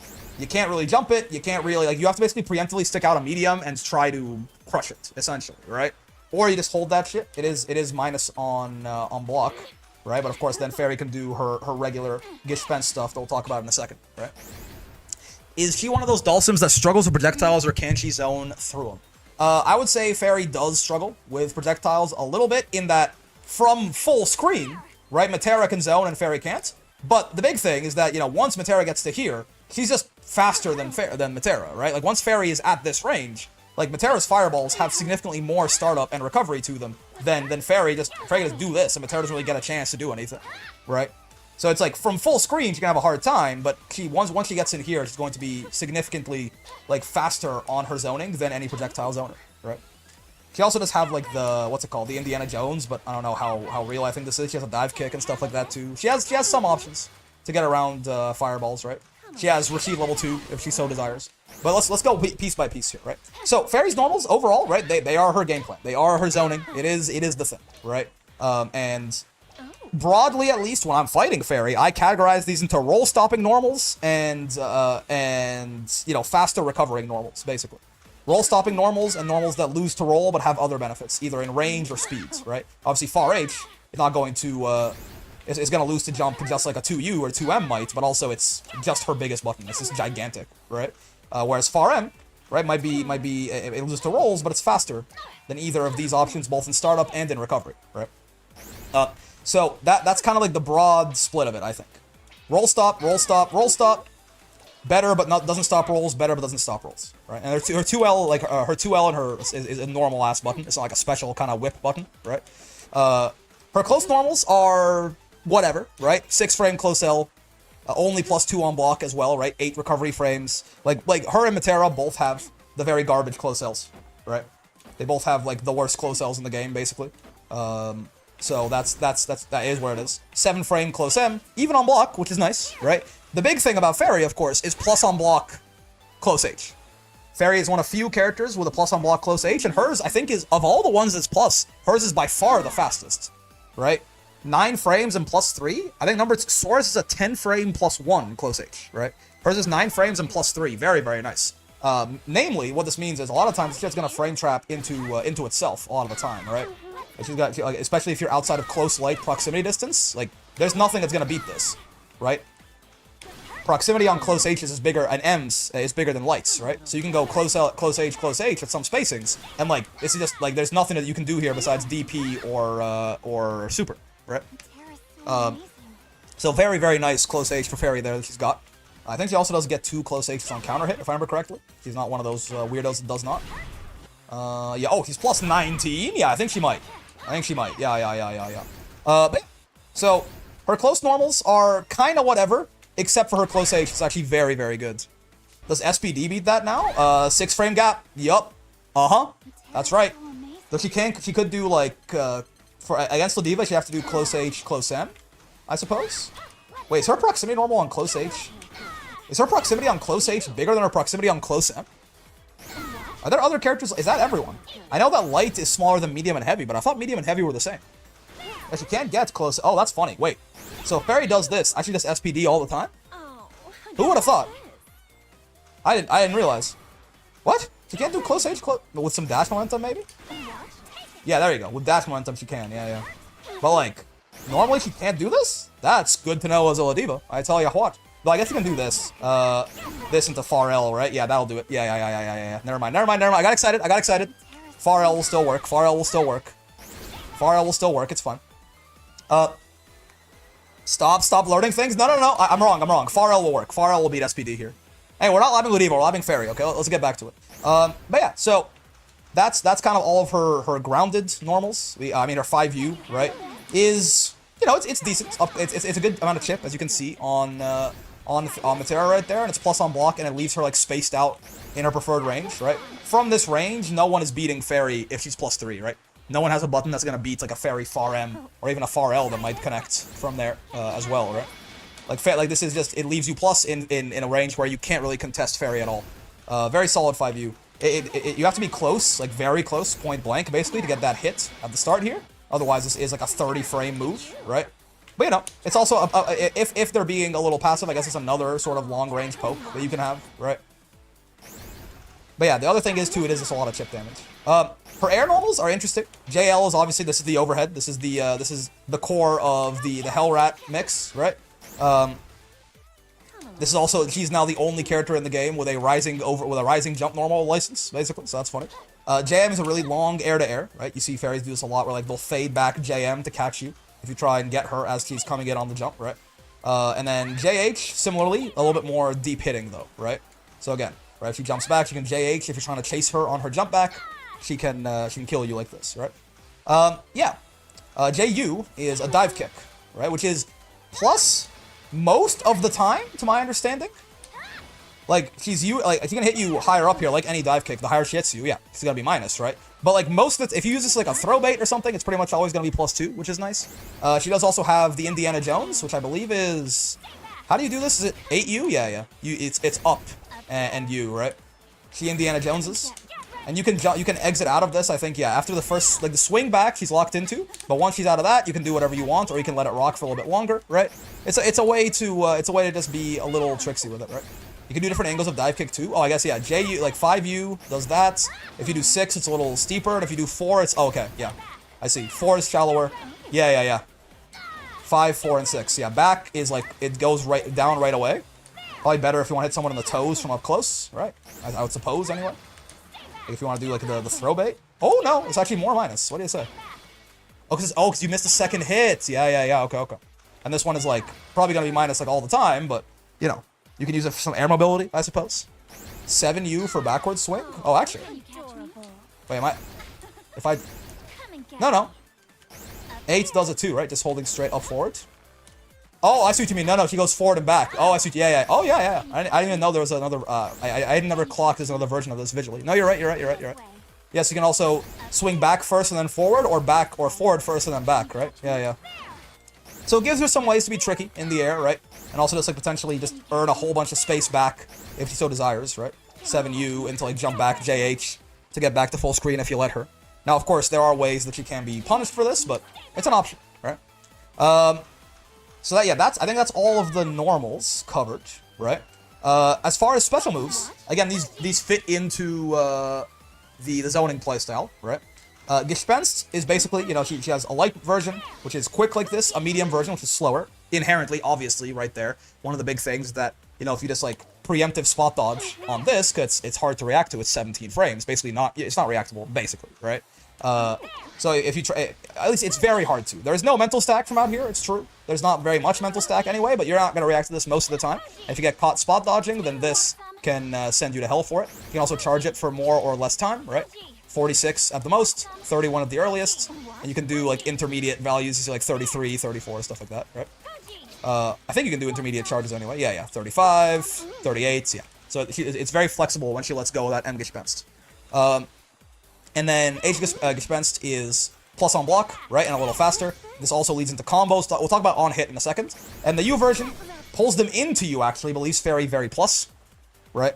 This is just it can be like a quick call-out punish option, or also just, you know, you pull them into you, you're plus, you can do whatever you want to do from there. As far as on hit, obviously the big thing is, for the light version of the Gespenst, is this is a side swap on hit, right? So this is a big thing for Ferry of, like, you know, do whatever you want into this, into side swap, and I get the whole screen to fuck around and zone you all over again, right? She can't do it on the medium version, I don't think. Yeah, yeah, yeah. She can pull you in on the medium version for a combo, right? Which she can't really do on the light version. She either just gets like that, or she gets a side swap. The medium version can get her a combo on hit if she pulls you in, or she can alternatively just also let you blow up like that, right? To pull in, I think you hit back and special again, right? I think. Back and medium? Hold on. Yeah, back and medium, I think. Yeah, back and, like, okay, you do back and heavy? Yeah, yeah, back and any kind of attack button, it seems. Back and lights? Yeah, back and an attack button will pull them in, right? And you can get a combo. Heavy, you can't get the side swap off heavy, but again, heavy very similarly faster, and actually gets you a combo, right? Something you can actually, like, confirm, or, like, combo buttons into, whereas medium is too slow, right? Heavy might actually combo out of some stuff, and then you can go in for the combo, right? So it kind of serves the same purpose as medium, but it's a little bit faster. You not get close H off this. You get it off medium. Is it a better juggle here? Oh, I guess it is. I guess with heavy you only get close M. How interesting. Slightly worse combo off heavy. I don't think I knew that. Yeah, yeah, yeah. Oh, dash numbers. Her 6XL is, you know, it's there. She has it. It's whatever. It's all right, I guess. It's pretty not great. 6XM is an overhead. Reactable overhead. Not really as safe on block though, right? Oh no, oh, -6. Yeah, I think you have to space it out to make it safe. Yeah, yeah. -6 up close, right? But yeah, it's a reactable overhead. Obviously, this plays big with the Hell Rat, right? Who can not only make it safe, but also let you combo off of it. And then 668 is the side swap, which is punishable on block. But again, if it does hit, right, you straight up, it's also another way to side swap. You can use it in combos, things like this, right? Another way for Ferry to, like, run out of the corner and then go from there. Yeah, so that's Gespenst, right? Obviously, if we talk about her general zoning game plan as well, when you block a normal from Ferry at full screen, she can go this into this, or this into this, or even she can do this into this, right? And if you spot dodged, preemptively trying to spot dodge a Gespenst, then she'll be plus, right? If I have Matera spot dodge on block here. Let me show you what I'm talking about. Evade. Yeah, so if I do this, I'm plus 14. Matera is punishable for trying to preemptively spot dodge my Gespenst, right? If you ever see Ferry like just do button into spot dodge and you're wondering what the hell's going on, right? That's why. Even more so on far H, she's even more plus, right? It's because Gespenst is hard to react to, but you might just spot dodge it like that, and then Ferry's minus. But if she calls you out and cancels her recovery with the spot dodge, right? Then she'll actually straight up punish you for the indignity of trying to spot dodge her Gespenst, right? Far M, 236H, 4X goes into close H, I think. Interesting. I see. You can only get it at long range. I see what you mean. Yeah. Spot dodging also lets Ferry be plus if the opponent tries to roll. Yeah. If you, like, basically, the same thing. Roll and spot dodge are the same amount of frames, right? They're both 29. So similar idea. If you preemptively roll, she'll also be plus 14, and then you die, right? So Gespenst fits into this as being like one of the things that incentivizes you to want, because you can roll this and you can spot dodge this, but you can call you out for it in a lot of ways, right? Notice, by the way, yeah, and also like her doing. People are oftentimes looking for Ferry to visually do something, right? So again, like you can see her doing something, and again, this is so hard to react to. You might just see Ferry do something, it triggers your reaction, and then you die, right? You actually be more plus just did farm into nothing, but there's not that extra visual noise there, basically, and you're still more than plus enough in any case. Right? So that's Gespenst. Gespenst. Beppo is her anti-air / DP, right? All versions of it are air blockable except H and U, right? You can see right there. They do push people back if they air block them. These are not super inspiring things. Like, even though, if you air block this, Ferry is not like that happy. It's something. They added this pushback. It's not like a big deal, but it's for a resourceless anti-air, I guess. And like they are still DP or I think maybe 6/6H attack level. So they will still beat any like air button that you're hitting, right? But if you do air block it, I mean, Ferry's okay with it, I guess. The big one, obviously, is H is like a proper air unblockable DP style thing, right? It's not invincible, but in terms of being an anti-air, right? It covers a decent screen space too, like this sort of 45-degree angle, right? Oh, her 2H. I forgot about her 2H. Her 2H is air blockable as well. It's huge, but it is air blockable, right? And depending on where exactly the air block happens, it might not be a super advantageous situation for Ferry, right? Like her being -1 for you air blocking it in her face like this is pretty bad. So that's why we need, other anti-air options besides just 2H. It's big. It'll cover a lot of screen space. If someone can't block for some reason, or if they're hitting a button or something like that, this is a great 2H, but it being air blockable is certainly a pain, right? But yeah, so Beppo, right? H Beppo is going to be our, like, the sort of go-to anti-air right there if you want to spend that resource. And then U is just a DP, straight up. Now, it's not a great DP. I think you can still roll this. Can you still roll this? I actually don't know. Over here. Is that, like, still a thing you can do? Let me see. Sure looks that way. Maybe? Yeah, seems that way. Oh yeah. Yeah, so I mean, it's got some problems, right? It's all, but it's a DP. At the end of the day, it's Ferry's only, like, real reversal, besides her supers. It functions, right? It's a mutalist DP. We take what we can get. It has, like, a questionable hitbox horizontally. But again, it is if you need an even faster, better anti-air than H Beppo, then you can use the U version. We'll talk about GG last because he's like everything. The whole character fucking spills out of this, right? 214 is sort of a combo move / like it's like her like a block string tool for her, right? Light version is quick like this, and I think if you spot dodge this, she's punishable straight up. If you like hard call out spot dodge this, then you can kill her for it. Oh, even. I lied. Is it the H version that applies to? One of these, I thought it was true. Yeah, there you go. The light version is safe, actually, but yeah. It's also, don't evade anymore. I guess rollable because of GG shenanigans from what I've heard. Yeah, so this is just a quick sort of bad version of the move, I guess. On hit, I don't think you get very much on this. Even on counter hit, I don't think you get very much on this. Right, like if I get like bonk, right, this kind of pushes them away from me, so it's a nice way to end my combo. Quick way to end my combo, get back to full screen. On counter hits, yeah, I don't think you get anything off this, even in the corner, yeah. But yeah, this is what you can use it, convert off any button, send them back to full screen. You got to get back in now, right? The medium version is very similar to Gespenst, a slower version with more active frames that you can potentially try to catch people spot dodging, right? So let's say Matera did that exact same thing as before, trying to kill me and spot dodge my shit on block, right? If I do this, he gets counter hit, right? So catch the spot dodge, and the heavy version is the one that dies to spot dodge, like we established earlier, right? He's -9, but you have to do that preemptively, right? You're not gonna react to her doing it in 16 frames, right? But if they don't evade, I believe. Let me double check something here before I say anything. Yeah. This one is the safest, right? And also, you can actually straight up. This does wall bounce in the corner as well, right? So it's a combo extender for her too. So again, like the specials they kind of synergize a little bit with each other, right? And then the U version, right? You get a full extension off of this fella. You can do all sorts of funny fairy stuff, and it's also a lot of chip, right? And it pushes them away from you, right? It pushes them away from you and puts them again -3 from here for fairy is not like she wins against everyone here, right? Fairy time, yes, fairy time. Fairy beats everyone in the game from this distance, basically, right? So even though she's -3, you don't have a button that's going to beat her 9-frame far M from here, right? So it is just a way for Fairy to kind of spend 50 in a block string, right? She gets you to block anything, and now she's back in her win condition, right? She has to spend resource for that, sure, but it's a very, very nice way for her to be like, nope, you have to get it on the zoning again. Doesn't even have to hit you, right? Like the light version, we can be like, oh, if I hit you, then I can force you to get back in. You're back at full screen, right? Here it's like, I don't even gotta hit you, man.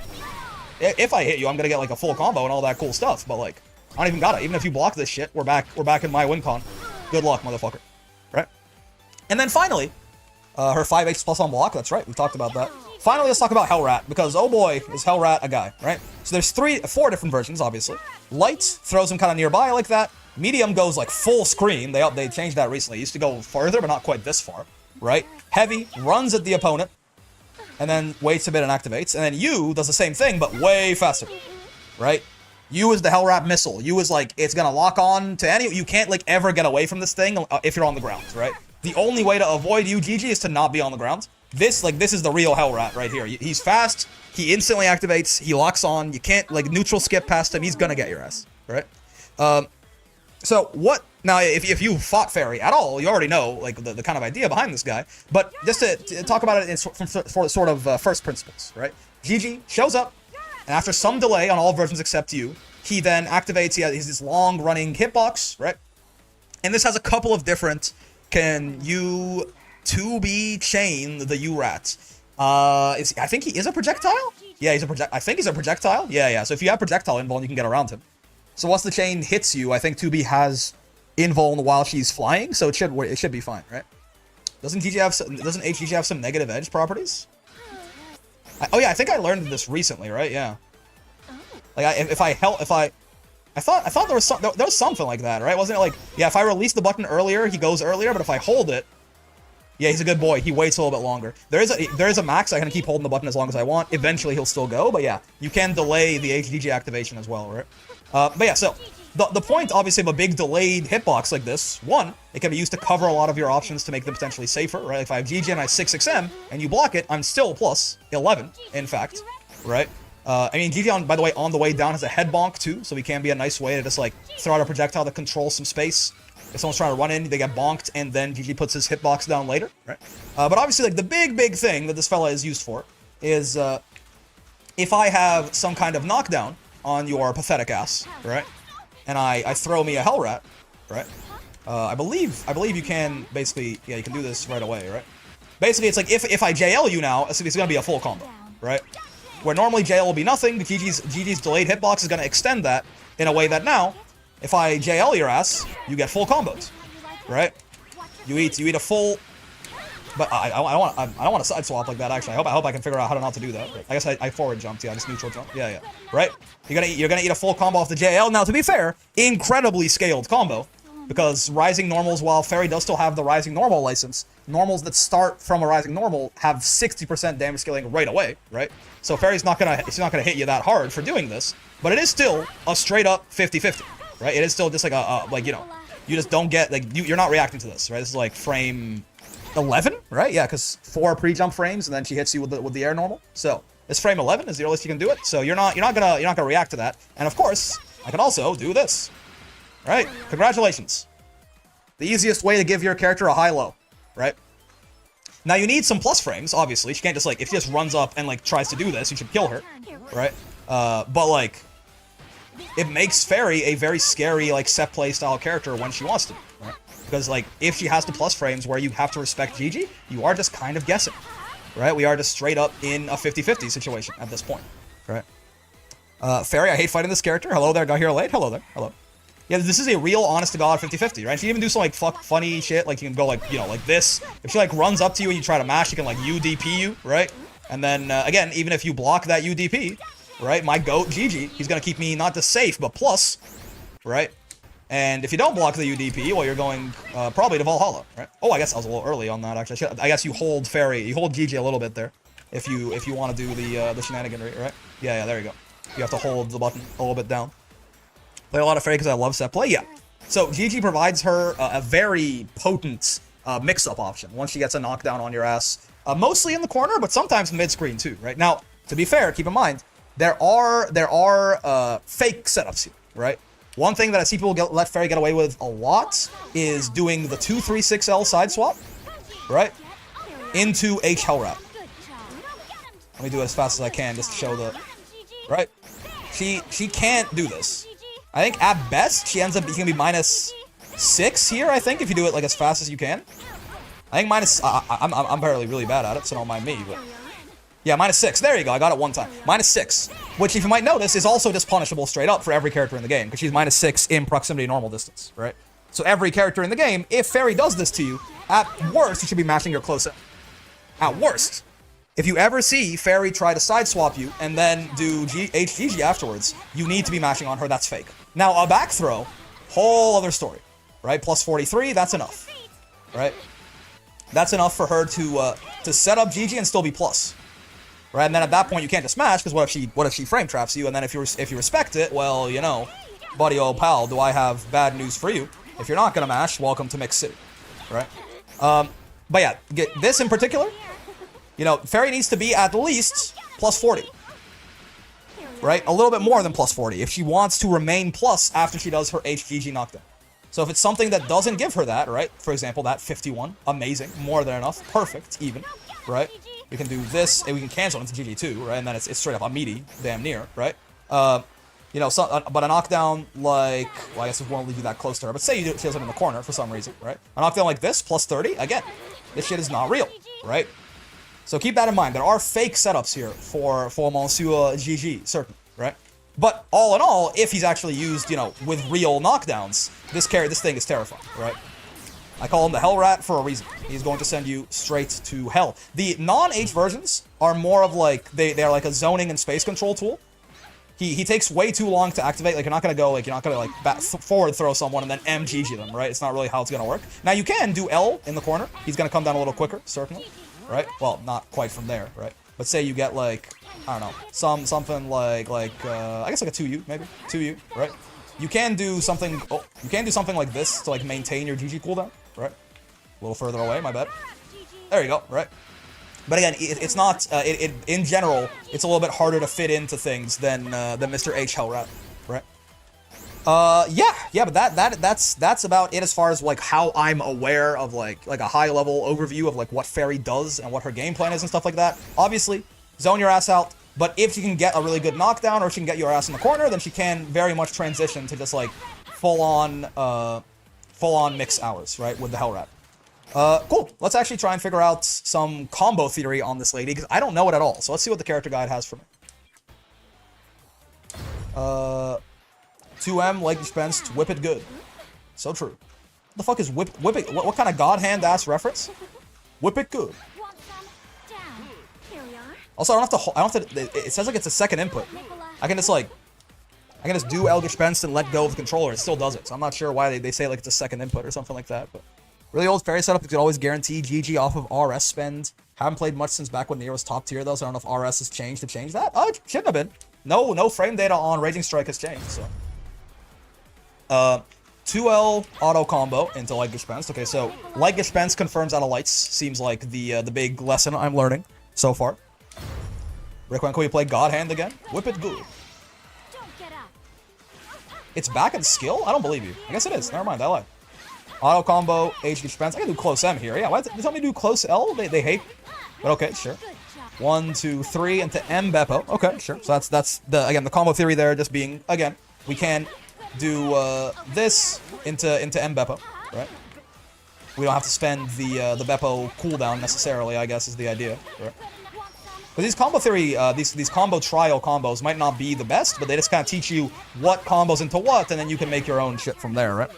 Cool, cool. Combo trial hates damage sometimes, you know. M, M, M, and then 2, 1, 4, H, sure. H, H, H. You're pissing me off. Oh, we didn't talk about her super. That's an important one to talk about. How could I forget? How could I forget? Well, that's super. I mean, you can see, you can figure out kind of what the idea is, right? But we should talk about that. Because her super, like that SVA at least, is not just like another super. It is a very unique thing that she has access to there. What's the timing on this? I guess I should probably wait a little bit longer. Skipped her install? I mean, listen. We can talk about install too, I guess that's true, but it's not as important as the super. I have to time this, I suppose? You know, they're just up there for way longer than I thought. Bonk, bonk, bonk.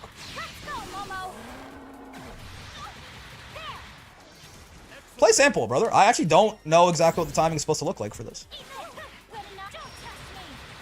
Install does open up some good mix-up options. You do it right away? Oh, you jump back. Oh, that times it for you too, huh? I like that. I like. Okay, okay, okay. You should have said something, man. You should have said something. Bonk, bonk, bonk. What? I didn't get it, man. I didn't get my fucking Amgespenst. It hates me? Why does it hate me? Right. Bonk, bonk, bonk. Your turn, Momo, by the way. Oh, you have to. Oh, but it's also fully charged. Why don't they tell you to charge it? Wait, Ferry's combo trials are kind of ass. Like, not even that the combos are bad. That like they don't tell me. You should say like charged Amgespenst or something. But yeah, I'm being fucking tricked. Oh, you only got one hit of combo. Gotcha. Okay, okay. We got the idea though. Oh, anti-air combo. Close M into Beppo into. Oh, okay, okay. I like that. The general idea being that you can probably. Like, I assume this just works off of H Beppo as well most of the time, right? Yeah. Like, off most heights, H Beppo into far H. Oh, okay. It has to be a little higher up. That's where the close M helps, I guess. Because it gives you that extra height. Yeah, yeah. Okay, okay.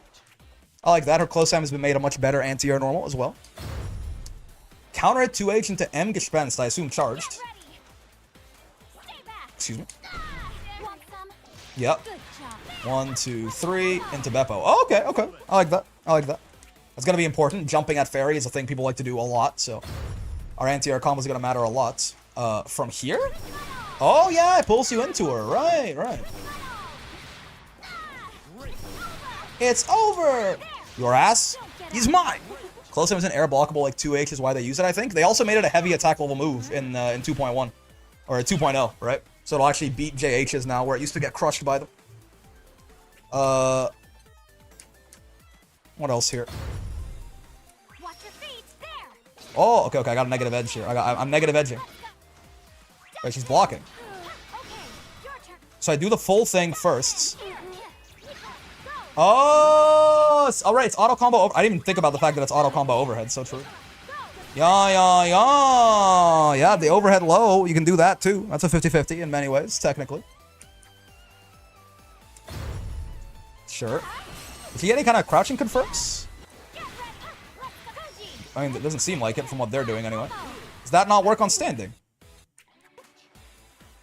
Auto combo into H Gespenst? I would imagine it does. Maybe not. 1, 2, 3. I mean, M Beppo is the ender for all these air juggles. Seems to be very common. You could do H as well, but the Beppo cooldown is pretty important for her. Bonk, bonk, bonk. H Beppo. Yup. It's gonna work. Isn't her SSBA ass? Oh, okay, okay.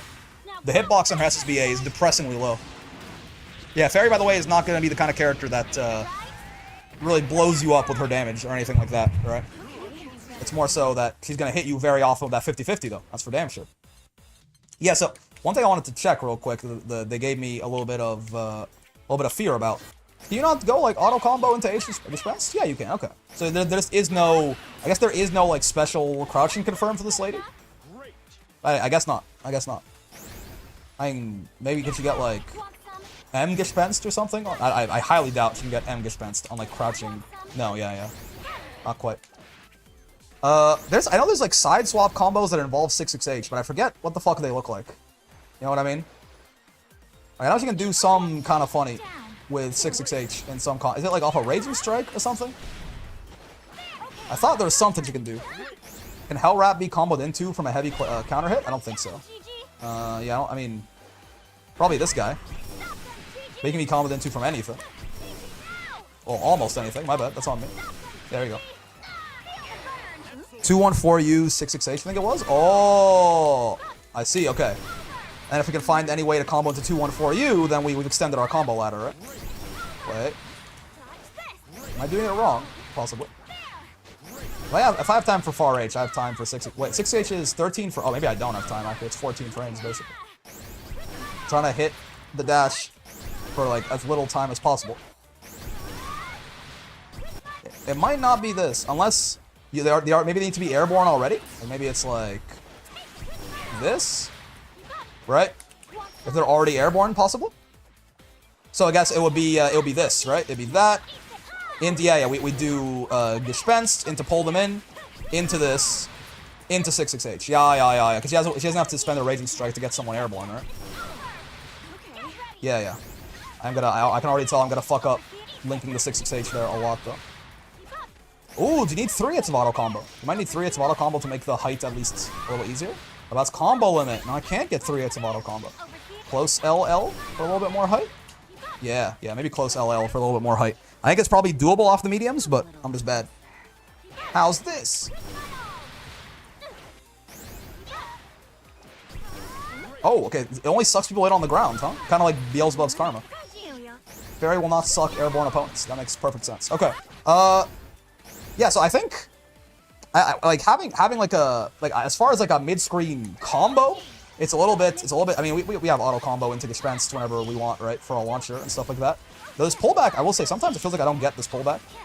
But like, you know, that's pretty good, honestly. That's pretty good. That's pretty good mid-screen combo. Like, yeah, from further ranges, right, we can always just do like poke into gespenst or even poke into H gespenst, right, if we want to extend it a little bit further. Honestly, corner combos in general is just this into launcher, right, into this. I guess we want to be. Yeah, I want something. Yeah, I want something where I can set up GG is probably very important for a corner combo, right? So if we can like do, even just like 1, 2, 3 GG, right? Yeah. If we want to save the Beppo cooldown, that might not be so bad. It's not a lot of damage, but again, it's not really Ferry's modus operandi, right? He's not gonna do that much damage, but he's gonna jump up and kill you after. I need to stop forward jumping though. Neutral jump JL. Neutral jump JL. Good shit. Right? And this should work in like off any circumstance, really. I think. Did that work? Do I have to delay my JL slightly there? I can't tell if that actually comboed off GG or not. I might have to delay. Oh, right. I guess we can use 5U too, I guess, right? Off like. Yeah, it would be an ender. It would be a combo ender, but we could, I guess, do something like 1, 2, 3, 5U. Yeah. But we're only plus 30 there, so we wouldn't get GG after. But that is more damage. That might be our highest damage ender, honestly. If we did like. If we're looking for meterless damage, that probably is our highest damage ender, even if it'll leave us less plus. But yeah, so wait, do I have to delay my GG at all after doing this? Or like if I just JL. Is he 6 hits normally? No, he's 5. Okay, so it did work. Okay, so I don't have to delay it at all. I can just go right away. Okay. Sounds good. Yeah, like that already is probably a decent enough corner combo, right? If we do want to cash out, if we do want to, like, if we don't want Oki, we want to kill someone, then it is just basically we just add, you know, that. And then, I mean, super is not super great here, right? But it can at least let us tack on a couple extra close H's. So yeah, that seems good enough to me personally, right? And then I guess if we, yeah, similarly, if our back's to the wall, we already said it, right? Figure out however you want to get them airborne, like H gespenst or something like that. I guess though it doesn't go off the second hit of auto combo yet, but it goes off like far L, right? Well, I mean, I'll do counter hits. Oh, it doesn't go off far L. I see. Okay. So for here we need to do that, yeah. So you could do that, or if we can get a meteor hit, like a far M or a 2H or so. Oh no, not 2U, I guess. Yeah. Far M. Does far M not work either on non-counter hit? Ooh, okay. So converting into this is harder than I thought. I see. Far H? Yes. So we get it off far H or only far H on non-counter hit. I see. Okay. So most of the time, we probably just want to do this and then run away, right? But if we get a counter hit or we get like a bigger starter, then we can do like shenanigans, right? To side swap them and all of that good shit. Yeah. If I remember right, you can do SBA mid screen to combo into MGG. Fuck, that was so long ago. I need to check. Combo into MGG. Oh yeah, that sounds right. That looks right to me. Might be a little bit fancier than my pay grade, but that's a funny idea. Maybe if I H Beppo'd them, right? I probably have to H Beppo them to get the air untechable time then. Bet you if I go like 1. Yeah, okay, wait. Yeah. There's something there. That's funny. The thing that pushed my Ferry through was anti-air 6-6H. Interesting. It's quite good. I would not have thought of that. Anti-air 6-6H. Hold up. I had a combo like this earlier today, but I forgot to ask how to do it. Wait. If I just do Beppo right away. There you go. Yeah, just do Beppo right away. Gotcha. Yeah. Is M Beppo untechable the whole time? No, he's not. Yeah, so you have to spam. I was like, if you could do another H after, it'd be dope.